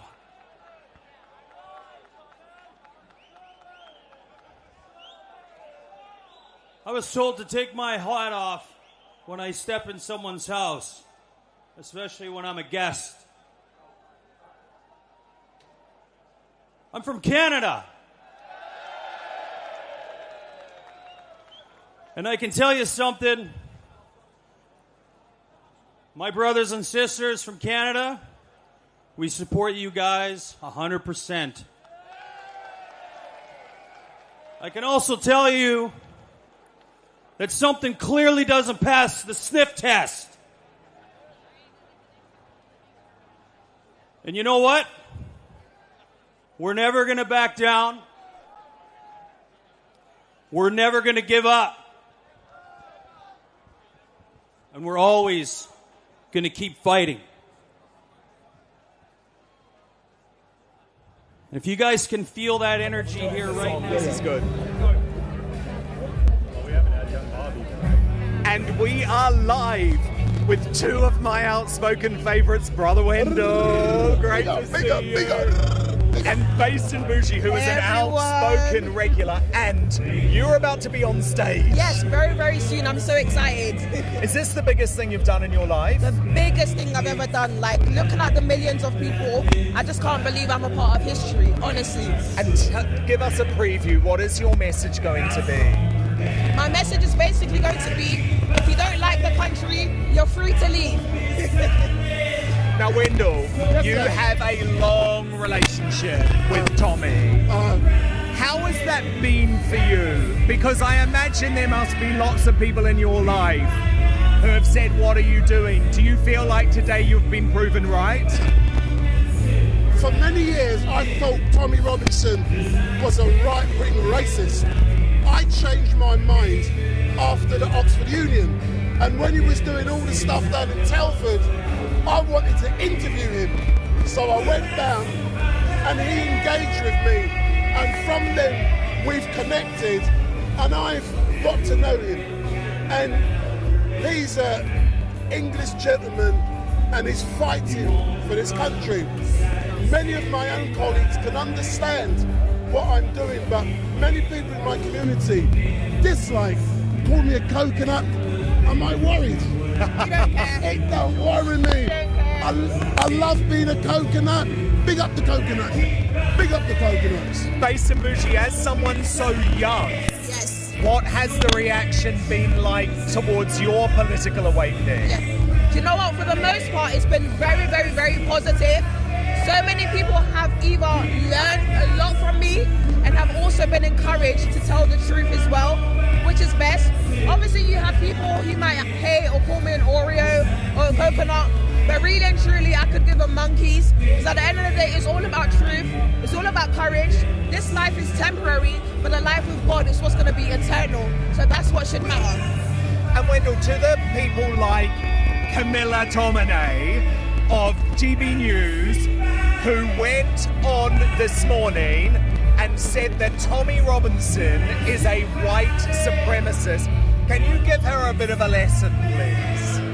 Well, if you look at me, I'm called a white supremacist, but I'm an English gentleman down here supporting Tommy Robinson, and he's a gentleman.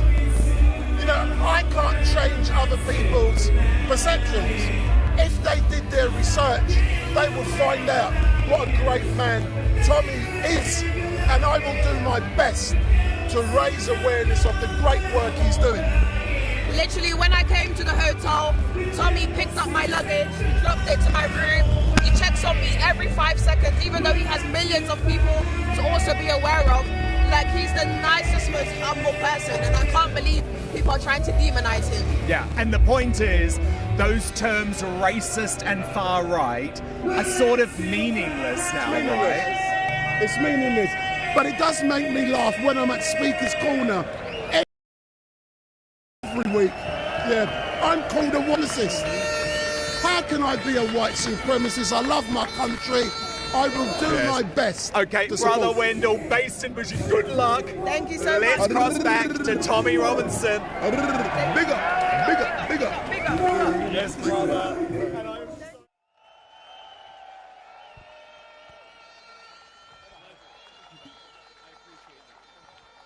Right, we have just hit 2.1 million people watching live.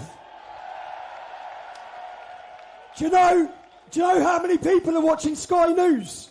9,000. Right, about a decade ago, I travelled to Poland, where I felt something that I'm feeling today. I felt pride, I felt power, as Patriots took to the city to celebrate their independence. And I sat down with who invited me. He said, Tommy, they hate you in your country. We welcome you. And it was such a strange experience to get that from a politician. That's a politician who's now become my friend, a man who many of you would have seen, a man that I respect. Let's see who's next. Polish nation rejected your ideas of leftism, so you have lost 7 times. 0. Illegal immigration None, not even one, will come to Poland. Not even one if it's illegal. You can be called populists, nationalists, racists. I don't care. I care about my family and about my country. It's Dominic Zero Trzynski.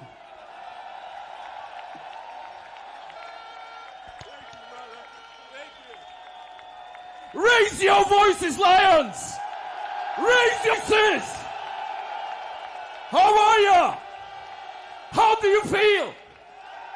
Do you feel united? Do you feel strong? Do you feel that we can make it? So send them back! What? Send them back!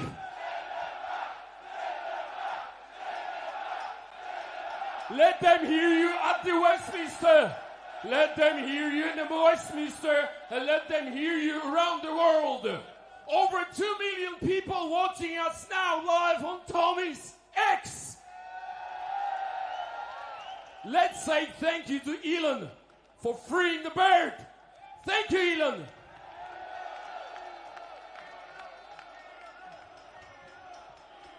Come on, Elon! Elon! Elon! It's over 2 million people watching us. Do you know why?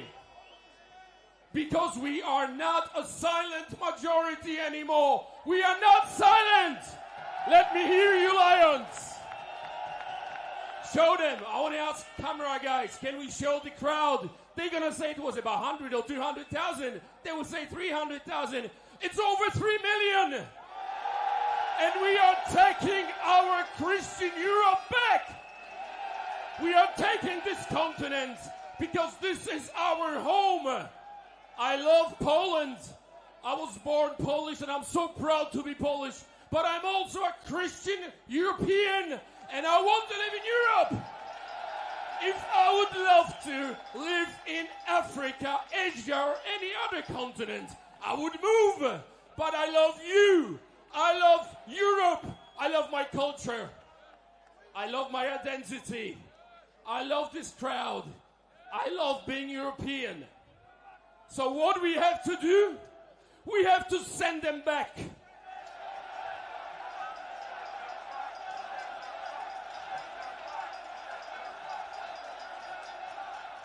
What is my favorite number? What do you think?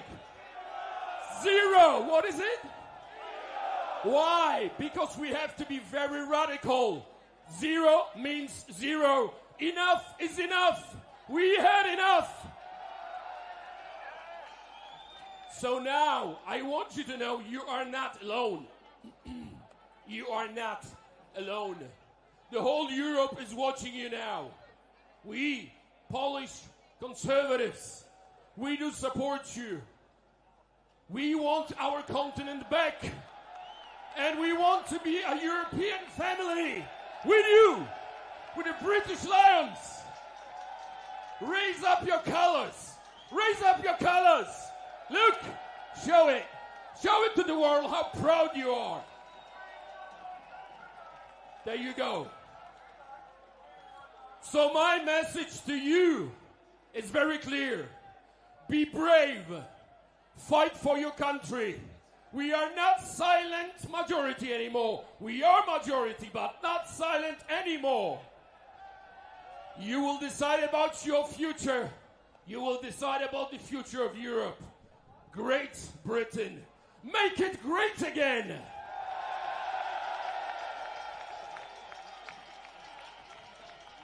And remember about Polish guys who fought for this country during the Second World War. Give them a round of applause and respect.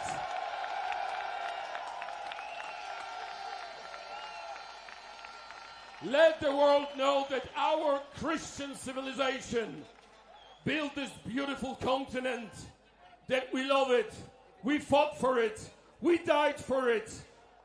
There were so many people telling me, do not go. Charlie was killed. There will be an attack. This is our duty to be here. It's time for brave men. It's time to stop wearing dresses We have to put an armor.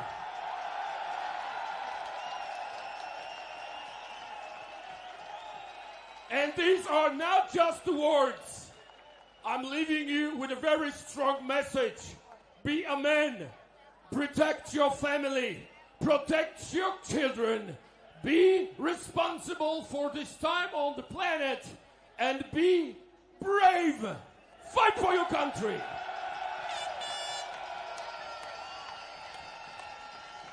And if ever anyone would ask you, what is your position on illegal migrants?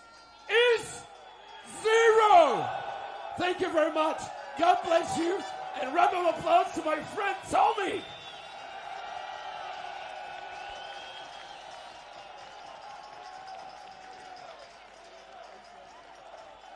I'm Poland.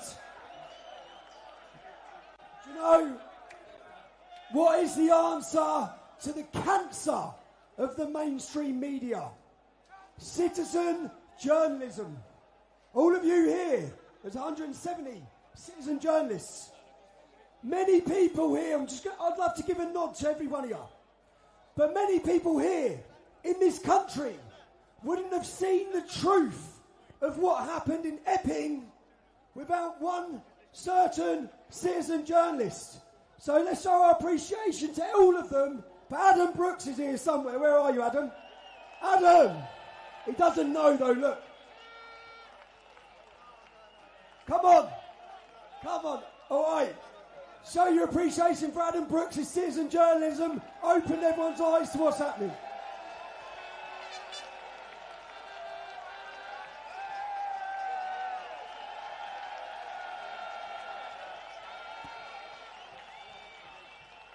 This is very unexpected. Look, I just want to say one thing. I'm here for my children. Free speech, for their rights. And one thing I want to say. Save our kids. Save our kids. Save our kids. Save our kids. Thank you very much. Right, next speech now. When I was in prison in 2017 or 18, it's been a few times, a certain politician who leads a political party in Belgium flew to London to speak up and demand my freedom. He's up next, Philip de Winnaar from Vlaams Belang. Philip.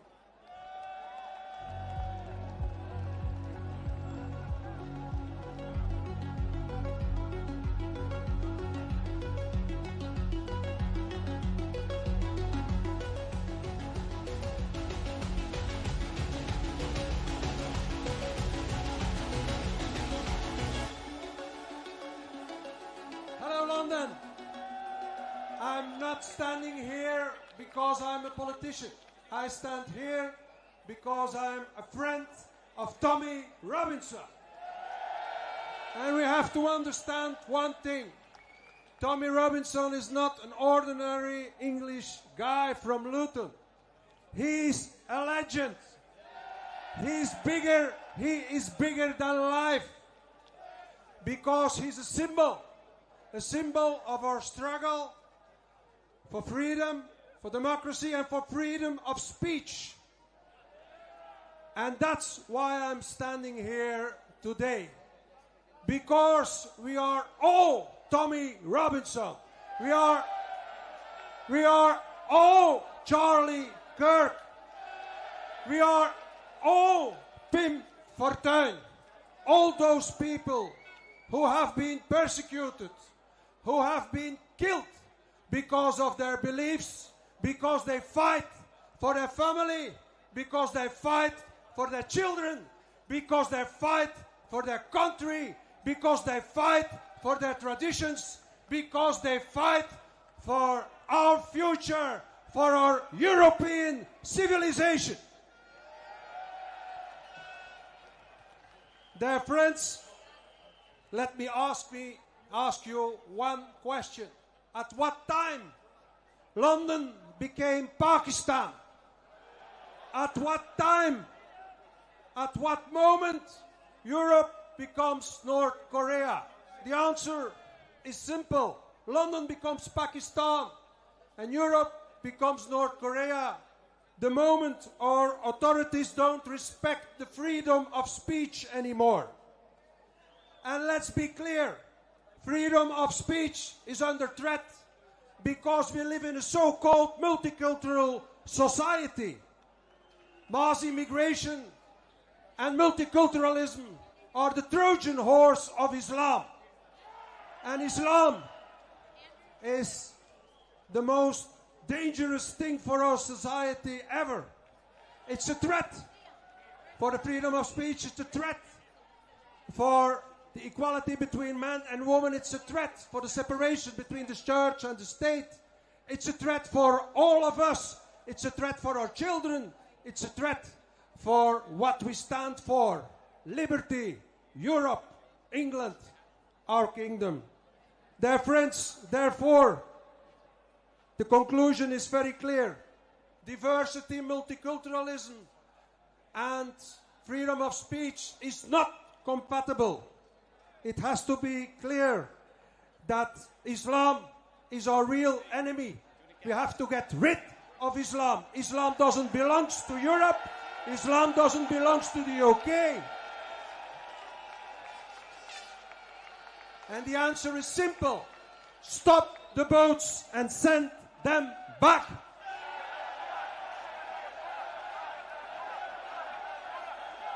Send them back. Send them back.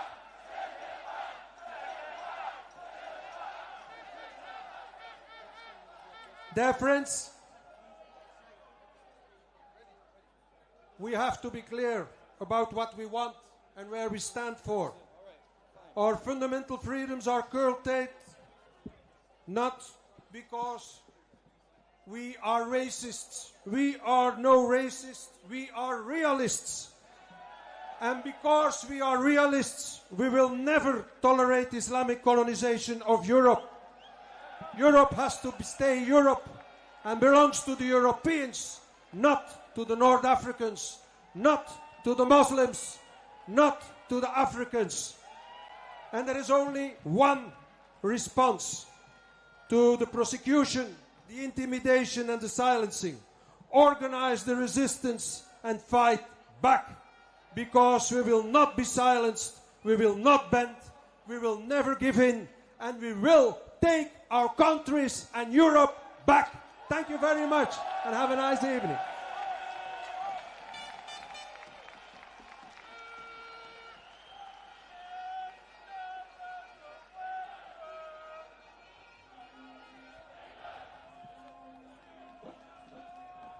Are we good, United Kingdom?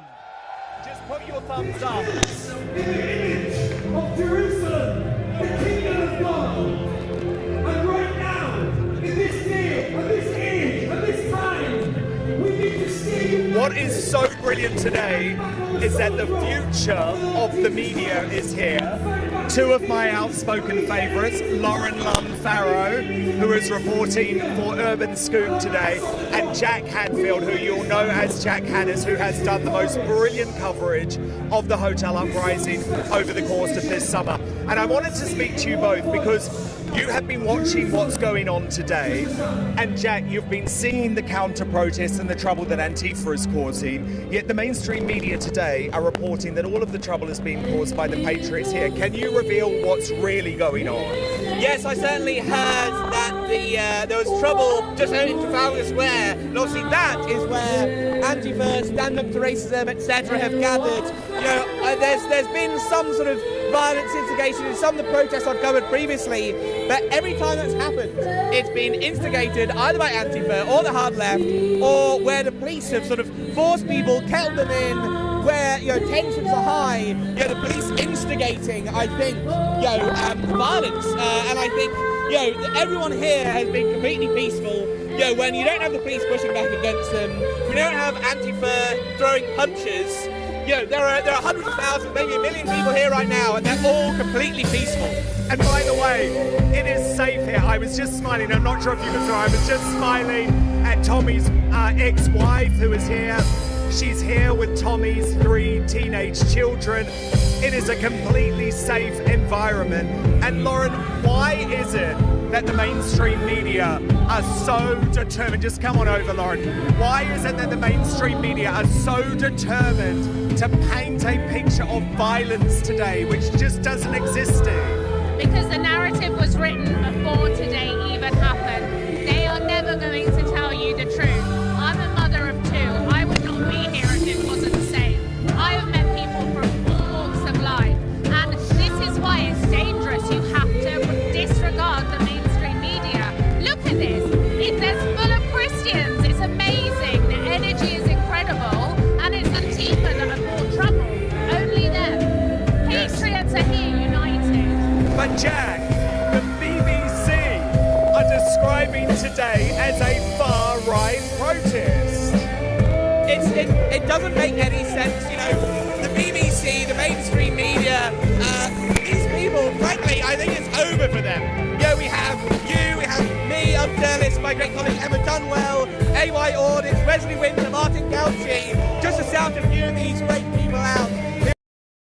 Who are on the ground reporting just what we see.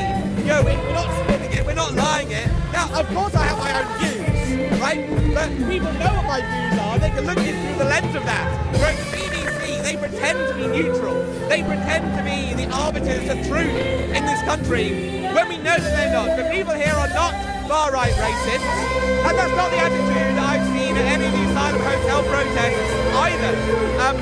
The far right is basically a fantasy in this country. It's not real, and frankly, I don't think it ever has been. Exactly. So, Lauren, does it actually matter what they say? Does it matter what the British Bashing Corporation or Sly News say today? They have said there's 110,000 people here. The police did. I mean, the Metropolitan Police are lying to you. There are not 110,000 people here. Times it by 20. I would say as well, I've encountered the police. I've been very friendly with them. I haven't felt they were overly friendly back. I've been interviewing people all day. And amazing families. Okay, Lauren, we're going to hand back to Tommy Robinson, who is taking the stage.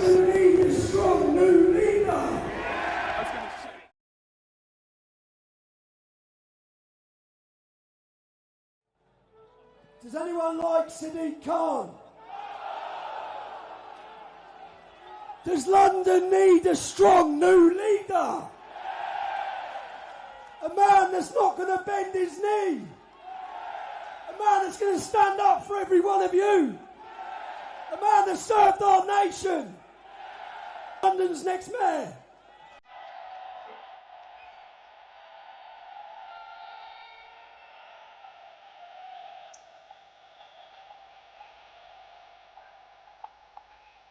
We're called the thinking soldier because we don't just run in and headlessly do the job. We think about what needs to be done.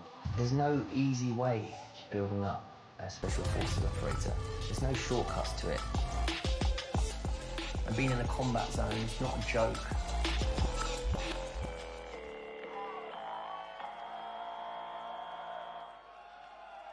Yes, London! Wow. The energy, the British pride is absolutely off the scale. And when it comes to the backbone of this country, I'm looking at it right now. Woo! For those who don't know me, my name is Ant Middleton, your future Mayor of London.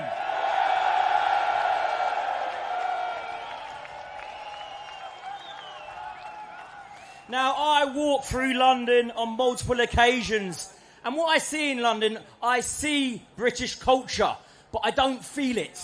I haven't felt it for years. However, today, walking past Big Ben, looking at the flags, looking at you lot, I felt that British pride, British culture at the very forefront because of you lot.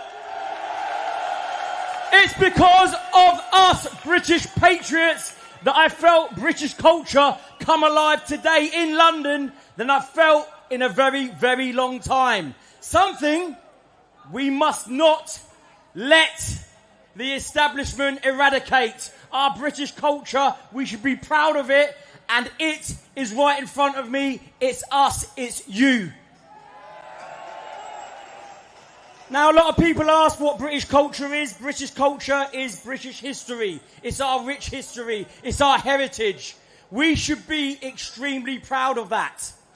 Do not let anyone take that away from you. With every culture, or more or less every culture, a religion is attached to it. With our British culture, it's Christianity. We are a Christian country. We adhere to Christian values, principles, and morals. And you don't have to be religious to know that they're just, they're right, they're fair. And we must not let that be taken over by another ideology or another religion. We are not, and I will say this again, we are not a multicultural country. We are a British cultured country.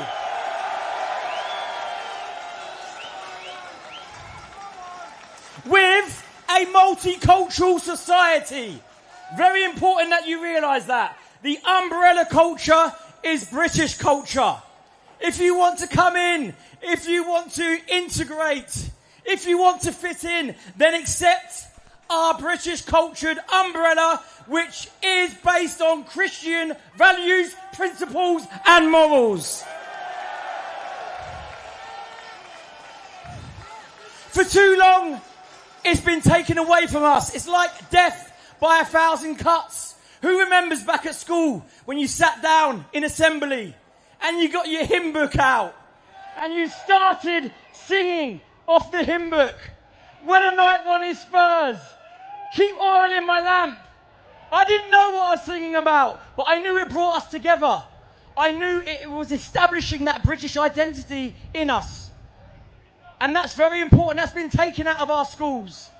Christmas. We can't even fucking celebrate Christmas nowadays without offending someone. Christmas is our Christian values, morals, and identity. Celebrate it with pride. That's super important. And I can announce, and I will announce, that I will be running for Mayor of London in May 2028.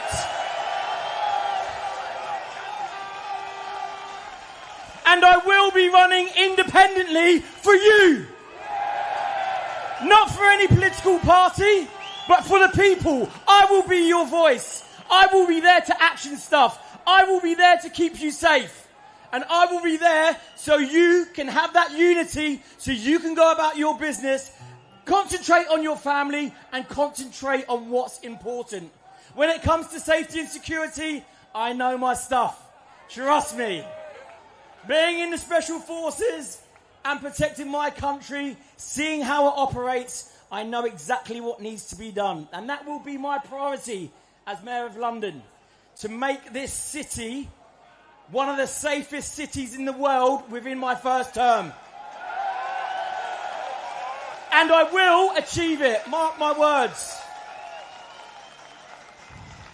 The Mayor of London position was never meant to be a political position. It has been politicised. That's why I'm running independent.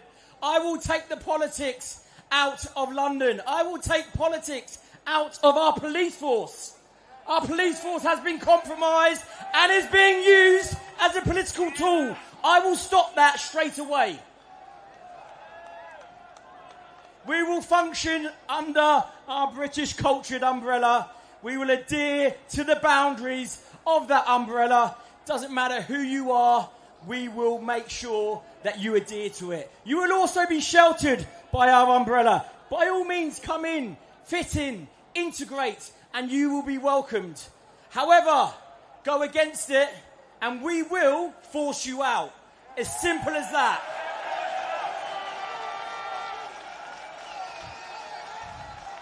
If you are here illegally, you will be forced out. If you are hostile against our way of life, against our British culture, we will force you out. And we will start in the very core, the crown jewel of England, London.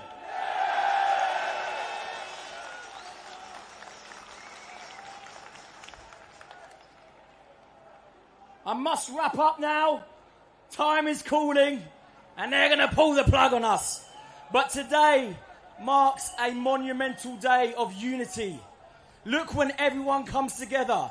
British pride, British culture, in the heart of our England, in the heart of our capital. It is phenomenal. I'm feeling it. And you guys, honestly, have reinstalled my faith in what a backbone is. Because it's right in front of me. Now I'm going to show you a quick video.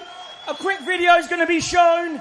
I will be running independently. I need your support.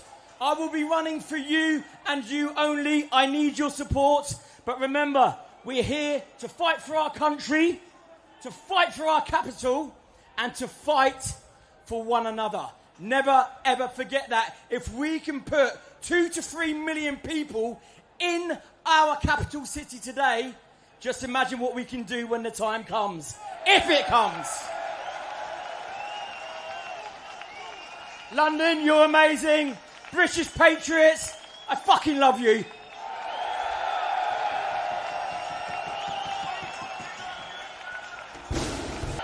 So, as I told you,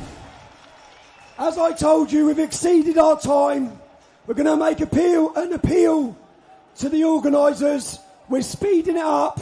We want it to be safe. When we do leave here, we leave via Victoria. We know we've exceeded our time. We've got some people who are here who have travelled from far. We won't be long, okay? We're nearly there.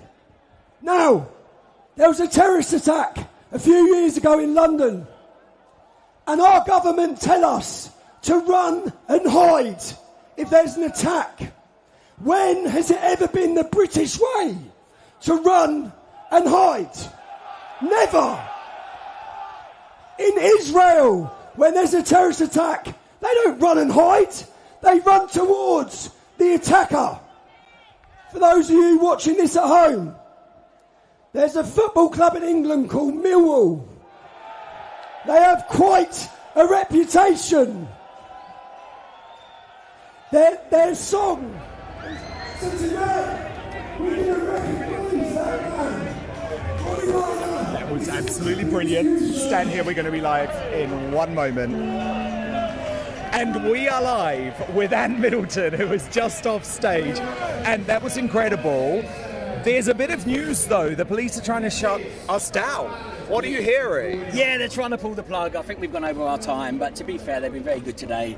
They've been very lenient, and they're letting us crack on. So my 10-minute slot was a 5-minute slot, but I think I got my message out there. You absolutely did, but let us know what you didn't get to say. Do you know what? It's just about, unity is about having a belonging, having a purpose, having something to drive towards, to thrive towards, and that's our culture, that's our identity, right? If you lose your identity, you lose purpose, confusion kicks in, frustration, anger, violence. You've seen how it transpires. So my message is one of unity, but also just realising where we come from, who we are, where are our true values and principles, what do they stand for? And I think we've forgotten that. We've taken our eye off the ball over the last 2 decades. But you have made a big personal decision, right, Anne? Because, when I first knew you had a big showbiz career, things were going very nicely, huge big jobs in Australia. You sacrificed that by saying, I'm getting political and I'm going to be the next London mayor. I didn't realise at the time how much it would affect my media career. You've lost a lot? I've not lost a lot because I'm my own person, but they don't mix. You either go with one or the other, but my So purpose, you're all in now? All in. My purpose and my calling is to serve once again. I've served my country down, I've served my queen, God rest her soul, and I think it's time to serve my people. And I really, really mean that. The calling is too big for me to sit in my hands and live my nice life and, with my family. I've got to do something about it because I know that I can implement change, and my moral compass won't allow me not to give it a bloody good go. And can you just tell me what the situation was with Reform? Because you were obviously at the inauguration with Nigel Farage, pictured with Nick Candy. everyone assumed that you were going to be the Reform UK London mayoral candidate. Yeah. Then you agreed to speak here, and we know how Reform UK feel about Tommy Robinson. Was that part of it, or was there another reason why you decided to go independent? You know what, it's multifaceted. So I love Nigel, I love Reform, still very much, got my foot in their camp. I think they're great, but I just think we need an independent mayor, Dan. I think that mayoral position has been so politicised, and you can see the political tool that's being used within the Metropolitan Police. Yes. It's being, you see it by the two-tier policing, you see it by the decision-making on the ground, you see it with the DEI programme. I think it will be super refreshing for someone to run independent for the people, that's not being pulled or swayed by a political party. So important. And also that will be the voice for the people.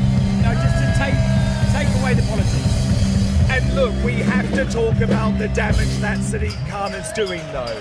This is an evil man, and he is destroying the world's greatest city. Yeah, he is. He's destroyed the world's greatest city. Sadly, you're right. And I've got my work to cut out, and that's why I want people to remember their roots. I want to remember where they come from. I want them to remember that. You look at our courts. It's Christian. They're done on Christian values, beliefs. Everything is done under Christianity. Look at our calendar year. We've got Easter. We've got Christmas holidays. Every Sunday is going to be church. I think when you try and dive into this multiculturalism, if we're of all cultures, that means we're culturalists, right? And then that means we have no identity. Yes. And here's where lies the problem.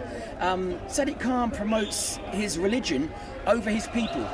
And that isn't the religion within our country. Nope. Our religion within our country is Christianity. But we have a Home Secretary now, Shabnam Mahmood, who says she is driven by her faith. And that is a Muslim faith, that is an Islam extremist religion. And this is why I say on my X, I put a point out saying these top tier, and I'm talking about the top tier political positions, they shouldn't have any Muslim mayors. They shouldn't have any, in these top tier positions. I'm not saying, councillors and stuff like that, but I'm talking about people who are making decisions for the people in a Christian country with our Christian culture. And when people say that you're far right for saying that, what's your response? Well, no, I know my history.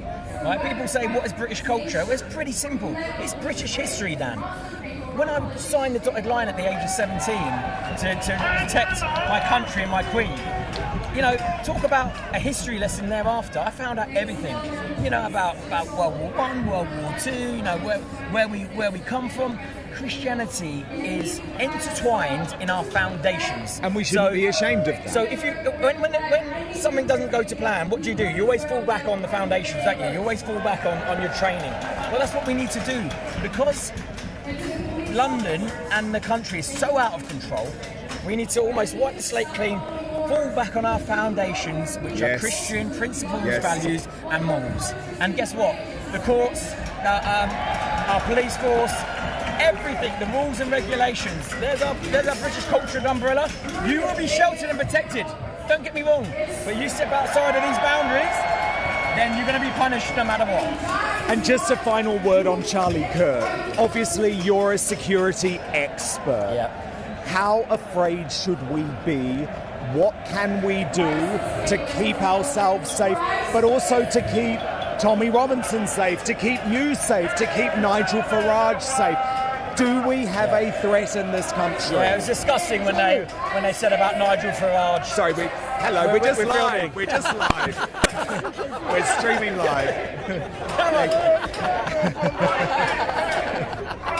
He's had a couple.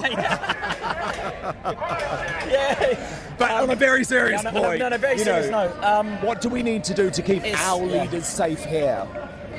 Do you know what? We have got and again I'm biased, the best intelligence service in the world, or we used to have until they got compromised, right? Until they got politically compromised. We used to have the best police force in the world until it got politically compromised. We used to have the best military in the world until it got politically compromised. We need to extract the politics from all of this, right? And and just allow people to do their work to the best of their ability. And also, Dan, what's really, really dangerous over the last few years, the last maybe 10, 15 years, is we are ticking boxes in front of capability and performance. Yes. Now, I don't mind ticking a box and going, okay, but capability, performance first, and then maybe you can have a box ticking exercise. But when you do the opposite, when you tick boxes, and then, okay, you know, standards drop, and guess what? You never know what's going to happen. Did you feel safe on stage today? Yeah, I felt safe. Do you know what? Safety in numbers. When I was walking through here, honest to God, my goosebumps. Because, Me too. like I said, I walk through London near enough every day, and I see the culture, but I don't feel it anymore. You know the energy, the motivation. It's changed. But today, I walked past Big Ben with everyone. I was almost in tears, Ben, because I could see Big Ben in all her glory, and I could just feel British pride and British culture. They brought the culture alive. And we now need to take that back. But absolutely brilliant today. Good luck. Thank you, man. And we're going to keep talking a lot. 100% over the Dan. next year. Thanks, buddy. Thank you so much. And Middleton, thank you so much. And cross back to the stage. No, 100% not.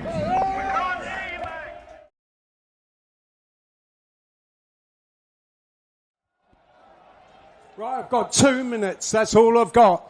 But where do you start with 2 minutes? Anyway, first thing I'll do is pay tribute to all you guys out there. You've been absolutely magnificent. I'm just going to talk about 2 people, Keir Starmer and Sadiq Khan. They're an absolute disgrace to this country. They make my blood boil.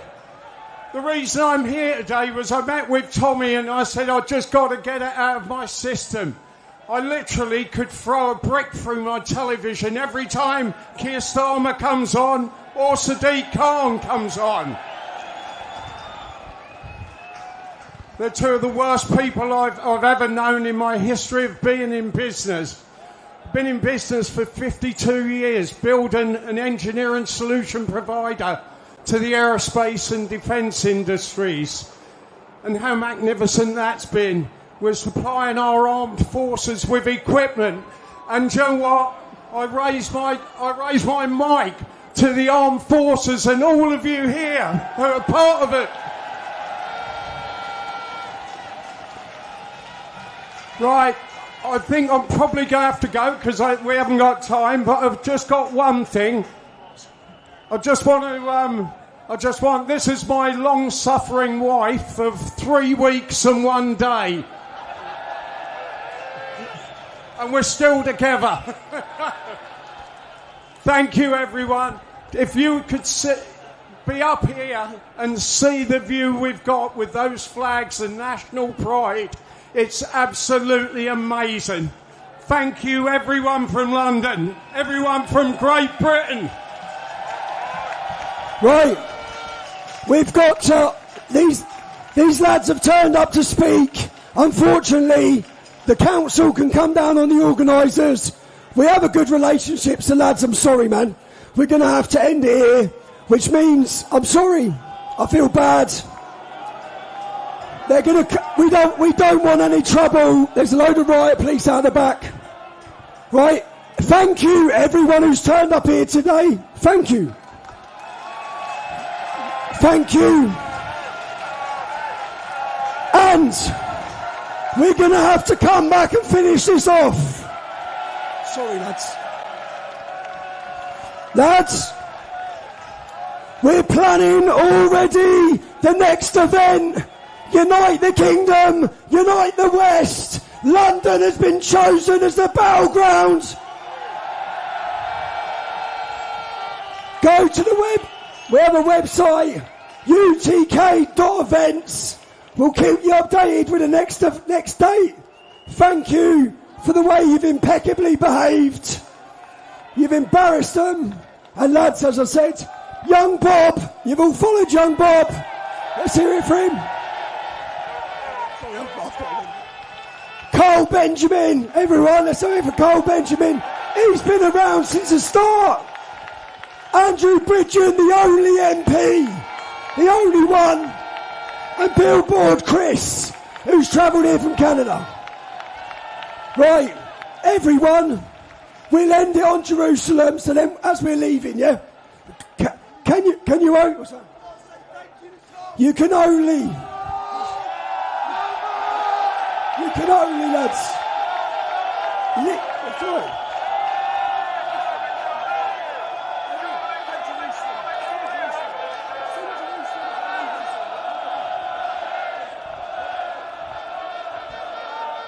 Right, everyone, as we leave, we'll ask that everyone leaves via Victoria.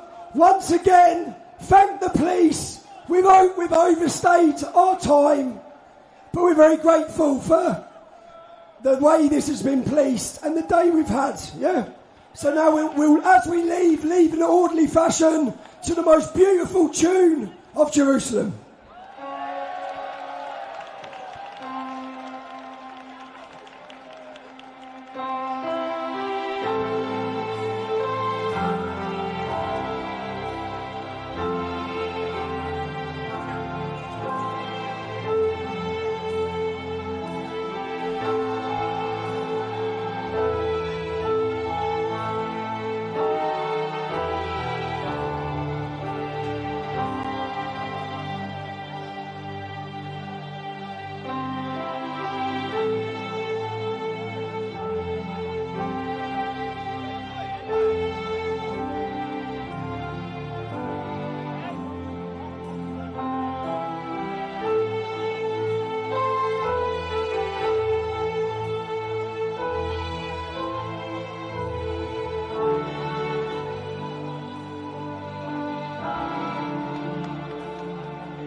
Yes, that's better. Let's go.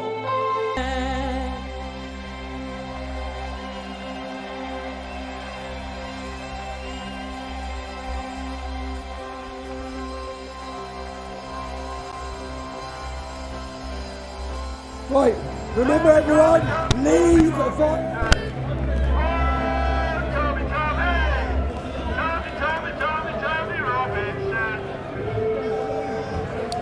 What a day. What a day. I am joined by Andrew Eborn of the Andrew Eborn Show, Don Keith of The Real Beef. Yes, sir. With Don Keith, a close ally of Tommy Robinson. Okay, can we get to the breaking news first, though? The police forced this day to be wrapped up before all of the speakers had finished. Andrew, you were hearing what was going on backstage. I've heard reports about what's been covered by the mainstream media. Yes. And they're talking about the troubles and so on and so forth. The reality, this has been a big, fun celebration, a family day, which is what Tommy and the various other people were emphasising. We're going to be here. It's all about freedom of speech. It's all about coming together. And it's been a wonderful, So why have they atmosphere. ended it? I don't know. And what we were saying on stage is that Westminster Council were going to cancel the whole thing.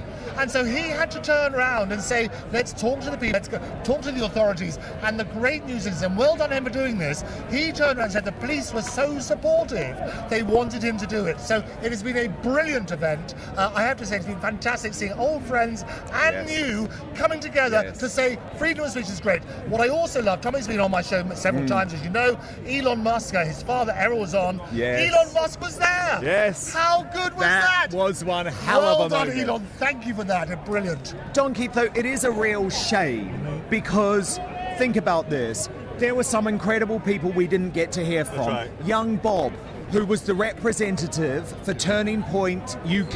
right. He was going to be paying tribute to that man, Charlie Kirk. He wasn't allowed to speak. Carl Benjamin of Lotus Eaters, he wasn't allowed to speak.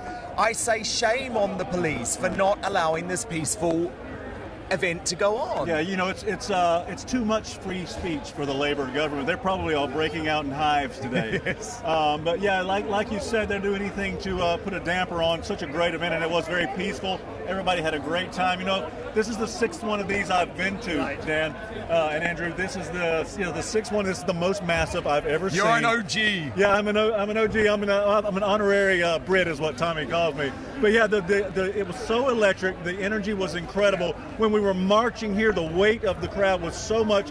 My ribs were like caving in because the people were it was just so massive. Well, this is different. Yeah. Come on, let's admit, you know, all of you have done incredible work to get us to where we're at today. Thank you. But today was different. So I can actually reveal to people today, I have been receiving text messages from senior people within Reform UK saying, we are having to take note of what's happening today. Right. Senior people within the mainstream establishment media in this country saying, after what happened today, Nigel Farage has to be very nervous. What do you think, I think Andrew? that's absolutely right. Well, Ben Habib, as you know, has been a regular also on the show. It was great to hear him speak. And you turned around and said, a shame on the other politicians who basically have sidelined Tommy. And whatever the history might be, the message is so clear, isn't it? Don't shoot the messenger. Free speech is what it's all about. The reality here, it was a wonderful, unifying experience where people turned around and said, we have to have the right. What I don't get, Dan, as well, is how there can be an alternative, how there's an anti-demonstration. This was about free speech. How can you be against free speech? It makes no sense at all, but all credit to people sitting up and listening now. And I mean, Don Keith, would it have done Nigel Farage any harm to be on this stage today? No, well, not any harm at all. As a matter of fact, the invite has been extended to Nigel and Reform since these began, but apparently Nigel doesn't have the courage to come out like a Ben Habib did. Tell me how much courage it took Ben Habib when no other politician will stand at a huge, I mean, 1 million people here. And there's 1 million people here, and the only person who had courage from a major party, or what's going to be a major party, it was Ben Habib. Now, that's courage, that's leadership. Not one elected member of Parliament. Not one. Ben Habib is not an elected member of Parliament. That is a real shame. That's right. But I do wonder, given all of these people who are looking at what's going on, if the next rally things might change. Well, they have to change, absolutely, on that sort of basis. Of a few years before the next election, you need to turn around. Doesn't matter about the messenger. Listen to the people on the streets and the joy that they had, and they welcomed Ben as the only politician. Yes. He got a huge response. Oh, wasn't that fantastic? But what it was the message. And we're on that sort of basis. We're listening to you, the people. That's the key. But look, the huge news line out of today, Elon Musk. Massive moment. Yeah. It was about a 20 minute back and forth. Yeah. Now, honestly, any journalist in this country, as Ezra Levant said to me, any journalist in this country would want a 20-minute back and forth with Elon Musk. What was fascinating, I think, is that surely now, no mainstream media organisation in this country can say that Tommy Robinson is not a journalist, because he asked the questions of Elon Musk about the future of our country in a way that no mainstream journalist in the UK has been able to. That's exactly right. You know, you talked about GB News. It looks like they made a step in the right direction today, too, because I understand they had a representative out here today, which is a first for GB News. So kudos to them for actually finally putting someone out here and reporting real news when nobody else will. Like Dan Wootton and yourself, you guys are out here always reporting the real news. And does it matter now what the British Bashing Corporation says? I mean, they've described it as a far-right riot. Does it matter? No, they can call us whatever they want to call us. And that's the really sad thing, in the light of Charlie Kirk and that sort of stuff. Labelling people as far-right just to shut up the message is wrong. And the sad thing, we should mention about Charlie Kirk, a lot of tribute paid to him today. For good reason. For good reason, absolutely. But the horrendous thing, he was trying to encourage dialogue. Yes. And that's all it was, peaceful dialogue, sit down and listen to an alternative message. Absolutely, absolutely. But the left will not do that, will they? And I mean, as an American, how devastating have this week's events been? It's very devastating. Charlie Kirk was, put this politics aside and, all the campus events he does and all those things. He was just a really good man. He was a father. He was a husband. You know, he was just a good man, and he provided a platform to people where they could come and do it right. He wasn't a vicious person. He wasn't malicious. He debated the issues, which is what our government, our system of government was created to do. Here in the UK as well, we're supposed to, create a system where people could come out and debate, right? Cordially debate, civilly debate. He did it the right way, and they killed him for it. Andrew Eborn, Don Keith, thank you so much. Thank you so much. It's a real pleasure to see you. Take care. And we're now going to speak to the man of the moment, Tommy Robinson. How are we, bro? You come in here, you've lost your voice. I know. You've lost your voice. But congratulations. We came An and saw incredible event. An incredible event. And for 20 minutes, you went back and forth with Elon Musk on stage. Oh, no. How long have you been keeping that secret? And tell me how it happened. Do you know what? I'm grateful to Elon Musk for everything. Do you know what you're witnessing today? I truthfully believe you're seeing the spark and the process for a cultural revolution in Great Britain. People are going to show pride in their nation again. We're going to celebrate your identity. You see the flags, they're never going away anymore. Our next generation will be brought up to love this country, show pride in it. There has been a globalist revolution for 20 years. We are the counter-revolution. None of that could happen without Elon Musk. With free speech. They're fighting for our free speech. I'm just very grateful. Do you know what I'm more grateful for? Do you know to put on this event? Do you know how much this costs? Do you know the average British person, £5, £10? Yep. We don't have no mass funding. Yep. I'm very grateful to them who made this possible.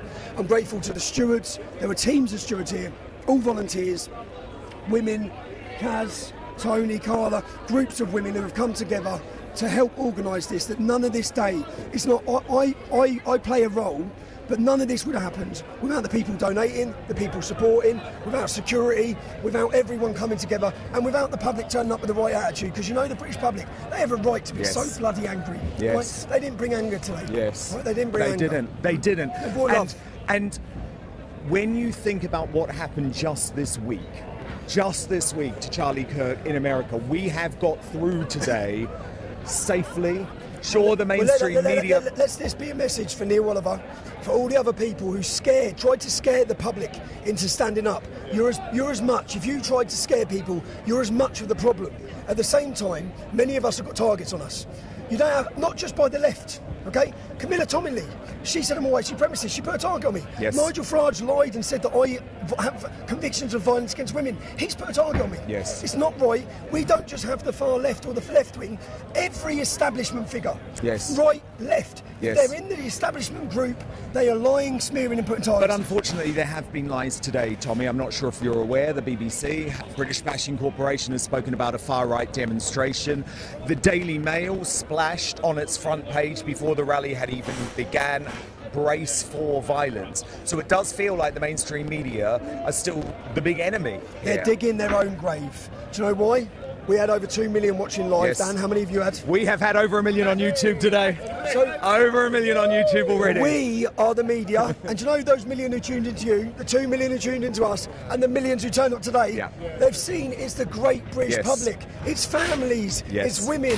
It's not far right. No. So now people can see they've lied to you about us. For over a decade, they've lied to you. We're not perfect, okay? We're not perfect, but we're not racist, we're not far right, we're not extremists. We love our country, man, and today, hope is contagious, yeah? It is. We've given hope today. People will be going home from here thinking, wow, Yes. man, Britain's awake. Yes. Britain has told the world. And I'm by the so way- glad it happened in our capital. And by the way, I do wonder if there is maybe a bit of an Overton window shifting moment with Reform UK. The chairman of Reform UK, who is a man called David Bull, posted a picture of the Patriots walking across Waterloo Bridge and said, these people are not far right, these are the silent majority. Was it disappointing for you not to have a representative from Reform UK here today, not to have Nigel Farage on stage with you? I tried our last demonstration to make peace. I said, we don't want to be at war with you, yeah? All we want to do, we want to create a cultural revolution. The 20 million who didn't vote, we want to get them, yeah? And we want to give them identity. Please just stop lying about us. That's all I ask. Stop. But they haven't. And if they stood up and said, I'm sorry, I got it wrong, I thought this, I thought that, then fair enough. But they double down, they keep doubling down and lying, not just about me, but you see when he says this is not a far-right demonstration, it's his colleagues who have falsely tarnished all these people. Great. So, again... But I wonder if a political star was born today in Ben Habib. He got one of the biggest reactions outside of probably you, Katie Hopkins and Ant Middleton. So, reform, and all I hear from supporters is, well, they have to separate from you. It's like, they can't speak up for you. No, the public are fed up of that. Tell the truth. It don't matter who it's about, yeah? Tell the truth. Ben Habib has stood for truth. And today, I've said I joined Advance because any party that doesn't believe in free speech. So again, I hope Reform see the error of their ways, Yes. but they don't believe in free speech. Well, look, let me tell you, just finally, I've had a lot of messages today from senior people within Reform UK. They are watching, and a very senior national newspaper editor messaged me today saying Nigel Farage will be watching that and be very, very concerned. So I think there is a big wake-up going on, and it's been a huge success today. Nigel Farage, you need to apologise to my family for the lies you told. That's it, yeah? Me, personally, this movement needs a political party, and that political party, after today, is Advance UK. Tommy, you did so bloody well. Go and get some sleep. Go and get some sleep. And thank you so much, yes, of course, and thank you so much for your coverage today, your support today. We have been so proud to bring you this coverage, and of course, we will. Sorry, these guys are just going, but of course, I'll let him listen. Everybody came together. Okay, I'm just disappointed that we didn't get to finish the event, so we're going to do a part 2, Unite the Kingdom. The next one's coming with world leaders that are going to be present in the next one. See you later. Fantastic. Well done, mate. Okay, good. Good, you got it? Right. So, thank you so much for watching. That was a bit of a chaotic finish, but obviously worth it for us to have Tommy Robinson with us. If this is your first time watching Dan Wootton Outspoken, I'd really like to just tell you a bit about what we do. We are live Monday to Friday at 5 p.m. on YouTube. You can subscribe to our Substack, www.outspoken.live. We are available as a podcast on Apple Podcasts and Spotify. Rate and review. And the most important thing that we can do is begin this independent media revolution. So thank you so much for being with us all afternoon. This is our first ever Outside broadcast. We've had over 1 million of you, so I'm totally overjoyed. This is the start of a revelation. And remember, I will always keep fighting for you. Get home safe. Thank you so much.